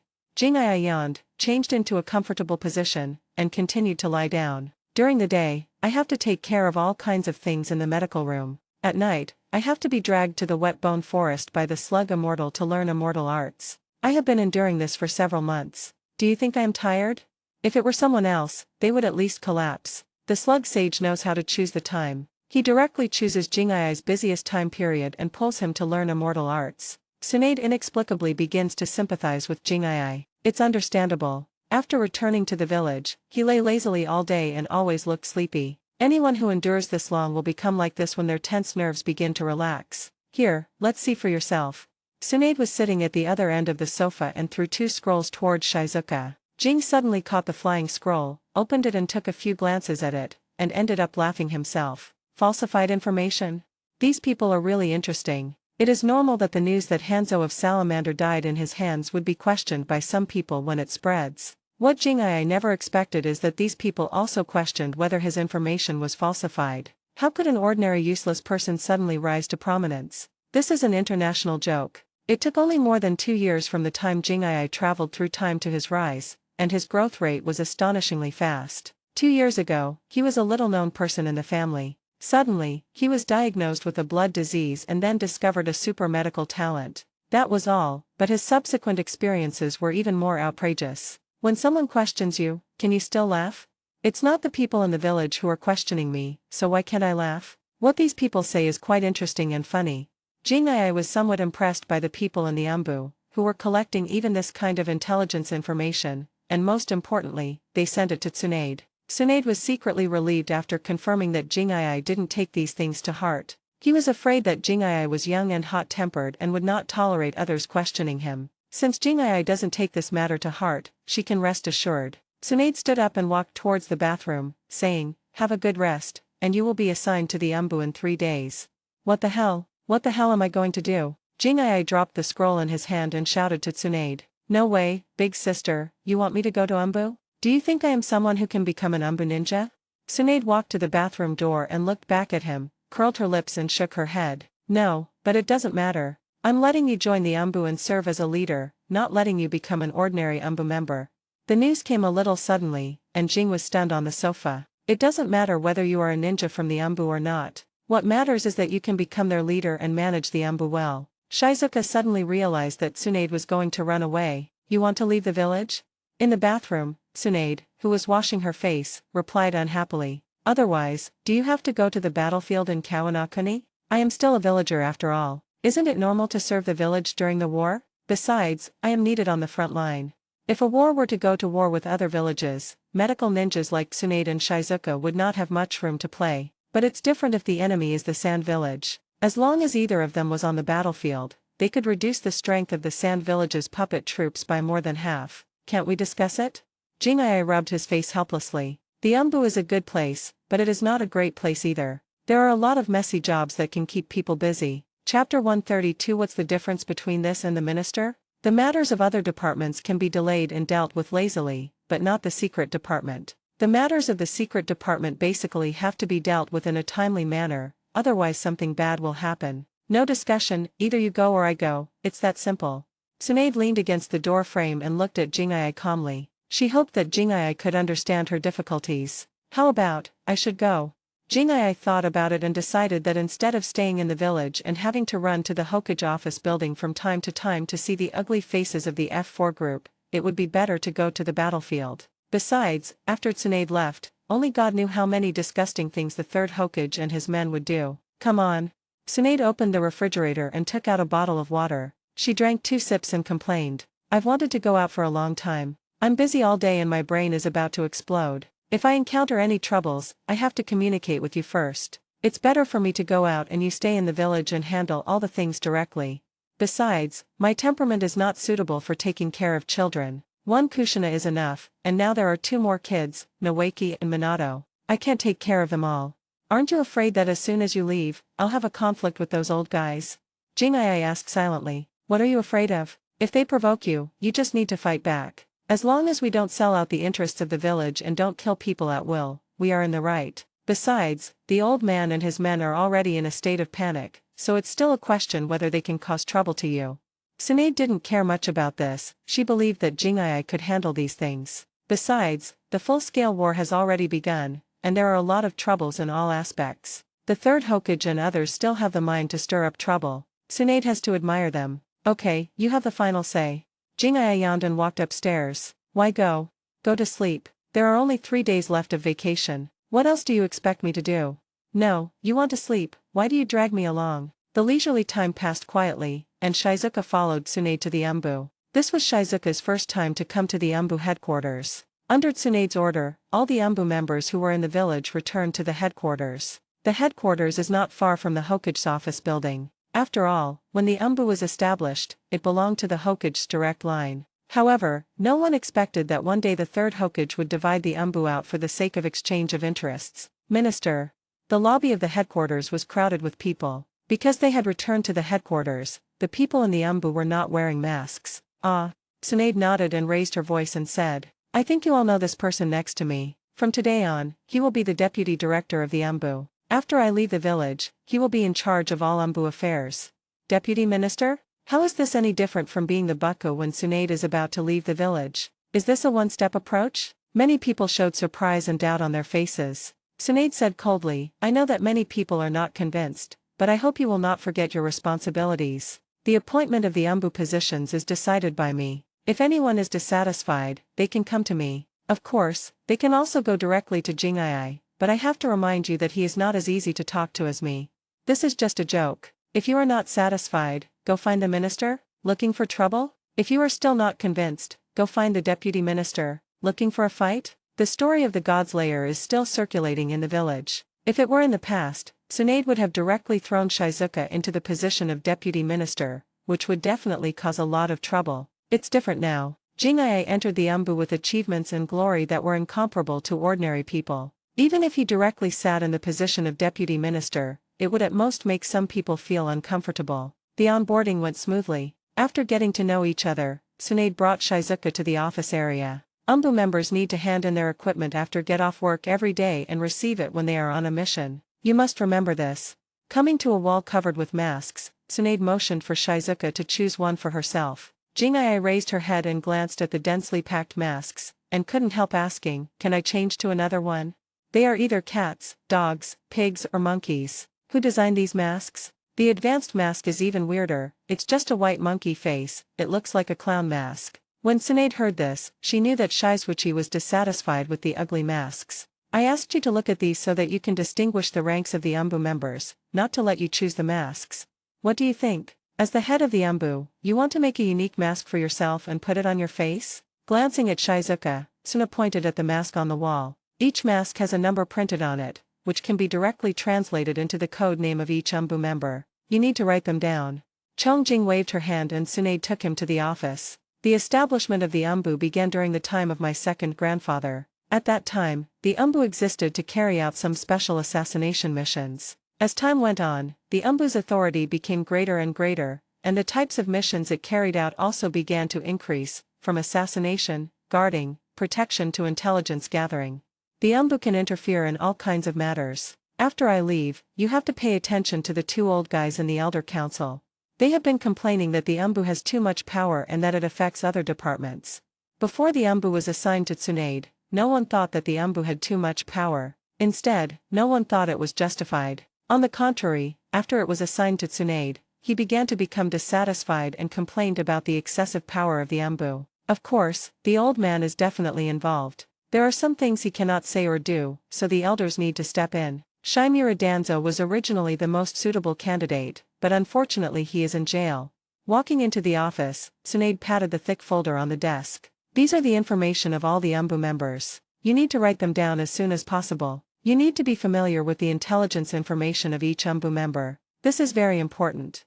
The files in the middle are all daily cases of the Umbu. They need to be examined one by one and handled as quickly as possible. The documents and scrolls at the back are all intelligence gathered from various sources, and they also need to be sorted out. In short, sitting in the office is a heavy task. Looking at the table full of documents and scrolls, Jingai's skin couldn't help but jump a few times. He seemed to understand why Tsunade wanted to go to the battlefield. With Tsunade's personality, she didn't have much patience to sit in the office and handle these official duties. It's fine for other departments, but the affairs of the Umbu cannot be left to subordinates to handle, otherwise it will easily cause trouble. Cough cough. Jingai coughed and said seriously, "Can we switch? I suddenly feel that going to the battlefield is actually quite good. Do you think that's possible?" Tsunade gave Shizuka a look that showed her understanding. Chapter 133F4 is ready to make a move again. I've been in the village for so long, and finally I got a chance to escape, go out for a walk, and try my luck. Do you still want to steal my job? Headache. Jingai, who was sitting on a chair held down by Tsunade, casually opened a document, took a look at it, and her eyes began to twitch. Why do we have to send even reports like stalking a suspect to the office? Tsunade leaned against the desk and said as a matter of course, to prevent someone from abusing their power. After all, the Umbu has too much power. If it is not properly controlled and someone takes advantage of it, it will cause a lot of trouble. Jingai was speechless, because this was indeed a problem that existed in the Umbu. Unfortunately, the Umbu department is too special and has incredible power, so it cannot be cut casually, because if some privileges are cut, the Umbu will become the second police department. The greater the privilege, the more stringent the enforcement. Okay, I'll take a look, but you need to help me transfer Senior Liu Xian over to assist me. Old guy Nara Shikashin wants to retire, but there is no way. I helped you everywhere in the camp, and now that we are back in the village, you have to help me. Okay. Tsunade agreed to Shizue's conditions. Tsunade can help with other matters, but Shizuka needs to master the roster as soon as possible, otherwise it would be embarrassing if the leader doesn't know the intelligence information of his subordinates. Fortunately, there are not many ninjas in the Umbu, so it is not difficult to write down the intelligence information of the members. In addition, during the war, the Umbu needed to collect a large amount of intelligence, and therefore lost a lot of people, which invisibly relieved some of Jingai's pressure. It also brought some troubles, because he needs to select suitable people to join the Umbu and fill the vacancies. As the most mysterious and powerful department in the village, Umbu has always been a department that many ninjas look forward to entering, and the application materials submitted each year can be piled up very high. There is no rush to fill the vacancies. The most important thing is to get the Umbu under control first. In the Hokage's office, the F4 members sat together. Hinata Shizuichi resigned from his position at Konoha Hospital and was brought into the Umbu by Tsunade, directly assuming the position of deputy director. Tsunade will soon leave the village and go to the battlefield. After saying this, the third Hokage leaned back in his chair and looked at his two old companions. Yuditen Kohara showed a happy expression. Hiruzen, after Tsunade leaves, can we? No. Midaman N said anxiously, the privileges of the Umbu cannot be changed, especially during a war. The importance of the Umbu is self-evident. Even if one wants to cut off some of the Umbu's power, one cannot do it at this time, otherwise it will only weaken the village's power in disguise. But Yutane Kohara was a little anxious. She couldn't confront Tsunade head-on when she was around, because if they got into a fight it would be bad for everyone. Why can't we take action even though Tsunade is gone? The silent third Hokage said. Xiao Chen, Minyan is right. During the war, we should not do things that weaken our own strength. The problem of Umbu can only be dealt with after the war. The third Hokage wanted to cut away some of the power of the Umbu, but he hadn't lost his mind yet. Then why don't you ask us to come over? Kohara Yutane was a little unhappy. This doesn't work, and that doesn't work. Why did you ask us to come here? Are you trying to make fun of us? We are still not strong enough. The third Hokage gave hints to Yuting Koharu and Mito Kato-en. Insufficient strength means insufficient manpower, and we need help. Danzo? Yuting Koharu and Mito Kato-en reacted. The third Hokage asked them to come here not to weaken the power of the Anbu while Tsunade was away, but to get Danzo Shimura out. When Tsunade was around, she watched too closely, and the third Hokage didn't want to break up with Tsunade, so he could only remain in a stalemate. After Tsunade left the village, this thing went from being impossible to being possible. Compared to Tsunade, Shizue's attitude would definitely not be that tough. Danzo Shimura is a mad dog who dares to bite anyone. He is also a qualified tool and scapegoat. With him, F4 will definitely feel much more comfortable when doing things. Even if he did something wrong, he could always blame it on Danzo Shimura. A good scapegoat should not be wasted. Koharu Yutain thought for a moment, moved her mouth, and hesitated to speak. She opened her mouth several times but failed to say what was in her heart. She was worried that Danzo Shimura's release would irritate Tsunade. Midaman N sighed. Compared to Tsunade, I think we should pay more attention to Hinata Shizuka's reaction. Humph. Yutain Koharu said unhappily, with Tsunade not here, would Hyuga Shizuchi still dare to cause trouble with us? After taking a look at the incomprehensible Yutain Koharu, the third Hokage shook his head. Shao-chun, don't underestimate him. Hyuga Shizuchi is no longer the insignificant person he used to be. Besides, after Tsunade left, the Anbu is in his hands. But some things have to be tried after all. After leaving the Hokage's office building, Yutain Koharu asked, do you disagree with Hiruzen releasing Danzo? Or are you worried that Tsunade will come running back from the battlefield? Do not. Mizuta Minyan frowned and shook his head. Tsunade knows us, and we know Tsunade too. She is not the type of person who would abandon her responsibilities and run away. On the contrary, she cares a lot about the village, otherwise she would not have taken the initiative to go to the battlefield. I am worried that Hinata Shizuka will have a very intense reaction. What kind of overreaction? You're not going to come and cause trouble with us, are you?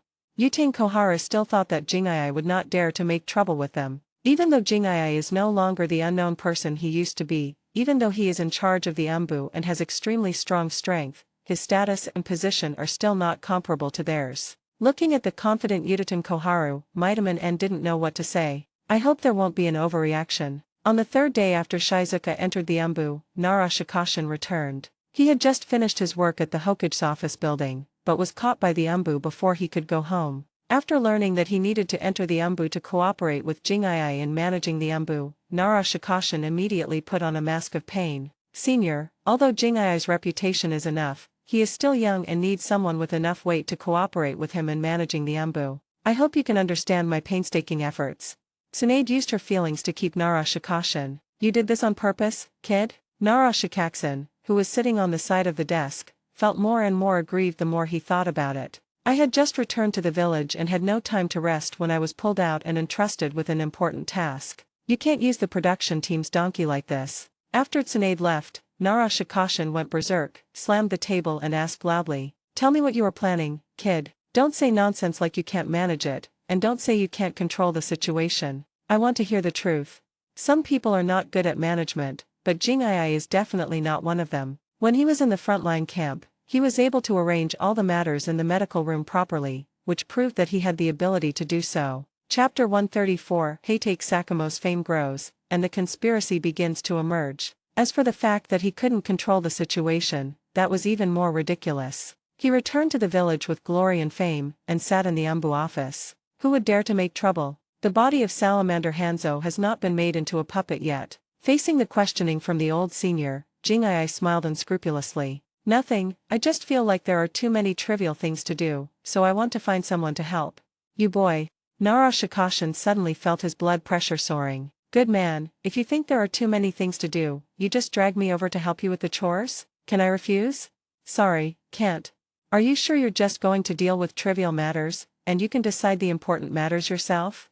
Nara Shikashin is not afraid of dealing with some trivial matters. What he is afraid of is that Jingai will find an excuse and throw everything to him. After being together for so long, Nara Shikashin knows Jingai very well. Once this kind of thing happens, others will be at a loss. The minister was unreliable. He left the Anbu to the deputy minister and went to the battlefield himself. The deputy minister is unreliable, and if the Anbu is thrown to him, the minister's secretary, he will go crazy. Even though the Anbu has great power, Nara Shikashin doesn't want to touch that power at all. Don't worry, senior. I will handle the important matters myself. You just need to help me with the trivial matters. Jing'ai made a serious promise. Even though he had tricked Nara Shikashin, Jing'ai would not abandon the Umbu, and he couldn't. Nara Shikashin's face darkened as he gritted his teeth and said, "Remember your promise, otherwise don't blame me for staying sick and recovering from my injuries. I can handle a small pit, but don't dig a whole pit, otherwise I will go on strike." "No problem, then, senior, thank you for your hard work." Jing'ai agreed with a smile, then pushed a pile of documents and scrolls in front of Nara Shikashin, raised his hand and gestured, "Senior, you can start."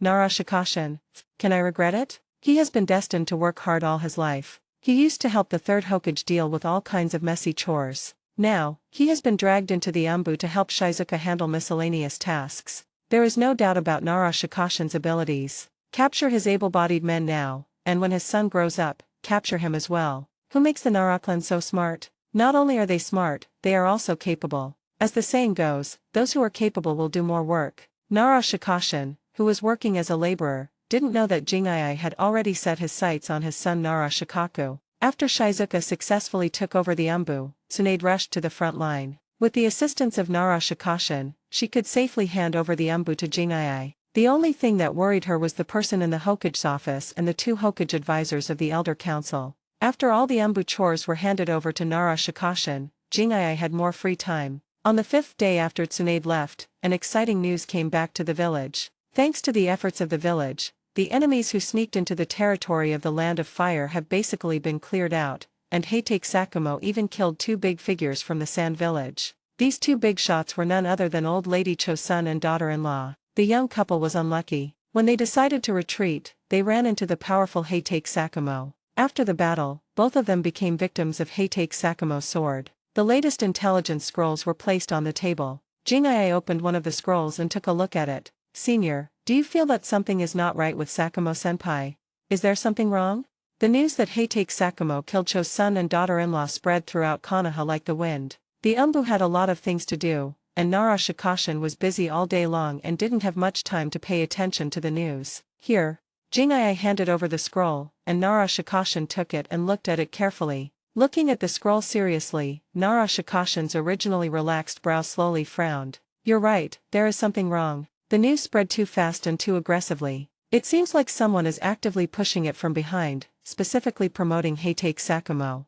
Killing an important enemy figure is such exciting news that is worth publicizing in the village." The village did not help spread the news that Jing'ai killed Hanzo of the Salamander in the Rain Country camp, but it also did not take any action to suppress it. On the contrary, Heitake Sakumo's achievements were praised and spread in various ways. Jing'ai was not against seeing Heitake Sakumo's glory, but there seemed to be something wrong behind this glory. "Hokage-sama, is that you?" Nara Shikashin's first suspicion was the 3rd Hokage. The publicity of Heitake Sakumo's achievements was somewhat exaggerated, and the purpose of doing so was probably aimed at Shizuchi. If you promote it vigorously and spread the information normally at the same time, after a while, Jing'ai's news will be covered up. "Ha ha ha, it looks like someone doesn't want my reputation to be too high, doesn't want me to become a hero of the village, and is deliberately pushing Sakumo-senpai hard behind my back." After laughing a few times, Jing'ai opened the other scrolls and started reading, but soon lost interest. In order to target him, the 3rd Hokage and others really have good intentions, but aren't they worried that if they promote Heitake Sakumo, they will be embarrassed in the end? In the original work, Heitake Sakumo was praised too highly because of this incident. Finally, the daimyo granted him the privilege of wearing the Hokage half-sleeves, and Heitake Sakumo actually wore it. This led to the subsequent conspiracy against Heitake Sakumo. "Tisk tisk, praise me, I hope you can save face in the end." Thinking of Heitake Sakumo's personality, Jing'ai couldn't help laughing. He pushed hard, and supported hard, and finally pushed out a middle one. He supported Heitake Sakumo to suppress Jing'ai's reputation, and at the same time, he could also stir up trouble between the 2 of them. This was the purpose of the 3rd Hokage. Unfortunately, he miscalculated one thing, that is, Heitake Sakumo is a straightforward person. The straightforward Heitake Sakumo would not associate this matter with the Hokage's office, let alone be grateful to the 3rd Hokage and his group. As for having a conflict with Shizuka, it was even more ridiculous. He, Heitake Sakumo, has made great contributions, become a hero of the village and enjoyed great fame. How is he related to Shizuka? It doesn't matter at all. Anyone with a deep mind would think of Jing'ai, but Heitake Sakumo wouldn't. because he is too straightforward. So Jing'ai wanted to laugh. The third Hokage's efforts might be in vain. Not to mention that his efforts would be in vain, he might even promote an uncontrollable big star with a samurai spirit and a straightforward personality. Looking at Jing'ai who was laughing nonstop, Nara Shikako secretly breathed a sigh of relief. His worries were in vain. Although it was all in vain to worry, the result was a good thing. Jing'ai would not be dissatisfied with Heitake Sakumo because of this incident. This will not affect the relationship between the two. As for the Hokage's office, Nara Shikako really wants to ask, Hokage, do you really have a deep understanding of Heitake Sakumo? Chapter 135 Kushina, Jingwon is the best, no objection. Don't waste your time. In the end, he ended up embarrassing himself. Shaking his head, putting all these messy and annoying things out of his mind, Nara Shikashin continued to do his own thing. Jing'ai began to think about whether he should also lend a helping hand to the third Hokage. Since you want to support Heitake Sakumo so much, how about I help you add fuel to the fire? Having made up his mind, Jing'ai took out the scroll, quickly wrote down his thoughts, hung the scroll on the feet of the puppet crow, and released the puppet crow. This kid definitely has bad intentions. After taking a look at Jing'ai who was trying to hold back his laughter, Nara Shikashin shook his head and decided not to think about it. It is not your business to meddle in other people's affairs. He is no longer in the same camp as the third Hokage, so why should he worry about the third Hokage's affairs? The news about Heitake Sakumo spread quite quickly, and Tsunade, who had already arrived at the front line, also noticed this problem. There must be someone behind this. Tsunade did not interfere in this matter. She was very busy in the frontline camp, and she believed that Jing'ai could handle these things. The damn old woman Cho has developed a new type of poison, causing great losses to Konoha. Tsunade is busy cracking the poison and trying to develop a new antidote as soon as possible. As for the village, she could delegate power to Jing'ai and believed that Jing'ai could handle it. At night, when Tsunade was about to rest, the ninja in charge of intelligence came hurriedly and handed the puppet crow to Tsunade. The camp is heavily guarded, and the war atmosphere is thicker than that of the Rain Country camp. Summoning beasts and ninja hawks that want to deliver messages here cannot run around, but need to reach designated locations to be handled by the intelligence department. The same goes for puppet crows. If they fly around randomly, they will be shot down. Lady Tsunade, this was sent by the village. The scroll has the words Tsunade received written on it, so the people from the intelligence department will directly send the scroll and the puppet crow that delivered it together. Thanks a lot. Taking the scroll, Tsunade deciphered the code on it, opened it and began to read. As for the puppet crow, she didn't need to worry about it. This guy would find his master by himself. Help push Heitake Sakumo. Tsunade was a little confused as to what Shizue was planning. The third Hokage pushed Heitake Sakumo in order to suppress Shizuoichi. Then what was the intention of Shizuoichi pushing Heitake Sakumo and asking her to personally write a letter to the daimyo, asking the daimyo to nominate Heitake Sakumo and give him a reward? After putting away the scroll, Tsunade thought for a while. She turned around and grabbed the puppet crow, and said to it, Jing'ai, what are you planning? After the words fell, after a long while, the blue eyes of the puppet crow lit up with blue light, and a silent voice came out of the puppet crow's mouth. Didn't you say that we wouldn't use puppet communication unless it was absolutely necessary? What time is it, and you are still talking about this? Veins bulged on Tsunade's forehead. If Jing'ai was in front of her, she would definitely punch his head off. Under normal circumstances, if we don't use puppets to communicate directly, we are just worried about being discovered, which would cause the third Hokage and others to be upset. Generally speaking, it is not used, but that does not mean it cannot be used. Let me ask you, what are you thinking? It's obvious that someone is behind Senior Sakumo's matter. It must be the old man. Why do you want me to write a letter to the daimyo prefecture to nominate Senior Sakumo and ask for a reward? Because Sakumo-senpai is the village's hero. Since he is the village's hero, it is only natural that you help nominate him and ask for the reward. Well, that's it. I'll leave the daimyo prefecture to you. Praise Sakumo-senpai more. Don't worry about it affecting me. I have a good relationship with Sakumo-senpai, and we won't have any conflicts over this kind of thing. The higher Sakumo-senpai is praised, the more those old guys will suffer in the end. Is that so? Tsunade had become accustomed to accepting Shizuoichi's guidance. Since it has no impact on the relationship between Shizuoichi and Heitake Sakumo, Shizuoichi will not take it to heart, so Tsunade can rest assured. Well, I will write a letter to the daimyo. As for what reward the daimyo will give to Senior Sakumo, I am not sure. I will praise you a little more. The communication ended here and the puppet crow returned to normal. After writing the letter, Tsunade opened the window and the puppet crow flew away quickly. Tsunade called someone and asked him to deliver the letter to the daimyo's mansion. As for what consequences this letter would cause, Tsunade was too lazy to think about it because she was very busy. The kind that is very busy. At dinner time, at the table, Shingshu excitedly shouted, "Sakumo-senpai is so amazing. People outside say he is a great hero of the village, a very great hero. I hope I can become a village hero like him when I grow up."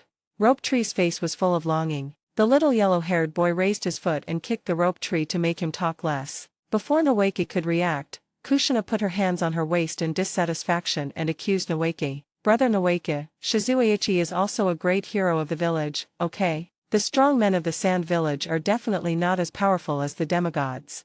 Jingai is very powerful, but Sakumo-senpai is also very strong, and it's spread all over the place." Shingshu retorted unconvinced. Kushina said forcefully, "I don't care, anyway, Shizuichi is better than any senior. You are so unreasonable." "I'm not being reasonable. Be careful or I'll beat you up." Kushina even raised her little fist and pretended to punch someone. She has mastered the art of supernatural powers, and after the seal on the 9 tails was stabilized, Kushina's strength has been increasing rapidly. When he gets angry, he even avoids the Rope Tree. "Tisk, you just know how to scare me. If you have the guts, don't use your fists." Noeki complained in his heart, but he didn't dare to continue arguing with Kushina, as he was afraid that Kushina would really take action. "Humph, if you have the guts, don't use your fists. Then there's no need to use fists, who's afraid of who? Come. Just come." After dinner, Jingai leaned on the sofa and watched the 2 little kids quarreling with interest. It was quite interesting. Even though Kushina is a few years younger than Noeki, her fighting ability must be strong. She made Noeki blush in the quarrel. The little girl even proudly did a tactical backward move, with her hands on her hips, looking very proud. Things are not going well for Shenshu. After finally convincing Kushina not to use her fists, she found out that she couldn't win an argument with him. "This is so frustrating. Thank you for your hospitality, teacher." After the little yellow-haired boy had his fill of meal, he did not join in the quarrel between Noeki and Kushina. Instead, he ran to Jingai and thanked him politely. "Thank you for what?" Jingai waved her hand and said, "You are the only one at home, so you can just come to the teacher's place to eat. It's just a matter of having an extra pair of chopsticks. As for words of thanks, don't say them. If you really want to thank me, then train hard and make yourself stronger. Oh, take this." Then Jing threw a small wallet over. Feeling the bulge in the wallet, the little yellow-haired boy's eyes turned red and he quickly refused. "Teacher, I can't take this." Chapter 136. The amount is not important, what matters is that there is one. "Take it, just think of it as a loan from me. When you grow up and can make money, just return it to me." Jingai said nonchalantly, "Boys should still carry some money with them. What if you want to go out and buy something to eat, or want to go to a hot spring with friends but have no money?" "But..."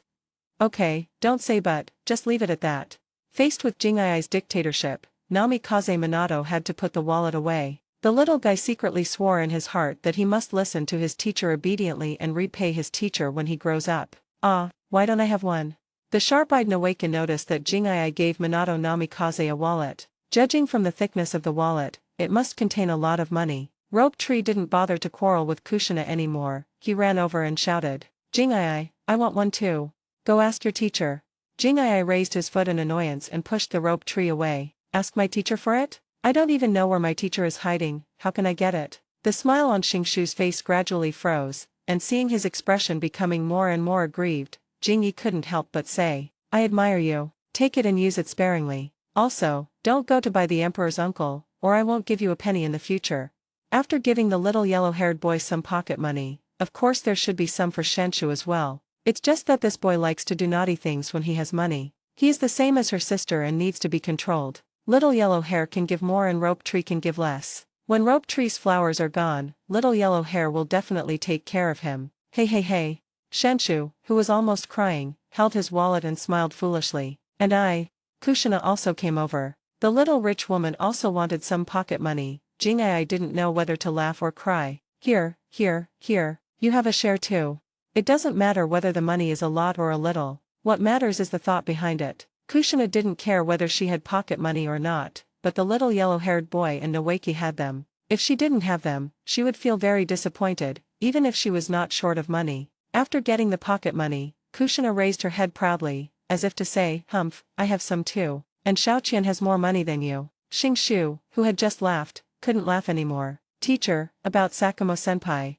The little yellow-haired boy was very worried that his teacher would be affected, and he couldn't understand why when his teacher killed a strong enemy, his reputation spread slowly, but when Senior Sakamo killed an enemy, the news spread like wildfire. It's impossible to press it down, and it's even harder to press than AK. It's so weird. Jing'ai, you are a great hero in my heart, a hero of the village, much more powerful than Sakamo-senpai. Kushina lay in Jing'ai's arms and rubbed him hard a few times. Raising his hand to hold the little girl's head, Jing'ai smiled and said, "Don't worry, I'm really not affected by this incident. Senior Shimao has become famous, and this is what he deserves. As for the rest, you don't have to worry about it. Children, don't worry about these things." Kushina wanted to say something, but suddenly an Umbu ninja appeared in the living room. The Umbu ninja codenamed Tiger half knelt on the ground, lowered his head and said, "Sir, the Hokage's office has notified you to go to the Hokage's office building for a meeting. Please go there immediately."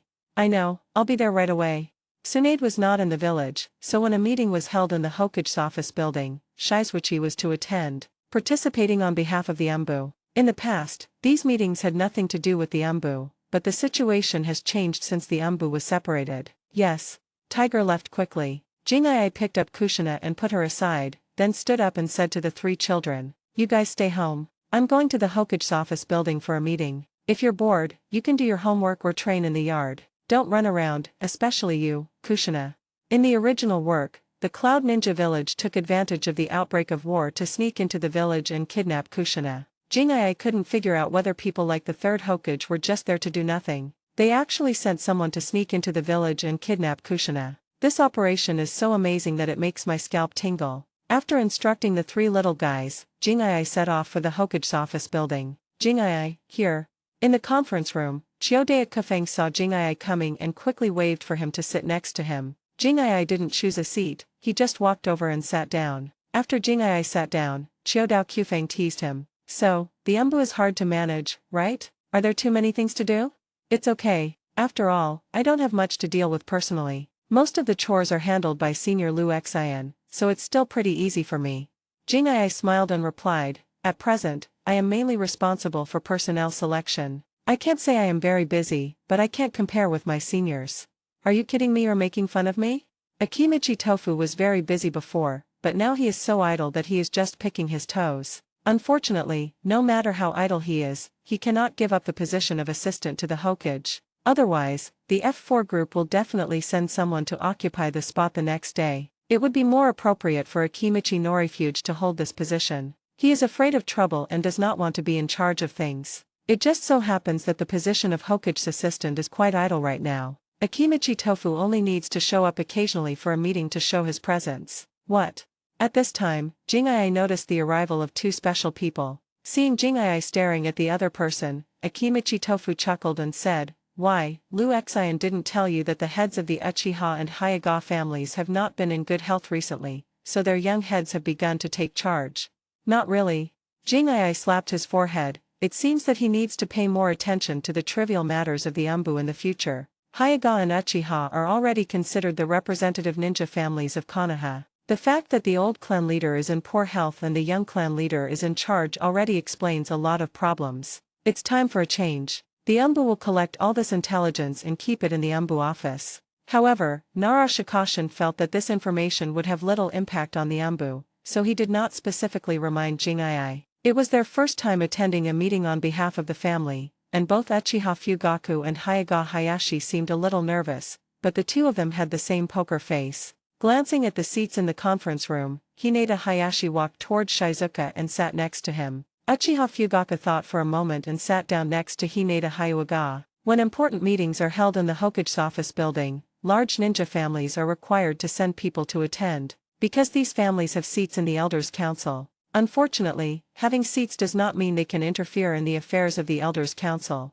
Jing'ai didn't pay attention to the two young clan leaders beside him and continued chatting with Chiodea Kofang. Both of them are greedy people, and the situation changes quickly when they get together. "Really? It will taste better this way." "Of course. If you don't believe me, you can go back and try it. My 3 kids at home love it." "Then I have to try it. I'll invite you to my house some other day to eat the special barbecue I make." "Since the senior has invited me, I will definitely come." Listening to the two of them discussing various ways of eating, Hinata Hayashi, who was sitting next to Jing'ai, couldn't help but feel a little uncomfortable. Chapter 137. You want to make medicine without giving the raw materials? Is it really appropriate to discuss this kind of topic in such a serious place? The two of them became more and more engaged in the conversation, until the third Hokage arrived with two Hokage advisors. The third Hokage sat on the main seat, and Yutin Koharu and Mito Kato and did not hesitate to sit down on the left and right. Glancing at the people in the conference room, the third Hokage coughed lightly. Now that everyone is here, let's get started. Man Yen, can the supply of materials from the logistics department be guaranteed? No problem. What about the medical department? Not in the medical department. Koharu Yutin deliberately glanced at Jing'ai and said helplessly, because the pharmaceutical sector is not under the jurisdiction of the medical system, I cannot guarantee the supply of medicines to the medical department. Watch out, kid, they're coming for you. Chiodea Kafang gave Jing'ai a cautious look. Jing'ai smiled silently, not caring at all. It's a mess that the healthcare system department can't supervise the pharmaceutical department. The chief of the Shimura clan, who was sitting in the back seat, said this in a bad mood. For a moment, everyone looked towards Jing'ai. Jing'ai represents the Umbu, and the pharmaceutical department is also under the jurisdiction of the Umbu. Facing everyone's gaze, Shizueichi calmly sat up straight, leaned back a little, and leaned comfortably against the back, then glanced at Chief Shimura who was leading the charge. Who are you? Do you need to be in charge of the pharmaceutical department? Are you talking about me? The Shimura clan leader, who had a goatee that was already graying, was stunned for a moment. What? The Shimura clan has become so powerful that they even have to take care of the affairs of the Umbu. Total nonsense. Chief Shimura's beard was shaking with anger. I just think this is unreasonable. The pharmaceutical department should be under the medical system, so that it can be properly mobilized. Oh, yes, yes, yes. Jing'ai nodded repeatedly. Everything you said is right. Pfft. Chiodea Kafang couldn't help laughing. Kimika Kufang, what do you mean? Are you making fun of me? Chief Shimura's face was blue and purple, looking very funny. No, no, no, I didn't mean that. You are overthinking it, senior. Chiodao Chufeng straightened his face and apologized quickly, but this apology lacked any sincerity. Okay, let's not argue about this kind of thing during the meeting. The third Hokage frowned and asked Jing'ai, are the drugs in the pharmaceutical sector available? Jing'ai changed his posture, crossed his legs, and shook his head. I don't know. The third Hokage was stunned. Hinata Shizuichi. Yutin Koharu was the first one who couldn't help herself and slammed the table to remind him loudly, in such a serious meeting, please don't joke about the fate of the village. I really don't know. Jing'ai spread out his hands innocently and explained. When Sinead left, she only asked me to keep an eye on the pharmaceutical department. As for how much medicine the pharmaceutical department can produce and how to supply it, it is not my responsibility. If Consultant Koharu is in a hurry, she can go to Tsunaid. The Umbu only assists in the management of the pharmaceutical department, not incorporating the pharmaceutical department into the Umbu. Theoretically, there is nothing wrong with Jing'ai's statement. The pharmaceutical department is only managed with the assistance of the Umbu and is not incorporated into the Umbu. But in fact, the pharmaceutical department is controlled by the Umbu. The entire pharmaceutical department is surrounded by dark forces. It's okay if you know about it, but if you don't, you might think that the pharmaceutical department's production base is one of the village's military bases. But I just don't admit it. The Umbu controls the pharmaceutical department. What can you do? Do you think I'm a fool? Or do you think you can fool everyone by saying this? Koharu Yutain was shaking with anger. Jing'ai looked at her in surprise. So you are not a fool? You. Yutain Koharu's face changed and she almost vomited blood. What are you? Jing'ai slammed the table and cursed. You are not a fool, but you have the nerve to ask me. Why don't you ask the pharmaceutical department whether the raw materials can be supplied? If you don't provide the raw materials, will the pharmaceutical department use the stones to develop drugs? Or have all these things been swallowed by you, the representative of the Council of Elders and the Hokage advisor? Is it that intense? It's different from what father said. Hayaga Hayashi and Uchiha Fugaka felt a little nervous as they attended a high-level meeting for the first time. Before they came, the old father reminded them not to speak in the meeting room, but to listen quietly and wait for the meeting to end. Now it seems that the discrepancy is quite large. There were all kinds of table slamming and cursing. It was so exciting. Cough cough. Maidam N, who was sitting opposite, quickly stood up and interrupted the two of them. If he didn't stand up to interrupt Jing'ai and Yutain Koharu, who knows what shocking words the two would say next. After looking at Maidam Yen, Jing'ai continued. So, don't ask me like a fool whether the pharmaceutical department can supply the drugs. Instead of asking such stupid questions, you should think of a way to send more raw materials. Anyway, I have the pharmaceutical system in my hands. If you provide me with materials, I will start working. If you don't, then forget it. I don't care how many people die on the front line. Many people in the conference room showed surprised expressions. If they have understood correctly, it should be that the logistics department and the medical department are colluding to withhold the materials, so the pharmaceutical department has no materials to use and is unable to supply enough medical drugs. Do you mean this? Xiaochun, Minyan, has the supply of medicinal materials needed by the pharmaceutical department been interrupted? Seeing that the situation was beginning to deviate in an uncontrollable direction, the third Hokage had to step forward and bring the topic back to the topic. Ahem, there has been a lot of material movement recently, so the materials needed by the pharmaceutical department have just been prepared and have not been sent over yet. Mizuto Minen looked at Yutang Kohara deeply and had to help this old woman wipe her ass. That's good. Send it over as soon as possible. War is no joke. Without enough medical supplies, many people will die on the front line. The third Hokage made the final decision and put the matter behind him. So are there enough ninja supplies? Sufficient, but relying solely on the village's supply is not enough. We need to purchase from outside. However, the war has broken out and the situation is tense everywhere, so we need to send enough people to protect the caravans to prevent the enemy from sabotaging and looting.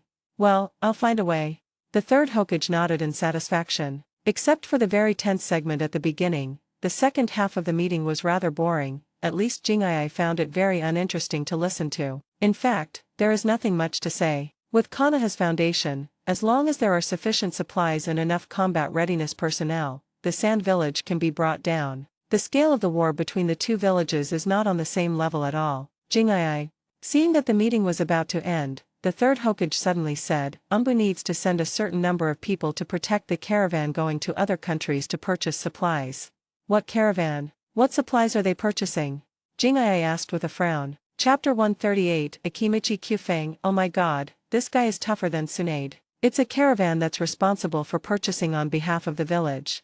The third Hokage said it vaguely. Jing'ai ignored all this and said bluntly, I'm sorry, Hokage. In order to collect all kinds of intelligence and protect various important personnel, the Umbu has suffered heavy losses since the outbreak of the war, and has not yet been replenished.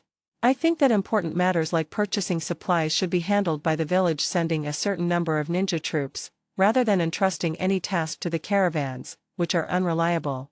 At critical moments, we still need to rely on our own talents.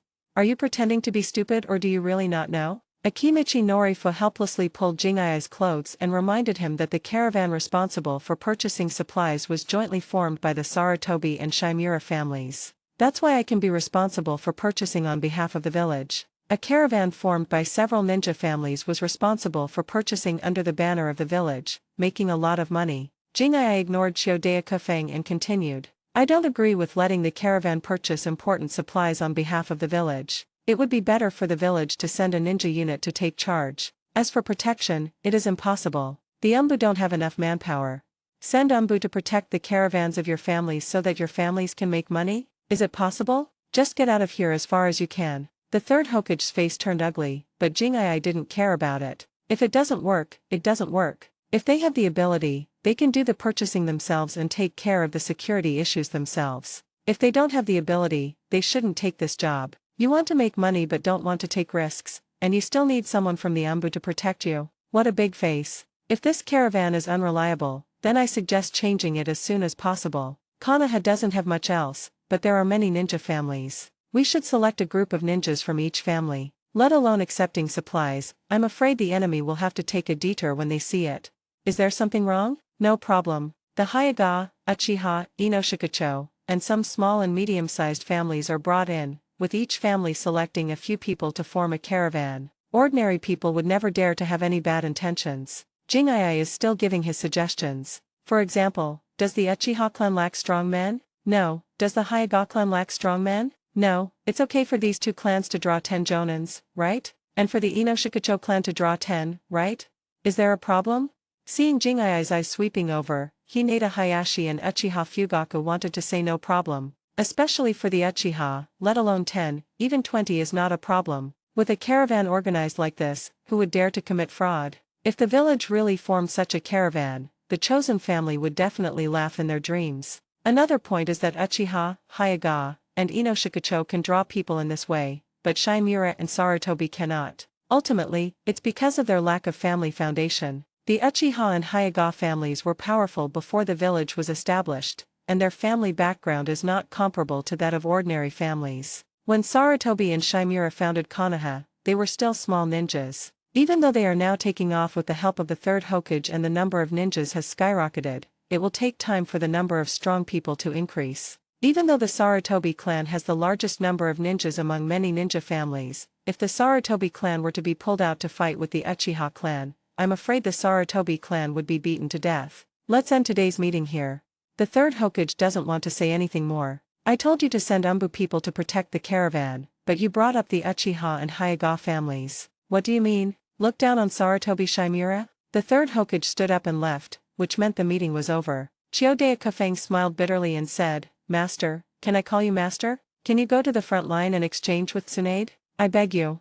Akimichi Tofu originally thought that Tsunade was too tough, but when Tsunade went to the front line, he realized that she was not tough at all. Tsunade has been keeping her hands back, always giving face to the third Hokage. Look at Shizuoka, he slams the table and curses all the time, he doesn't give anyone face and he directly sabotages everything. In comparison, Tsunade is just a good kid. Jingai is the one with thorns all over his body. Senior, please don't joke like that. I can't stand it.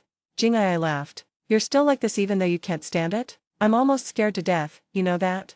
Chiyoda Kafang patted his fleshy chest with an expression that showed he couldn't bear it. Jingai spread out his hands and said seriously, when I was weak, I pretended to be a grandson. Now that I have the confidence, I still pretend to be a grandson. Doesn't that mean I really have become a grandson? Chiyoda wanted to curse, but also wanted to laugh. Okay, you're not a grandson, so tell me, what should I do if my face is completely torn? Given Jingai's attitude and style of doing things, Akimichi Tofu is really afraid that one day the two factions of the Hokage will directly fight each other. Then let's fight. Why should I endure it if others don't let me live a good life? Jingai said he didn't care. At worst, Konoha can be torn into pieces, and then everyone can be well. Of course, this cannot be said. Words that are not conducive to unity cannot be said. You are awesome, okay? I am no match for you young people. Chiyodachu phone left helplessly. Jingai turned around and looked at Hyuga Hayashi who was still sitting in the chair and said, young clan leader, is there something wrong? Hinata Hayashi wanted to find a place to talk, but thinking of Jingai's tough attitude in the meeting, he had to swallow his words back. I want to talk to you about compensation on behalf of the family. Then let's talk while we walk. Jingai did not refuse Hyuga Hayashi, but when he walked out of the meeting room, he shouted to Uchiha Fugaku, please Fugaku say hello to the old clan leader for me.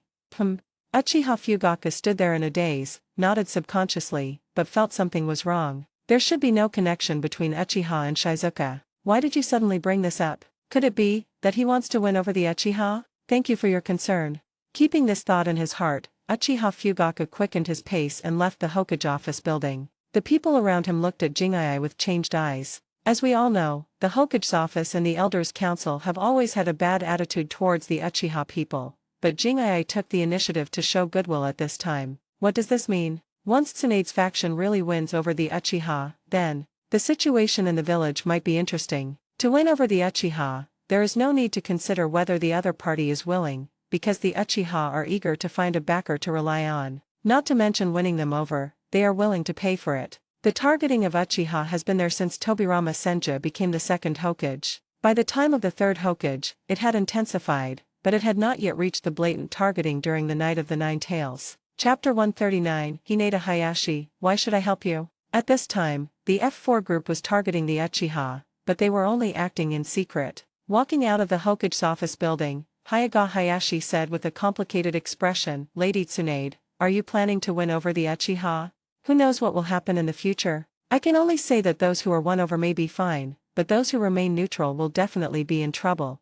Jingai casually stabbed Hinata Hayashi in the heart. Don't the Hyuga clan prefer to remain neutral? Given the current situation in the village, you cannot remain neutral, because you will be the first to suffer. As for the Uchiha, Jingai looked at Hinata Hayashi with a playful look. To be honest, in my mind, the Uchiha are more worthy of being won over than the Hyuga. As someone who was born into the Hyuga clan, I know very well what kind of family the Hyuga clan is. All the negative words that can be used can be associated with the Hyuga clan.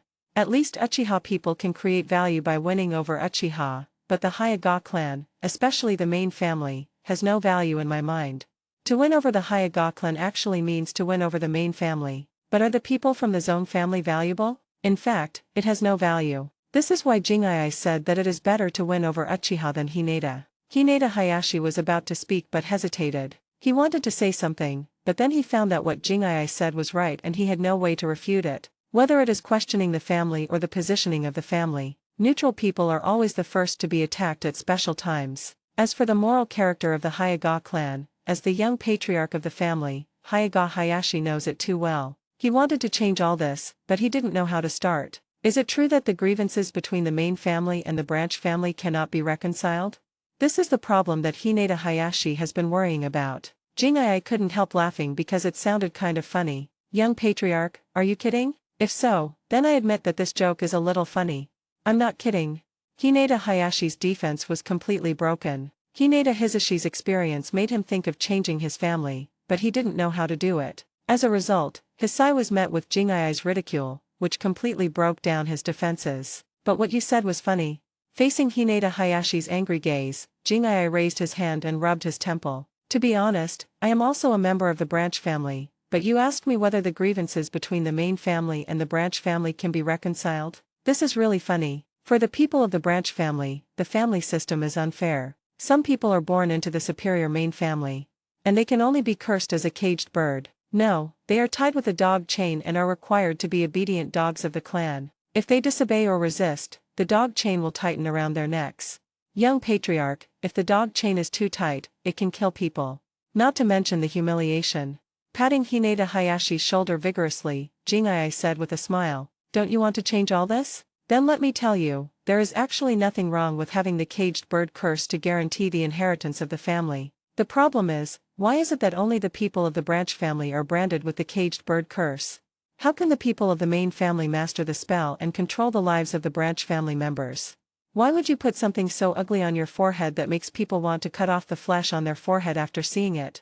There is no spell to control the caged bird curse. The caged bird curse has been changed, and no symbol will appear on the forehead. There is no difference between the main family and the branch family. Do you think there will still be grudges between the main family and the branch family at this time? Ask yourself carefully, why do you have to distinguish between the main family and the branch family? Don't you think it's ridiculous?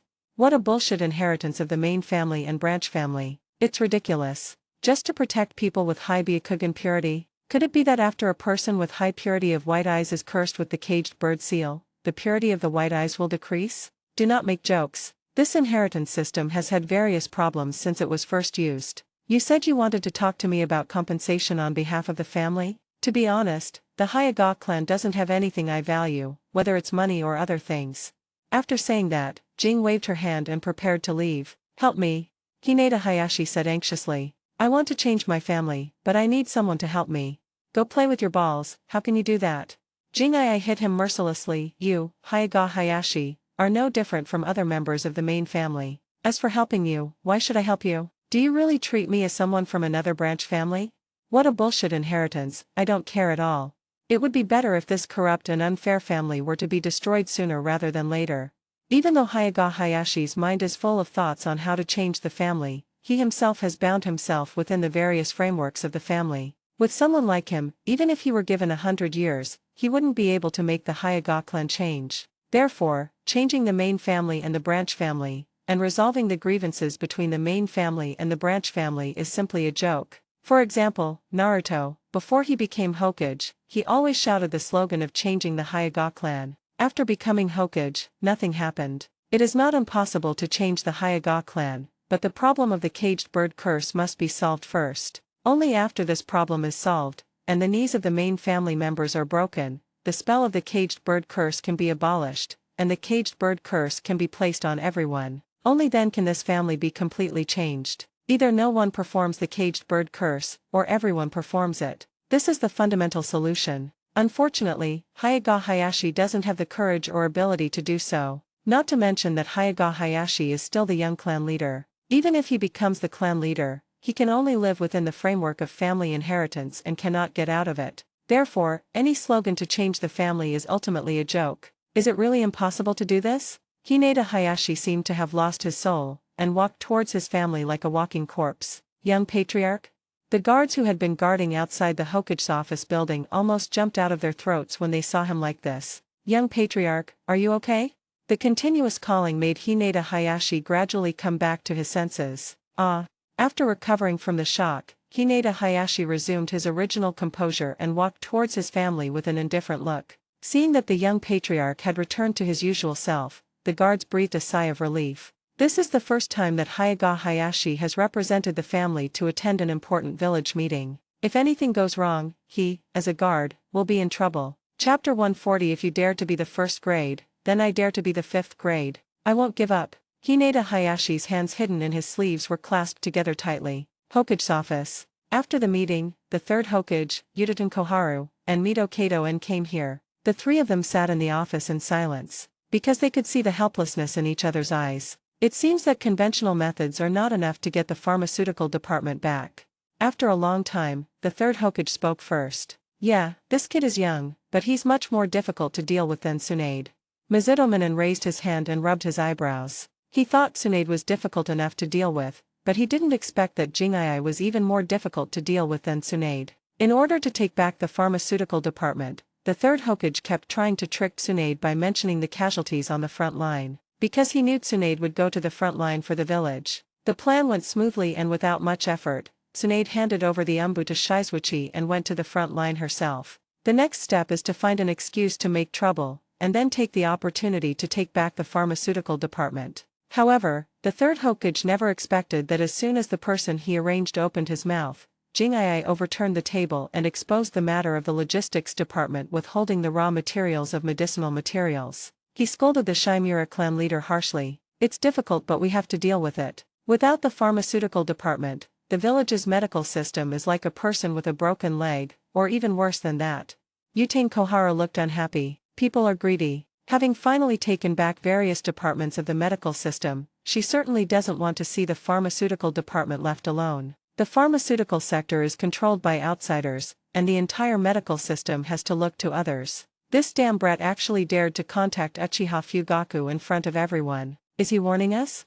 Be it Tsunade or Shizuichi, neither of them has anything to do with Uchiha. Jingai must have been warning them by doing this. If you continue to mess around, I'm going to come into contact with the Uchiha. Once I contact the Uchiha and pull them over, you guys won't have an easy time either. Shao-chun, don't let anger control your reason. The 3rd Hokage interrupted her and said, the plan has failed. We need to take it easy for a while before we continue our plan. We can't be too hasty. Does the material still need a card? Yutane Koharu asked subconsciously. Mizuto Minen really wanted to roll his eyes. It's already like this, and you still dare to withhold the materials? You probably think that the villagers and the ninjas fighting on the front lines won't feel resentful about this, right? We can't hold it back any longer. Just give it to them directly. Everything will be based on war. Compared to taking back the pharmaceutical sector, the war is the most important thing. Yutane Koharu was somewhat unwilling, but since the 3rd Hokage had already spoken, she didn't dare to continue to hold back. As for the pharmaceutical sector, we can only wait for an opportunity and then find a solution. Sir, someone from the pharmaceutical department sent me a message saying that all the materials have been released. As soon as Jingai returned to the umbu office, someone came to report the incident. It seems to be very fast. Jingai sneered. I understand. Send someone to the pharmaceutical department to tell them to hurry up and produce all the drugs needed for the front line. As for the produced drug resources, keep them in the warehouse for a period of time. During this period, no one can pick up the goods without my order. Don't you like cards? You hold up the materials, and I hold up the finished products. Anyway, the news has been released and cannot be concealed. Even if you force me into a corner, I can pass the blame to you. It's all your fault for holding up the materials, which has resulted in the inability to keep up with the production of medicines and supplies. Nara Shikashin raised his head and said in a stunned tone, it seems that today's meeting made you very angry. It's quite big. Hearing this, Jing was stunned for a moment, then burst into laughter. Those people in the Hokage's office asked the Shimura family to take over the pharmaceutical department, but I stopped them. Then they asked me to send people to protect the caravan responsible for purchasing supplies, but I refused again. The family's caravan? Otherwise, does the village's caravan need umbu protection? In this regard, Nara Shikashin really didn't know what to say. Has he become accustomed to taking advantage of others? The village's caravans do not need protection from the Umbu, but the caravans formed by families such as Sarutobi and Shimura need protection from the Umbu. I have to say this is ridiculous. When Tsunade was in the village, she turned a blind eye and would occasionally help out. No matter how much profit the family behind the caravan makes, the supplies they purchase will eventually enter the village, which is a good thing for the village. In a war, apart from people, the most important thing is supplies. Even though Konoha is a big family with a great fortune, it is impossible to always rely on stockpiled supplies to survive. What needs to be bought still needs to be bought, and it is always a good idea to prepare more. After all, a full-scale war between two villages will last for a long time, unless there are special circumstances or the war becomes one-sided. The time unit is basically calculated in years, and the amount of materials consumed during this period is a terrifying number. It is not enough to rely solely on the village's reserves. We have to take care of both the village's assets and the caravan purchases. Not only do we have to capture them ourselves, but we also have to find ways to disrupt the enemy's purchase of supplies from abroad. You go down first.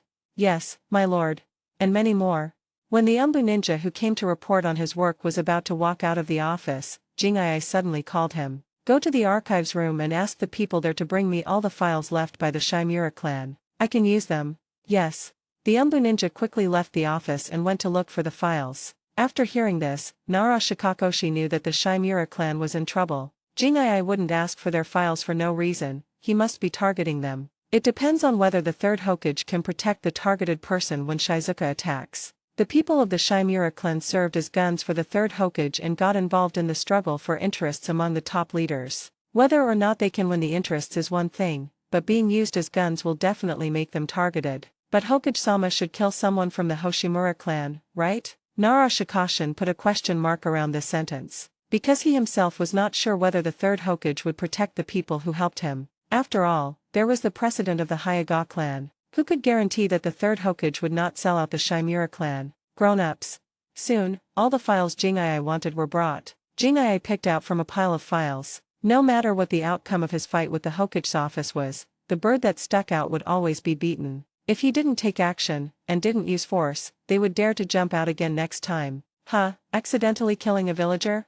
When he saw one of the files, Jingai paused. Nara Shikashin put down the documents in his hand, thought for a moment, and said, I have some memories of this case. This case was handled by the Hokage himself. It seems that he compensated the family of the deceased with a lot of money. In addition, the Hokage personally came forward, so the matter did not become a big deal. As the former captain of the Jonin squad, Nara Shikashin has handled a lot of things. So I still have a general idea of this case. Jingai looked at the file seriously. Senior, is it really a case of accidental killing? Chapter 141 The Umbu captured the elder of the Shimura clan. Nara Shikashin thought about it for a moment and shook his head. That should be the case. Shimura Rahatsu was training outside the village. The training place was not far from one of the villagers' fields. Hearing some noise in the forest, two villagers went to check it out and were affected by the released ninjutsu. Nara Shikako couldn't tell whether he was killing intentionally or was just being implicated unintentionally. After all, he only knew the general course of the case. As for the investigation, it was the Umbu who stepped forward and the third Hokage helped to handle it. Don't give him any chance to intervene. It doesn't matter whether it was intentional or not. All that matters is that we bring the person back. Jingai put the file down casually. All he wants is an excuse. Does it matter whether what is recorded in the file is true or not? It is not important. For example, Tsunade dragged all the elders of the Hyuga clan to the Umbu and locked them up with an excuse, making these elders terrified. Tiger, take someone to bring this guy back. Yes, my lord. The order came, and two Umbu teams quickly set out. Shimura Riha is the elder of Shimura Group 1. They probably won't cooperate.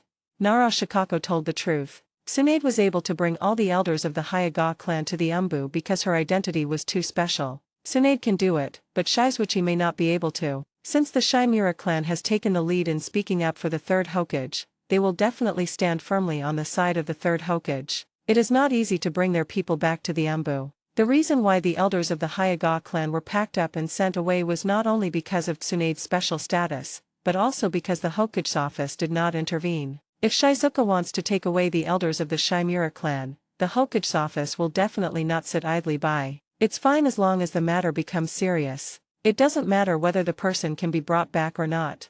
Although the Umbu has many privileges, the privileges are divided among people. As long as the Hokage's office interferes, it will be difficult for the Umbu people to bring back the person that Shizuka wants. Jingai had already anticipated all of this. Pass the order down. All those who remain in the village must gather together. Those who are on leave must return. Be ready to go out in full force.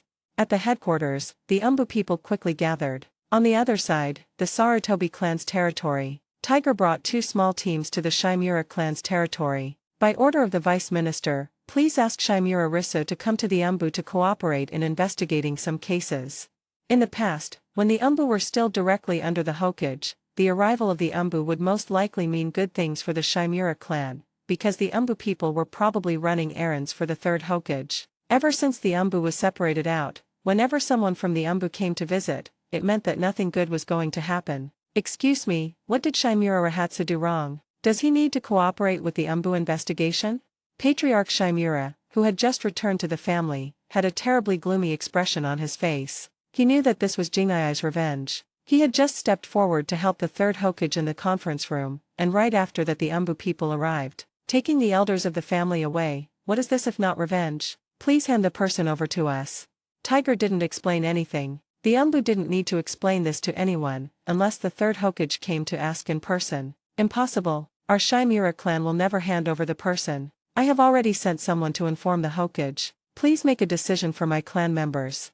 As the patriarch of the family, he must not let the Umbu take people away. Otherwise, the Shimura clan will be the next Hyuga clan and become a laughing stock in the eyes of other clans. The elders of the Hyuga clan were taken away in a swarm and all locked up in the Umbu prison, which caused the Hyuga clan to become a laughing stock in the village. He was ridiculed by many ninja families. If the same thing happens to the Shimura clan will also be disgraced. When he saw the Umbu squad, clan leader Shimura realized that something was wrong and immediately sent someone to the Hokage office building to invite the 3rd Hokage over. The Umbu came to arrest people, and only the 3rd Hokage was able to stop them. The Hokage office building is not far from the Shimura clan's territory. As long as the 3rd Hokage can delay a little, he will be able to arrive. It should be fine if we delay it a little. Chief Shimura has such confidence. On the other side, the Shimura clan had already run to the Hokage's office building and hurriedly broke into the Hokage's office. The 3rd Hokage, who was reading a document, raised his head and looked at the other party. Hokage-sama, something terrible has happened. The Umbu people have come to the clan and want to take Elder Lisha back to the Umbu for investigation. The clan leader has ordered me to come and ask the Hokage to come over and make a decision for the clan and the elders. What? The document in the 3rd Hokage's hand fell onto the table with a thud, and he stood up. He was so shocked that he thought he had heard it wrong. Did the Umbu people go to the Shimura clan's territory to capture people? This is Jingai's revenge. Since he wanted to take back the pharmaceutical department and weaken the privileges of the Umbu, he was bound to clash with Shizuka. The 3rd Hokage had already prepared for Shizuka's counterattack, but he didn't expect the counterattack to come so quickly. The meeting had just ended when the counterattack came. Chief Shimura is the first to take action? Well then, I will arrest the people from your family. The people of the Hoshimura clan must die, otherwise the Shimura clan will become the 2nd Hyuga clan and become a joke in the eyes of others. At that time, not only will the Shimura clan be embarrassed, but Sarutobi Hiruzen will also be embarrassed. They helped the Hokage, but the Hokage didn't protect them. There has already been the experience of the Hyuga clan. If this happens again, no one will believe him anymore. Hokage. The Shimura clan ninja raised his hand, but the 3rd Hokage was no longer in the Hokage's office. The 3rd Hokage rushed to the Shimura clan as quickly as possible. He hoped to stop the Umbu before the conflict broke out. Once a conflict breaks out, even if he comes forward to deal with it, he will face a lot of trouble. Ultimately, it's because the Umbu's privileges are too great. The 3rd Hokage once again examined the issue of weakening the privileges of the Umbu. Unfortunately, this kind of thing is just something to think about. It is too difficult to cut off all the privileges of the Umbu. In the Shimura clan's territory, the conflict has not yet broken out, but the Umbu members have already drawn their weapons and the battle may break out at any time. Stop. The 3rd Hokage arrived just in time. After seeing that no conflict had broken out between the two sides, he couldn't help but breathe a sigh of relief. It's good that the conflict didn't break out. Hokage-sama. When the 3rd Hokage arrived, all the Umbu people put away their weapons. After the Umbu was separated out, it was no longer a department directly under the Hokage, but as the Hokage of the village, the 3rd Hokage still had the right to command the Umbu members. Hokage-sama, the Umbu people are really going too far. They came to our house and wanted to arrest the elders of the family for investigation. It's totally unreasonable. The third Hokage arrived, and the Chimera clan leader finally had someone to back him up. He felt relieved and started to complain and criticize. The third Hokage raised his hand to signal the village chief to stop talking. Chapter 142. The Umbu is about to undergo a major change. Tora, why did the Umbu take away the elders of the Chimera clan? Tiger lowered his head slightly and answered, Hokage-sama, I am only following the orders of the vice minister. I am not aware of the details. You don't even want to tell me the content of the mission? Looking at this former subordinate, the third Hokage's face darkened. I will handle this matter myself. Go back and tell Jing'ai that this matter ends here. Yes. Collect the team. The tiger did not waste any time. Since he couldn't catch the man, he decided to withdraw his troops. Take the words of the third Hokage back with you. Under the leadership of Tiger, the Umbu members quickly gathered, left the Chimera clan territory, and returned to the headquarters to report. The mission failed, but Jing'ai didn't care. The ancestral territories of the Sarutobi and Chimera families were too close to the Hokage's office. At the slightest sign of trouble, the third Hokage would rush over immediately and ask the Umbu to stop. Mission failure is inevitable. I understand. You go down and rest. Lead the team well. There will be a big operation in the evening. Another large-scale operation? The pupils of the eyes under the tiger mask contracted. What does this mean if it's just the end? Your plan to capture people is unlikely to succeed. The distance is too close. The Hokage-sama can rush over at any time. Nara Shikashin reminded Jing'ai helplessly. If you want to capture the elders of the Chimera clan, you have to launch a surprise attack or you can't do it with a big fanfare. As soon as you arrive, the third Hokage will show up. It's like a wasted trip. I know. Jing'ai sat on the chair and looked at the files on the table. Knowing you still. As soon as Nara Shikashin said this, he paused. He had already guessed what Jing'ai was thinking about. Oh, Lord Hokage, why bother? So what if you can't catch the person? If you can't catch him once, try twice. If you can't catch him twice, try a third time. Every time, all the Umbu would go out and surround the Chimera clan's territory first. Regardless of whether the person can be caught, the first thing to do is to start running. If the Umbu runs, they must also take the Hokage's office with them. Today I will capture people from the Chimera clan, tomorrow I will capture people from the Mito clan, and later I will capture people from the Sarutobi clan. If I can't capture anyone, I will make you run away to death. By the way, you can also reorganize the dark side and clean up those who are disloyal. There are still many Umbu people who are loyal to the Hokage's office, and Jing'ai needs to slowly eliminate these people. Senior, how about you select a group of people from the Inoshikacho and enter the Umbu to replace some of the civilian positions? Jing'ai suddenly brought up this matter. Nara Shikashin was stunned for a moment. How many people do you want? There are many ninjas in Inoshikacho. It is not a problem to completely replace the civilian positions in the Umbu. But if you do this, you will need to arrange the existing personnel to other places. The question is, can the Umbu arrange so many people? I have an idea. Don't worry, Senior. I plan to assign them to the pharmaceutical department. The Umbu is a special department. After being separated, it has become a completely independent department, so it is better to keep some important positions in the hands of our own people. This plan needs to be implemented step by step and cannot be rushed. Start with the clerical positions first, select personnel from Zhu, Lu and Dai, gradually replace the original people, and then take complete control. After thinking for a while, Jing'ai continued. I plan to have the Yamanaka clan target the people in charge of the interrogation. There is no one better than them in the village. It is good. This is a big deal that fell from the sky, there is no way Nara Shikashin would refuse it. Arranging a group of Inoshikacho's people to enter the Umbu will make the bond between the two sides more thorough, and Inoshikacho really needs these positions. Ever since Inoshikacho approached Tsunade, they began to be squeezed out in the village. Many people were squeezed out of their original positions and gradually replaced by people from families such as Sarutobi and Chimera. This is the invisible price Inoshikacho paid for leaning on Tsunade. Now Jing'ai asked them to send people into the Umbu, which can be regarded as a benefit for Inoshikacho. Because of the independence of the Umbu and its extraordinary privileges, the welfare benefits of those who work in the Umbu are top-notch, even for civilian staff. People from Zhu Dai do not need to join the operations department, they can just serve as clerical staff and be responsible for interrogations. Give me 3 days, and I will arrange for 20 people to come in. Then I'll trouble you, Senior, for this matter. After saying that, Jing'ai stood up and left the office. He had other things to deal with. On the civilian side, there are people from Zhu Dai who will gradually replace them, and the operations department also needs to gradually replace its personnel. Those who can enter the Umbu have to go through layers of screening before they can come in. In other words, they are the elite of the village. If you want to enter the Umbu, you must have special abilities, insufficient strength, problems with your identity or background, or even problems with your character. This shows how strict the application review of the Umbu is. It was because of these reasons that Tsunade pulled out a lot of her hair but couldn't think of a suitable solution. So this important task fell into Jingai's hands. After going around in circles, Jingai arrived at the logistics department. Grown-ups. Seeing Jingai coming, the ninja in charge of logistics quickly stood up and saluted to greet him. After nodding and responding to the other party, Jingai asked, "How many complete sets of equipment are there in the logistics department?"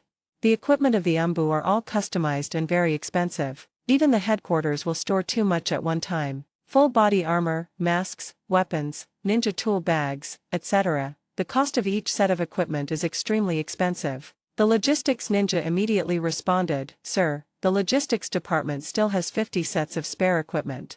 50 sets? It's not too much, nor too little. It is enough for now. Move all this equipment to the hall. I'll need it. Also, write a request in my name and submit it to the Hokage's office, requesting at least 200 sets of equipment.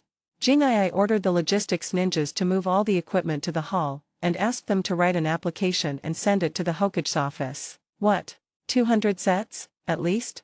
When these words were spoken, the ninjas in the logistics department were all stunned. How many people are there in the entire Umbu? Jingai asked for 200 sets of equipment, or at least. They dared to conclude that when the third Hokage saw this application, his scalp would definitely tingle. Because 200 complete sets of equipment require a huge amount of money to make. Chapter 143 The special operation turns into a kick-off meeting. Jingai didn't care whether the third Hokage would feel a chill on his scalp. Anyway, he needs 200 sets of equipment because the number of Umbu ninjas will continue to increase in the next period of time. Jingai is ready to start a wave of explosive troops. It is true that the boss just opens his mouth and his subordinates run around. Jingai asked to write an application, and the ninjas in the logistics department had no choice but to write an application to the Hokage's office and indicate Jingai's request. Soon, the application was sent to the Hokage's office. The third Hokage had just appeased the Sarutobi clan and returned to the Hokage's office. Before he even had time to sit down, he saw this application.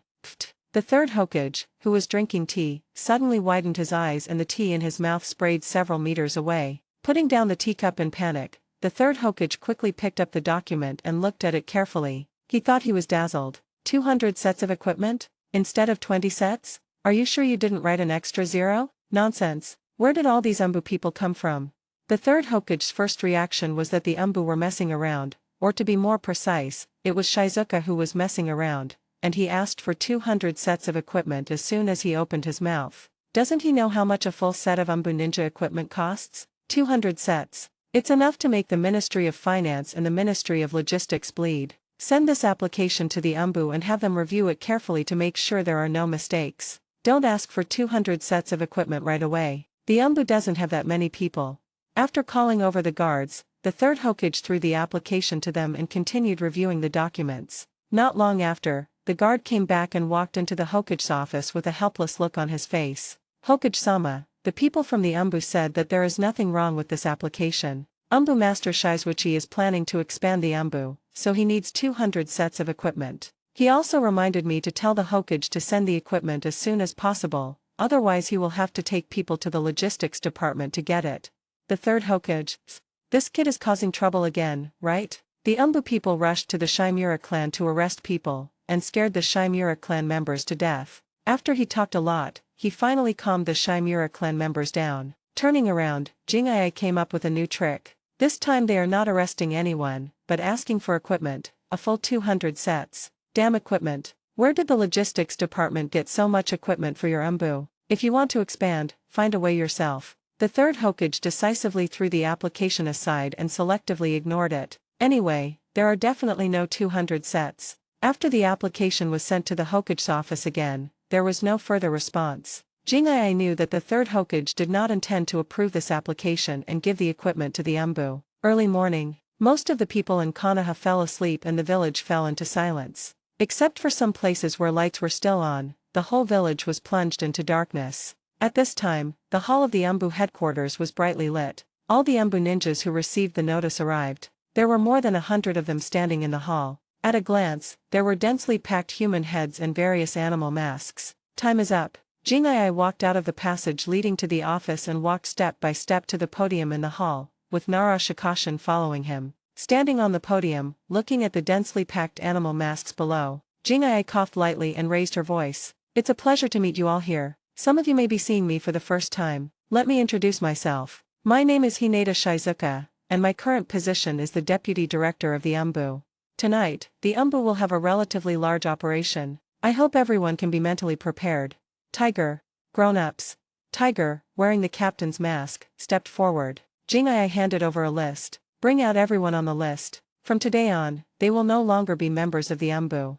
After Jing'ai finished speaking, although the scene was still quiet, the pupils of many people's eyes revealed through the mask shrank. Isn't there a special operation? How did it turn into kicking someone? Yes.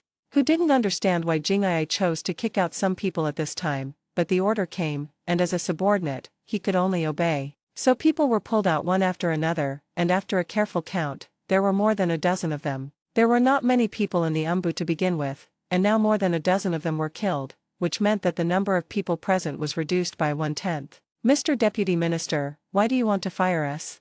Among the people who were pulled out, a few complained indignantly, hoping that Jing'ai could give them a reasonable explanation. It is very difficult to join the UMBU. For the ninjas of Konoha, working in the UMBU represents honor. Once kicked out, it is definitely the greatest humiliation for a ninja. Looking at the people below who were unconvinced, Jing'ai smiled calmly, raised his hand and leaned against the table on the podium, looking down at them condescendingly. Actually, to put it nicely, you are expelled because I am giving you a chance for pardon. To put it bluntly, you have violated the rules of the UMBU. You are all traitors. Not really. Are they traitors? For a moment, the whole hall was boiling. Quiet.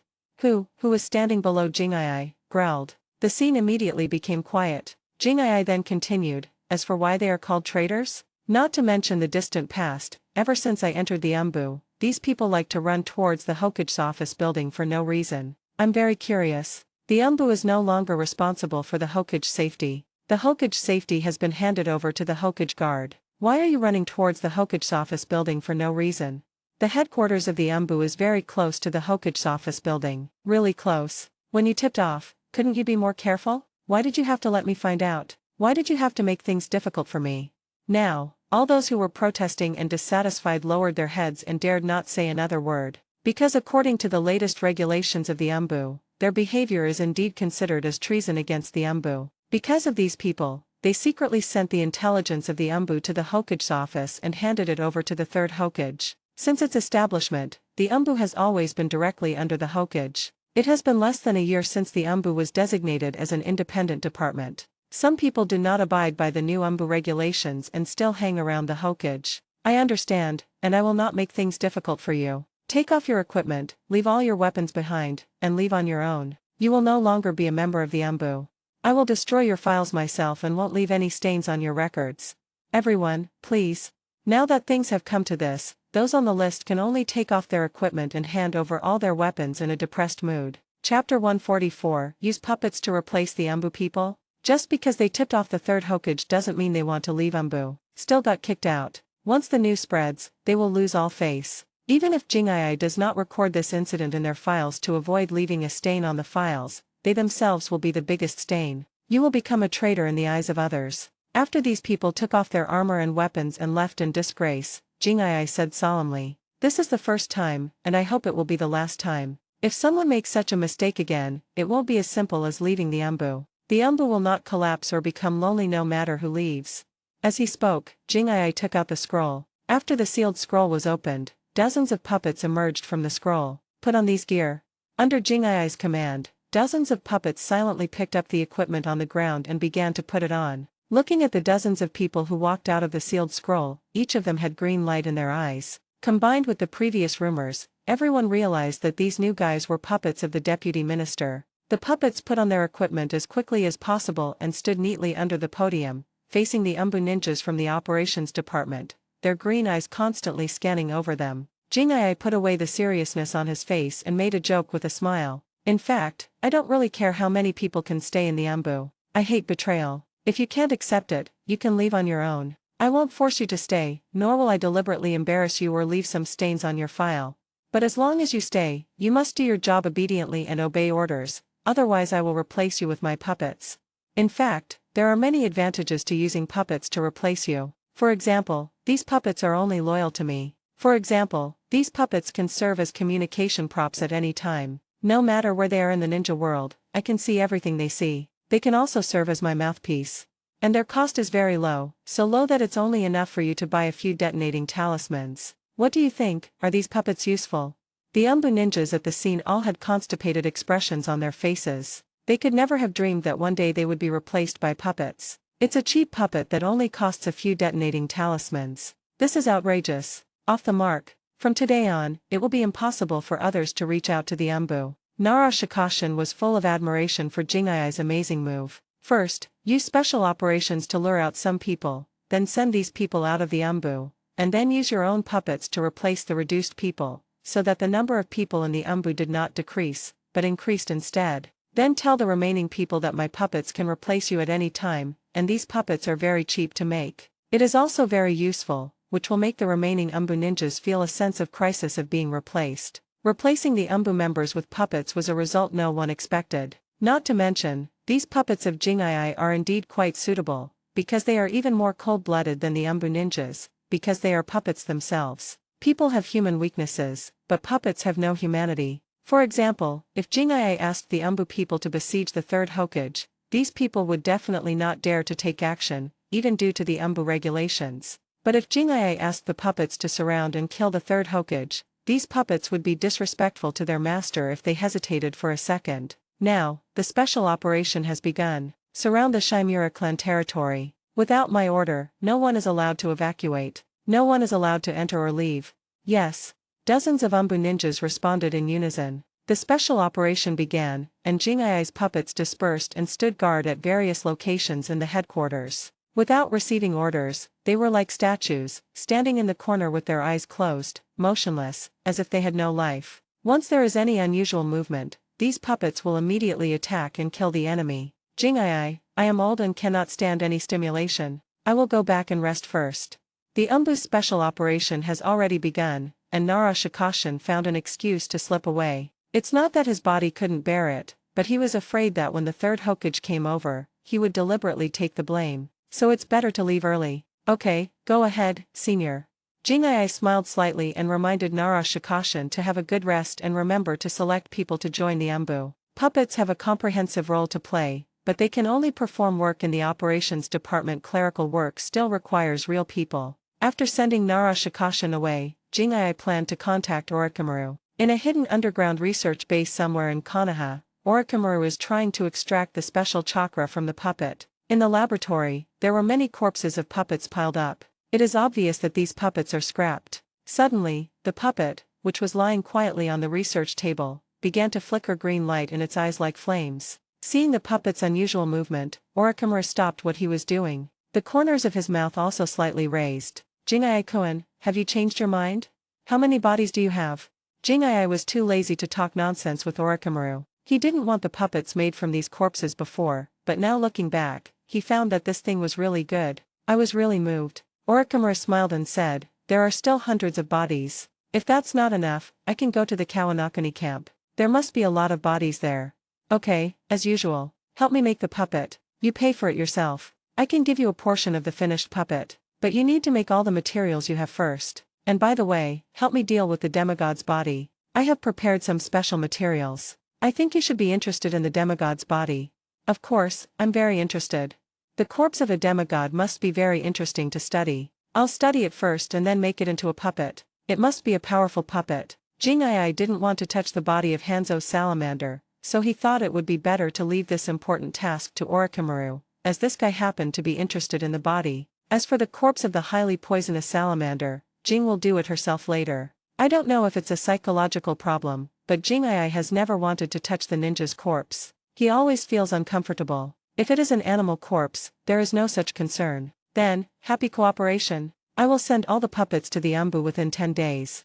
Business is here, why bother studying chakra, let's get to work. Orochimaru threw the puppet aside, and when he took out the sealing scroll, he subconsciously looked at the puppets that were scrapped by his research. It seems that these puppets can be recycled and reused. After thinking about it, Orochimaru decided to recycle it. The materials for the puppets were not easy to collect, so it was better to save as much as possible. Then just make use of it. Anyway, the strength of these puppets will not be affected too much, and they can even self-destruct in the end. Chapter 145, The Third Hokage. Damn, I hit a wall this time. Orochimaru started to get busy. In fact, he had already prepared all the materials and was just waiting for Shizuka to give the okay. As long as Jing lets go, he can make all the puppets in the shortest time. When Orochimaru was busy, the Umbu's operations department was also busy. Dozens of ninjas rushed towards the Chimera clan's territory. Under the command of Tiger and Eagle, the Chimera clan territory was surrounded from all directions. What's the situation? Are the Umbu people here again? So many people came. When the Chimera clan's on-duty ninja saw the scene, he was almost frightened to death. He crawled into the family land and went straight to the clan chief's courtyard. Chief, something terrible has happened. The Umbu people are here again. At this time, Chief Chimera had already gone to bed, but he was awakened by the loud voices of his tribesmen. He didn't have time to change his clothes and ran out in his pajamas. What did you say? The Umbu people are here again? How many people are here? The man on duty had a bitter face and said, Chief, I don't know, but I am sure there are a lot of people. What does the Umbu want to do? Hinata Shizuichi. After being stunned for a few seconds, Chief Chimera let out an angry roar. It is clear that the actions of the Umbu were definitely the work of Jingai. They came to arrest people during the day, but were stopped by the third Hokage. They came again at night, and it was a large-scale operation. In the Hokage's office, the third Hokage stood by the window and looked in the direction of the Chimera clan. In fact, he had received news during the day that the Umbu would have a major operation, so after get off work, he did not go home to rest, but stayed in the Hokage's office waiting. The wait paid off. The Umbu did have a big move, with dozens or even hundreds of people heading straight to the Chimera clan's territory and surrounding it. We act as if we are not afraid of making things bigger. Who? Looking at the Umbu's posture, the third Hokage knew that this matter would not be settled so easily. Shizuka is a hedgehog. If you touch me, I will chase you and bite you. The Chimera clan was the first to stand out, and he turned his back and started to target the Chimera clan. As long as the Umbu are targeting the Chimera clan, Sarutobi Hiruzen will have to step forward to protect the Chimera clan, otherwise everyone will be embarrassed. Not only will they lose face, but they will also lose credibility. The Hyuga clan's previous experience is enough as a lesson. If it weren't for the Chimera clan, which clan would dare to approach him in the future? We helped you, the third Hokage, and acted like your dogs. But when we were retaliated against, you didn't protect us. Why should we help you? We're all being your dogs anyway. Can't you find someone else? Besides, the Chimera clan and the Hyuga clan are two different things. The Hyuga clan can still be considered a cooperative interest, but the Chimera clan is Sarutobi Hiruzen's loyal brothers. If he can't even protect his loyal brothers, it will deal a serious blow to the credibility of the third Hokage. In order to prevent the situation from getting out of hand, the third Hokage rushed over immediately. Fortunately, the Chimera clan's territory was not far from the Hokage's office building, and the third Hokage arrived in a short time. The good news is that the Umbu people have not taken the next step yet, and the bad news is that the Chimera clan's territory has been surrounded. The kind that is surrounded. The Chimera clan's ninjas have already formed a standoff with the Umbu in the clan's territory. The Chimera clan members continue to question the Umbu members about what they want to do. Faced with these people's questioning, the Umbu people said nothing. Hokage-sama. The third Hokage arrived, and the Umbu members put away their weapons and bowed their heads in salute. The third Hokage had a dark face as he walked towards the Chimera clan's territory. After reaching the innermost layer of the encirclement, he questioned the two captains, Tiger and Eagle. What are you Umbu doing? Who gave you the courage to surround the Chimera clan's territory? Faced with the third Hokage's roar, all the Umbu members lowered their heads and no one responded. Seeing that the Umbu members remained silent, the third Hokage did not want to continue getting angry at them, because everyone knew that this was Jingai's work, and the people in the Umbu were just following orders, and they were the ones who were caught in the most difficult situation. Alright, everyone, retreat. Your mission is over. It was not easy to get angry at these innocent people, so the third Hokage could only wave his hand in frustration and tell the Umbu people to quickly pack up and return to the headquarters. The third Hokage gave the order. He thought that the Umbu people would do the same as they did during the day and quickly pack up and leave after he gave the order. Then he could comfort the people of the Chimera clan and go home to rest. The result was beyond expectations. Although the order was given, the Umbu people did not move. From top to bottom, no one took action. Putting away weapons is the greatest respect for him as the Hokage. What do you mean? Don't you understand what I say? Or do you think you can ignore my orders? The third Hokage's anger, which had just subsided a little, suddenly flared up again. Since when, I, the Hokage, can no longer command even the Embu? Tiger answered bravely, we must obey the orders of Lord Hokage, but... You tell me, if you can come up with reasons that are convincing enough to convince me, I won't blame you. The third Hokage stared at him, waiting for his next words. He also wanted to know what reason could make the Embu people disobey even the Hokage's orders. But the vice minister said that if we retreat without his order, it will be regarded as a mission failure. If the mission fails, we will be replaced and leave the Embu. Hokage-sama, no one wants to leave the Embu. Before the operation began, many people had been kicked out of the Embu. No one wants to be the next one and become a traitor in everyone's eyes. Many people in the Embu were fired? How come I don't know about this? It seemed like this was an internal matter of the Embu, and he, the Hokage, really couldn't interfere. It feels so fucking terrible that the Hokage can't interfere in the affairs of the Embu. Isn't he afraid that no one will use him? The third Hokage was so angry that his nose was almost crooked, and at the same time he couldn't understand where Jingai's confidence came from. If it is a civilian job, just open it and select a group of people from Pig, Deer, and Butterfly to join, but the operations department is irreplaceable. Tiger and Eagle looked at each other, and Eagle walked forward without saying anything to clear up the confusion for the third Hokage. Hokage-sama, the minister has used a group of puppets. These puppets can replace us. Suffer. I missed the puppet. Using puppets to replace Embu operatives, if this happened in the past, the third Hokage would have laughed to death if he heard about it. Because the Embu's operatives are so important, they are required to carry out various tasks and protect various important people. Any troublesome tasks can fall on them. There is no better operative force than them. Now, these people will be directly replaced by puppets. Thinking of Jingai's puppets, the third Hokage had a lot of black lines on his forehead. This is simply a sin. No wonder these people in the Embu didn't dare to move, because they were afraid of leaving the Embu. Chapter 146 The Extreme Tug-of-War for Interests. In addition, Jingai had already played a trick of killing a chicken to scare the monkeys before taking action, so these people in the dark department were even more unwilling to bring bad luck to Jingai. Do you have an arrest warrant? Tiger and Eagle both shook their heads. The order they received was to surround the Chimera clan's territory and not allow anyone to enter or leave. As for arresting people, Jingai did not say anything. They don't know whether there will be any next steps. Fortunately, it was just a siege mission, not an arrest, and the third Hokage breathed a sigh of relief. He signaled the Hokage's guards to come forward. Go forward and inform the people of the Chimera clan. Tell them not to panic. I will come forward to handle this matter, and the Embu people will not harass them again in the future.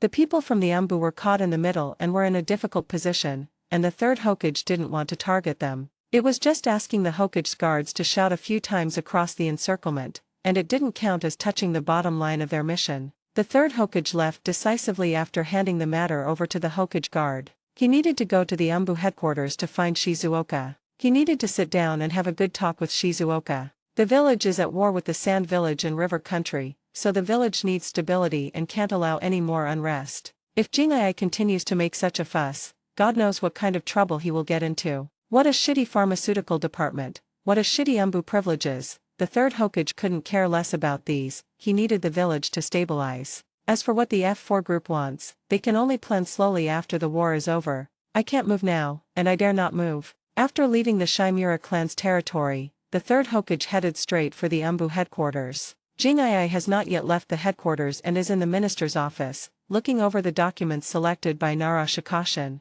Nara Shikashin will help him deal with some trivial matters directly. However, for documents and scrolls that needed to be handled personally by the minister, Nara Shikashin would pick them out and put them aside, waiting for Jingai to deal with them himself. He could handle it, but he couldn't replace Jingai. Not to mention the rules and regulations, even if Jingai gave up power, Nara Shikakoshi would not want this power. Dealing with all kinds of trivial matters is tiring enough. If he, Nara Shikashin, has to take on all these big things, forget about living a peaceful life and just settle down at the headquarters. If I don't go home for a long time, it will be difficult to explain to the tigress at home. The Nara clan is well known in the ninja world for their intelligence, and similarly, they are also well known for being afraid of their wives. It seems that no matter how good-tempered or gentle a girl is before marriage, after marrying into the Nara clan, she will become irritable over time. As the third Hokage approached, the puppet stationed at the door raised its head and opened its tightly closed eyes, with a green light that was particularly conspicuous in the darkness. Several pairs of emotionless eyes locked onto him, and the third Hokage's face darkened. I want to see Hinata Shizuka.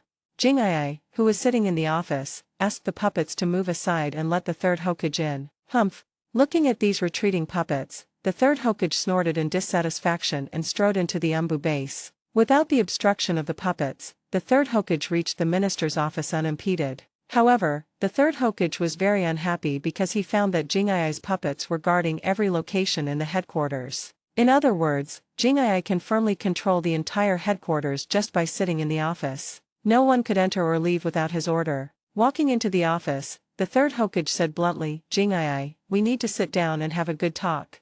Hokage-sama, please take a seat. Jing'ai pulled over the chair made by Nara Shikashin and invited the third Hokage to sit down. Very good, you didn't give me a direct warning. The third Hokage, with a bad look on his face, sat down and turned his body. Jing'ai, the Umbu is making too much noise. The village needs a stable situation. The war on the front line is going on. During this period of time, there can be no problems with the stability of the village. Hokage-sama wants the village to be stable? Jing'ai showed a surprised expression, but weren't you the one making the noise? Today, the materials of the pharmaceutical department are blocked. Tomorrow, the privileges of the Umbu will be taken back. People in the Umbu will be wooed overtly or covertly. Whenever there is a little movement in the Umbu, these people will run to the Hokage's office to report the news. They are not as excited to see me, the minister, as they are to see the Hokage. You were the one who started the incident, but now you tell me that the Umbu are causing a big fuss and the village needs stability. Where is your face? The third Hokage's face turned pale and blue. The materials for the pharmaceutical department were not blocked by me, and I never said that I would take back the privileges of the Umbu. Are those the two elder advisors?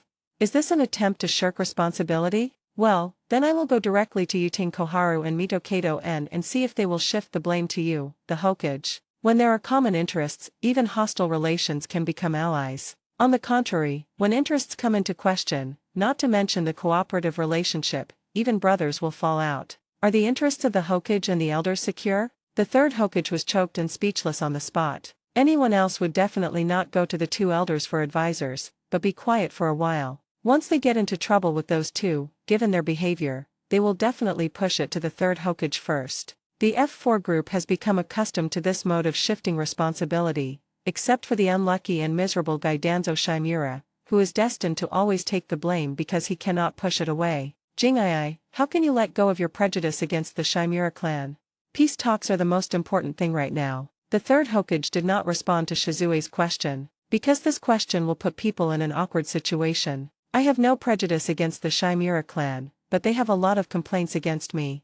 Jing'ai smiled and spread his hands, leaning back in his chair, and said lazily, Hokage, have you forgotten? The old man from the Shimura clan actually attacked me at the meeting. I am very curious, when did I, Hyaga Jing'ai, offend him? I will teach him a lesson, and this will never happen again. The third Hokage promised. Shimura, Sarutobi, and the families behind the two elders will not cause you any more trouble. 500 sets of equipment, the complete kind. Jing'ai raised her hand and shook it. Since we are looking at interests, let's make a deal. I have a lot of puppets, so the number of people in the Umbu will increase dramatically, and a lot of equipment will be needed. Impossible. The third Hokage's eyelids twitched a few times, and he decisively refused. 500 sets are too many. As a member of the Umbu, I think you know very well how expensive a full set of Umbu equipment is. The village cannot afford 500 sets. After all, we are fighting the Sand Village. 100 sets at most. 400. 100. 400. 105. After a struggle between the two, the number of Umbu equipment was finally fixed at 260 sets, and the third Hokage refused to increase it any further. Okay, 260 sets of equipment. Send the equipment over. The Umbu people will retreat. Chapter 147. This is the bottom line, I will never give in again. Jing'ai didn't want to play tricks with the third Hokage, and it was impossible for the Umbu people to retreat first. Otherwise, if the people withdraw, and you keep making excuses about not having enough equipment, who can I complain to? So everyone, just be direct, gather all the equipment and send it over, and I will let the Umbu people retreat. This is the bottom line, a non-negotiable bottom line. Can the logistics department gather more than 200 sets of equipment? It certainly can. Don't forget that Konoha's financial resources are here, and even if they can be put together, the third Hokage is unwilling to hand it over to Shizuka. If the Umbu hadn't caused such a big fuss, the third Hokage really wouldn't have wanted to take out this batch of equipment. The third Hokage wanted the Umbu people to evacuate first, but this time it was Shizuka who refused to agree. That won't work. Once the Umbu retreats, I won't be able to get the equipment. Who will I turn to? Should we let the Umbu people come again? Come on. The entire Umbu Action Department was mobilized to surround the Shimura clan's territory, scaring the Shimura clan members half to death. If it happens again, how will others be able to survive? Not to mention what happens far away, the Shimura clan will definitely come to the Hokage's office to cause trouble. They didn't dare to directly conflict with the Umbu people, but they could go to the Hokage's office to make trouble. Who makes him a loyal younger brother of the Hokage? If you don't go to the Hokage to complain when you are wronged, where can you find someone to seek justice? I will have people gather the equipment as soon as possible.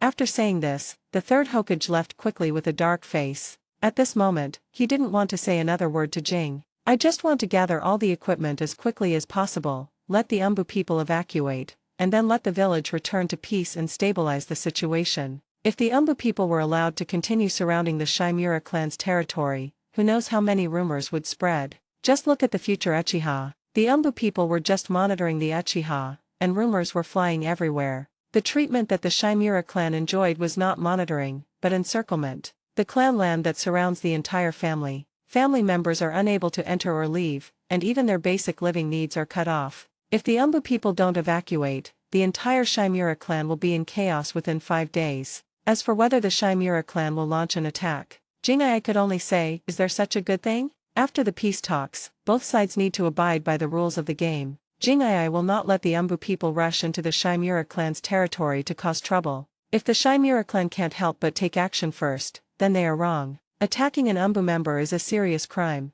After returning to the Hokage's office, the third Hokage immediately sent someone to invite Yutain Koharu and Mito Kato-en over. Hiruzen, I heard something bad happened with the Shimura clan. As soon as they entered the door, the two couldn't wait to ask the third Hokage. The depressed third Hokage held a pipe in his mouth and smoked hard. As you guessed, the Shimura clan stood up for us and was targeted by the Umbu. The clan's land was surrounded by the Umbu and no one can enter or leave. Mitaman-en and Yutain Koharu's eyes became dull, and they murmured to themselves, how dare he? Just letting the Umbu surround a big family casually, is there any law in this world? Are there any laws? In fact, he really dared, and the Umbu people did not dare to obey my order to retreat.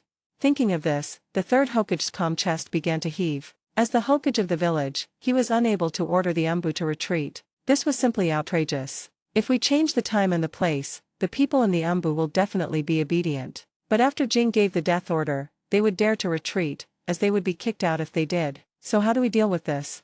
Mitaman-en, who was the first to come to his senses, asked anxiously. The third Hokage looked at him and sighed. I have talked to Jing-ai. The logistics department will prepare 260 sets of equipment to be sent over, and the Umbu people will evacuate.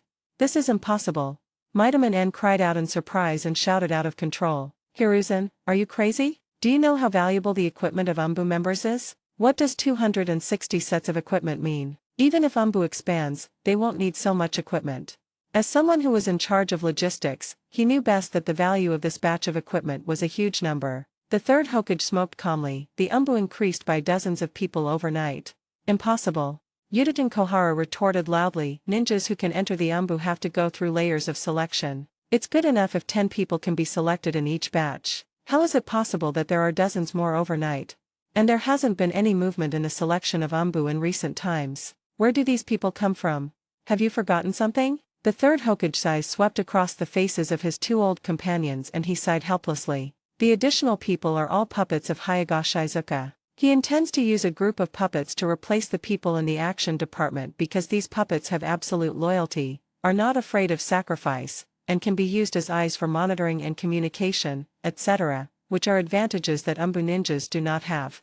Letting the puppets go out means that Jing-ai has the initiative at all times. It has to be said that the functionality of these puppets is too terrifying. With the appearance of the puppet, good news and bad news were brought to the Hokage office building. The good news is that the puppets are controlled by the village and are a special force for the village, and the cost of making these puppets is not expensive. The bad news is that the F4 group cannot get these puppets. How the village needs stability. Xiao-chun, Minion, I hope you can understand me. The logistics department should send the equipment as soon as possible so that the Shimura clan can be liberated. The Umbu surrounded the Shimura clan. If it takes too long, I am afraid it will cause a fatal blow to our credibility and dignity.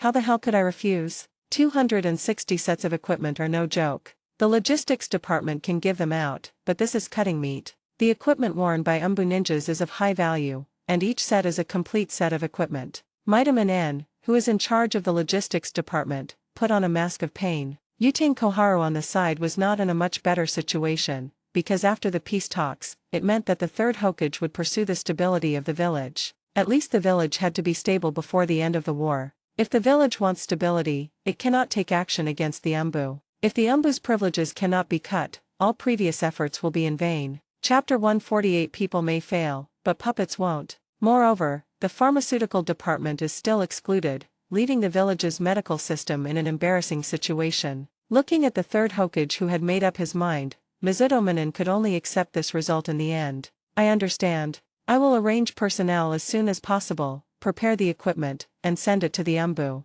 The conditions have been negotiated, what's the point of being unhappy? Although the F4 group is a whole, the third Hokage is the boss of the group. Once he decides on something, the others can only choose to accept it even if they are unwilling. After all, everything they have was given by the third Hokage. Although they also gave a lot of help to the third Hokage, the F4 group reached a consensus. Leaving aside Danzo Shimura who was still in prison, the logistics department quickly took action after the three of them reached a consensus. Jingai thought that it would take several days to gather all the equipment. As a result, he underestimated the village's strength. By noon the next day, all the equipment was delivered to the Umbu, not a single piece was missing. Now that the things have been delivered, Jingai no longer has any reason to let the Umbu continue to surround the Shimura clan's territory, so he can only choose to retreat. Fortunately, this wave of efforts was not in vain. The Umbu suddenly had more than 300 members, which directly led to the Umbu's organization becoming somewhat crowded. Fortunately, Jingai's puppet is not included in the regular Umbu organization.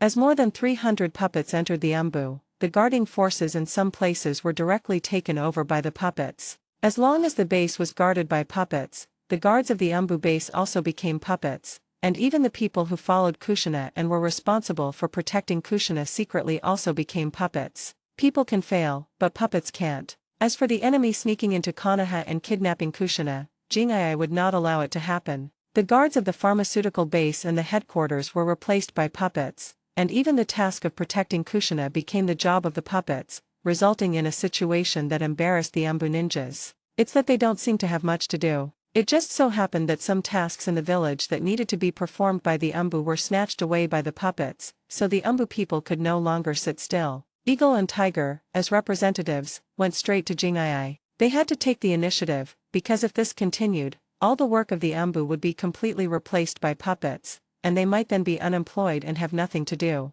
This is something that all Umbu ninjas cannot accept. Not only were people in the operations department replaced, but even those doing clerical work were gradually replaced. It would be a wonder if they could remain stable. Jingai knew why they were looking for him, so he said bluntly, "Puppets have their advantages, but they can't replace people after all. A lot of work still depends on you, and there are some complicated tasks that need you to perform. It's just that the adjustment of the personnel of the Umbu is more complicated, and the arrangements have not been made yet. You two should notify the others and tell them not to be anxious.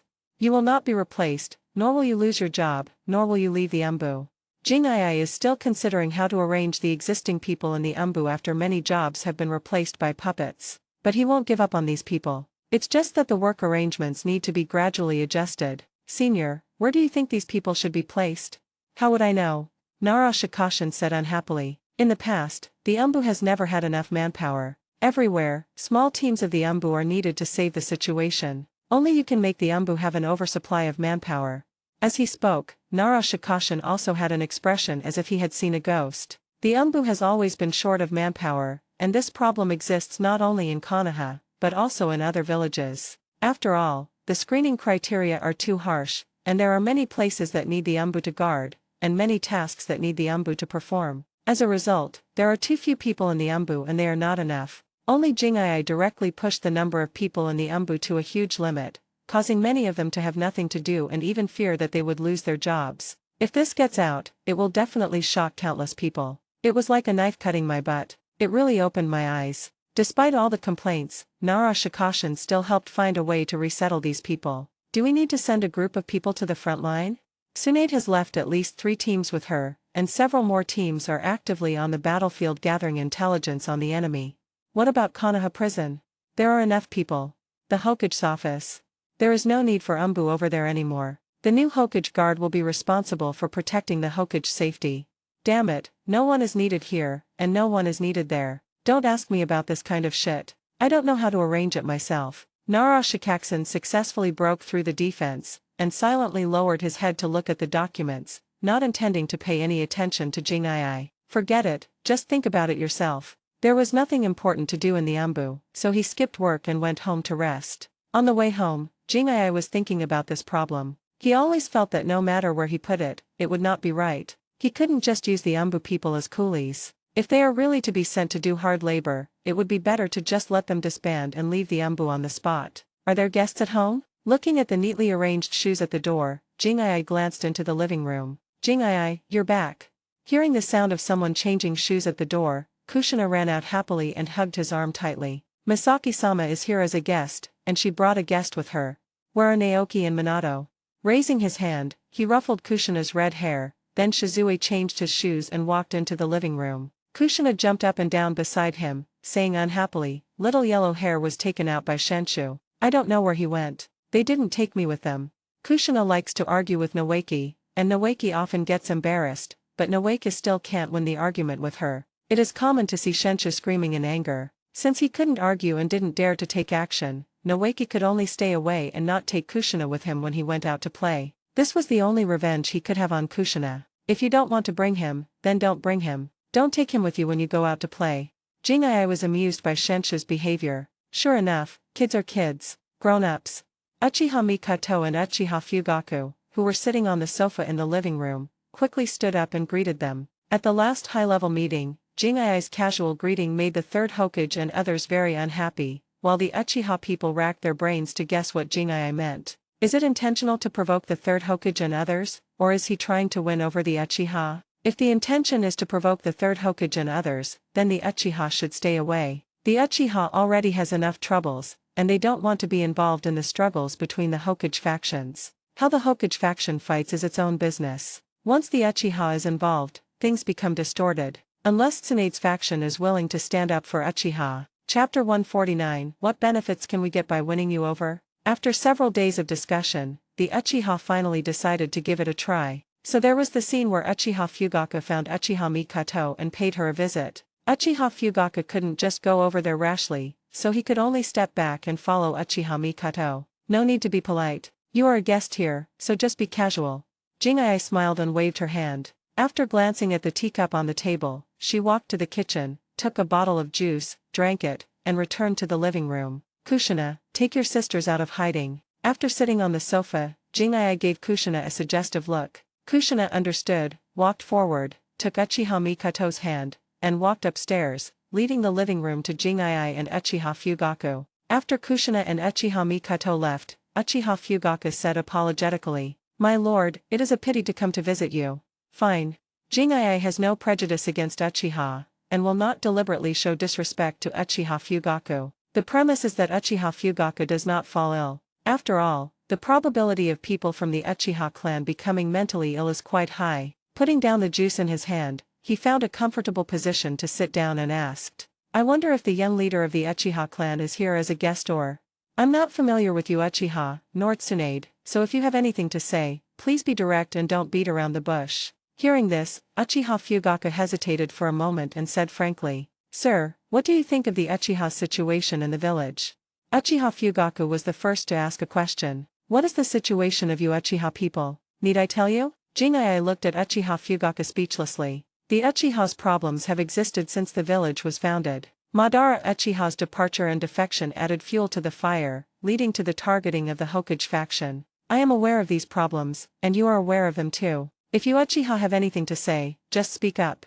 Jing'ai didn't have the time to discuss the Uchiha situation with Uchiha Fugaku. If it's meaningless, it's a waste of time to discuss it. It's better to be direct. The rhythm was interrupted directly, and Uchiha Fugaku had no choice but to tell the truth. He could see that Jing'ai didn't want to talk to him about anything else. Although Jing'ai showed no signs of targeting Uchiha, his attitude towards Uchiha was just like that. Father's health has reached a point where he can no longer hold on due to the hidden injuries he suffered in the past. I have taken full control of the family's affairs. I personally have always hoped that the Uchiha could integrate into the village, rather than becoming a maverick in the village.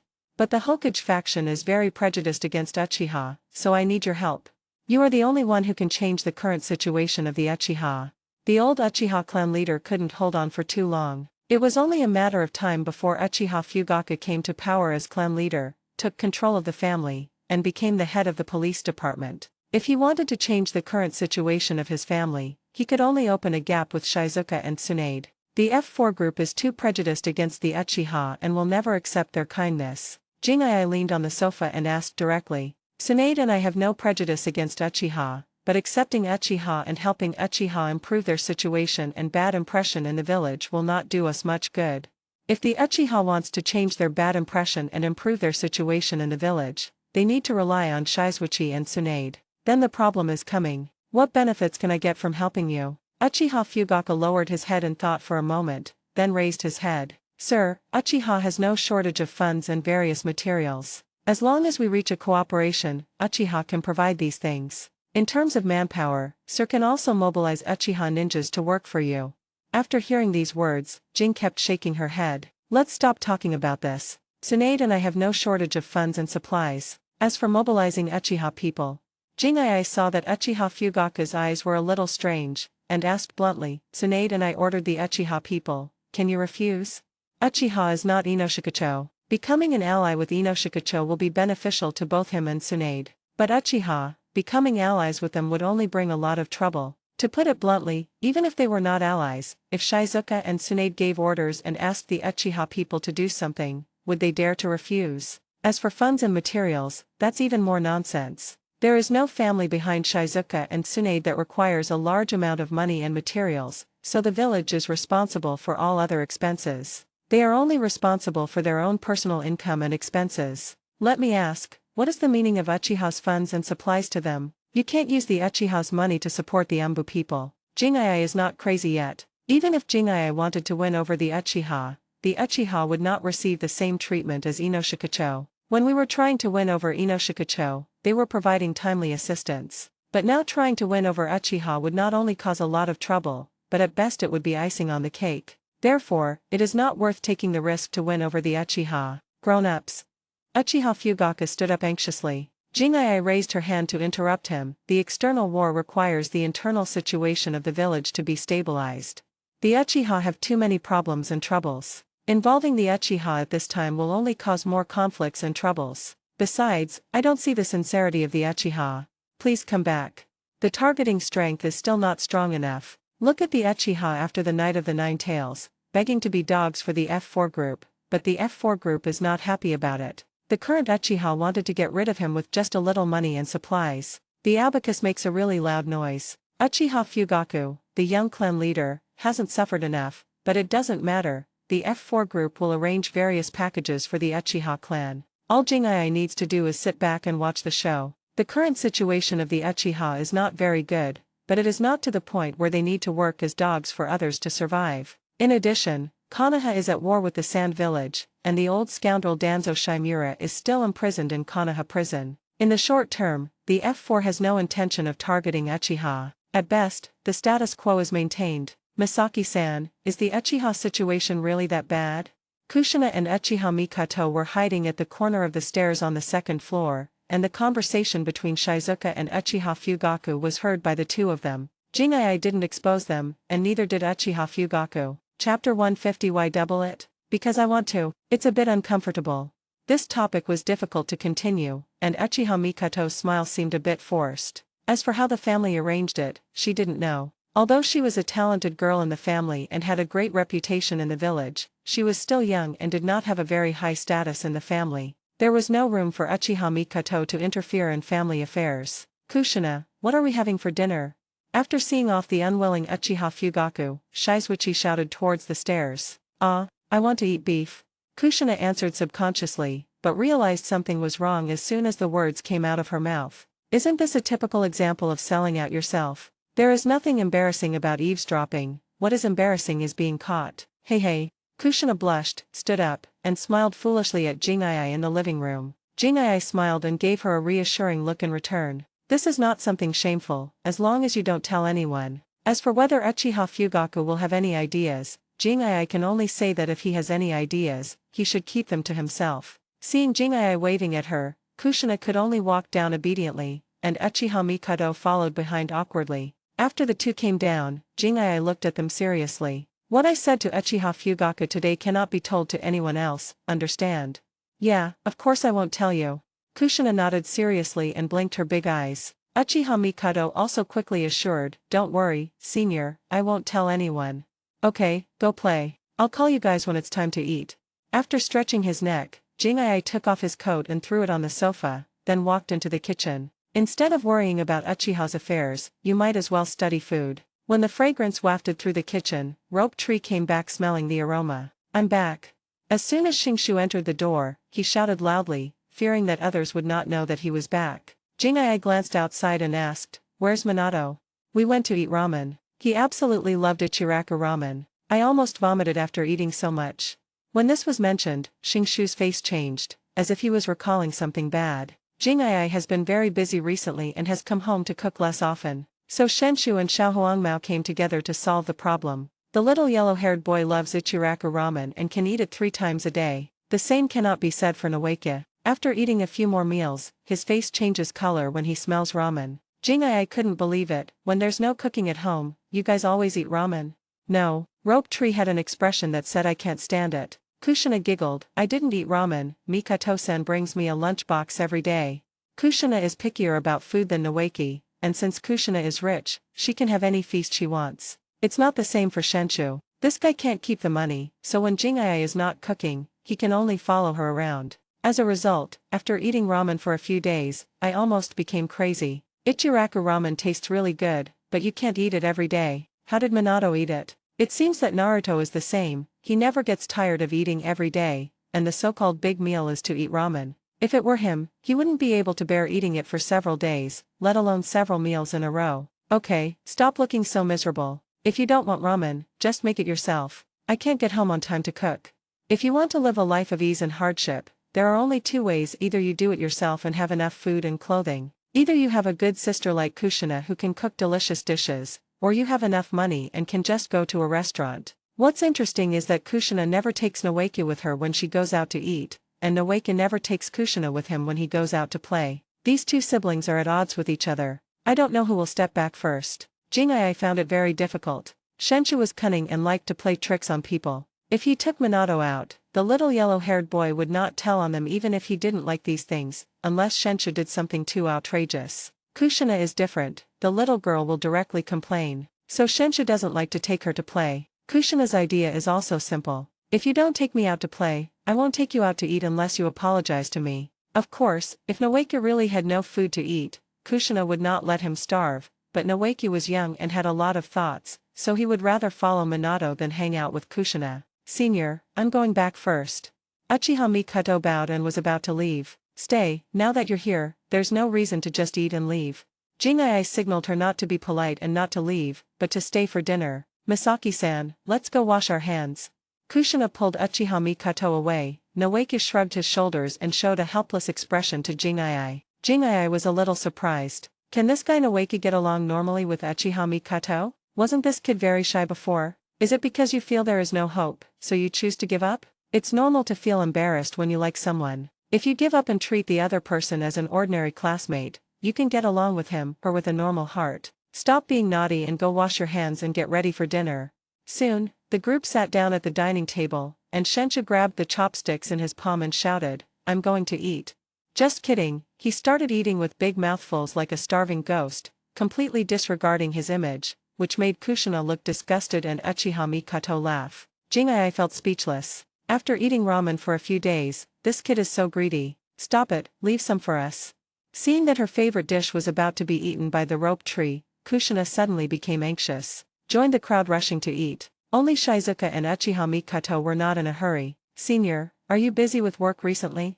Jing'ai didn't expect that Uchiha Mikoto would take the initiative to talk to him. After a pause, he nodded. Fortunately, things have been dealt with almost completely, and I should have a lot of free time in the future.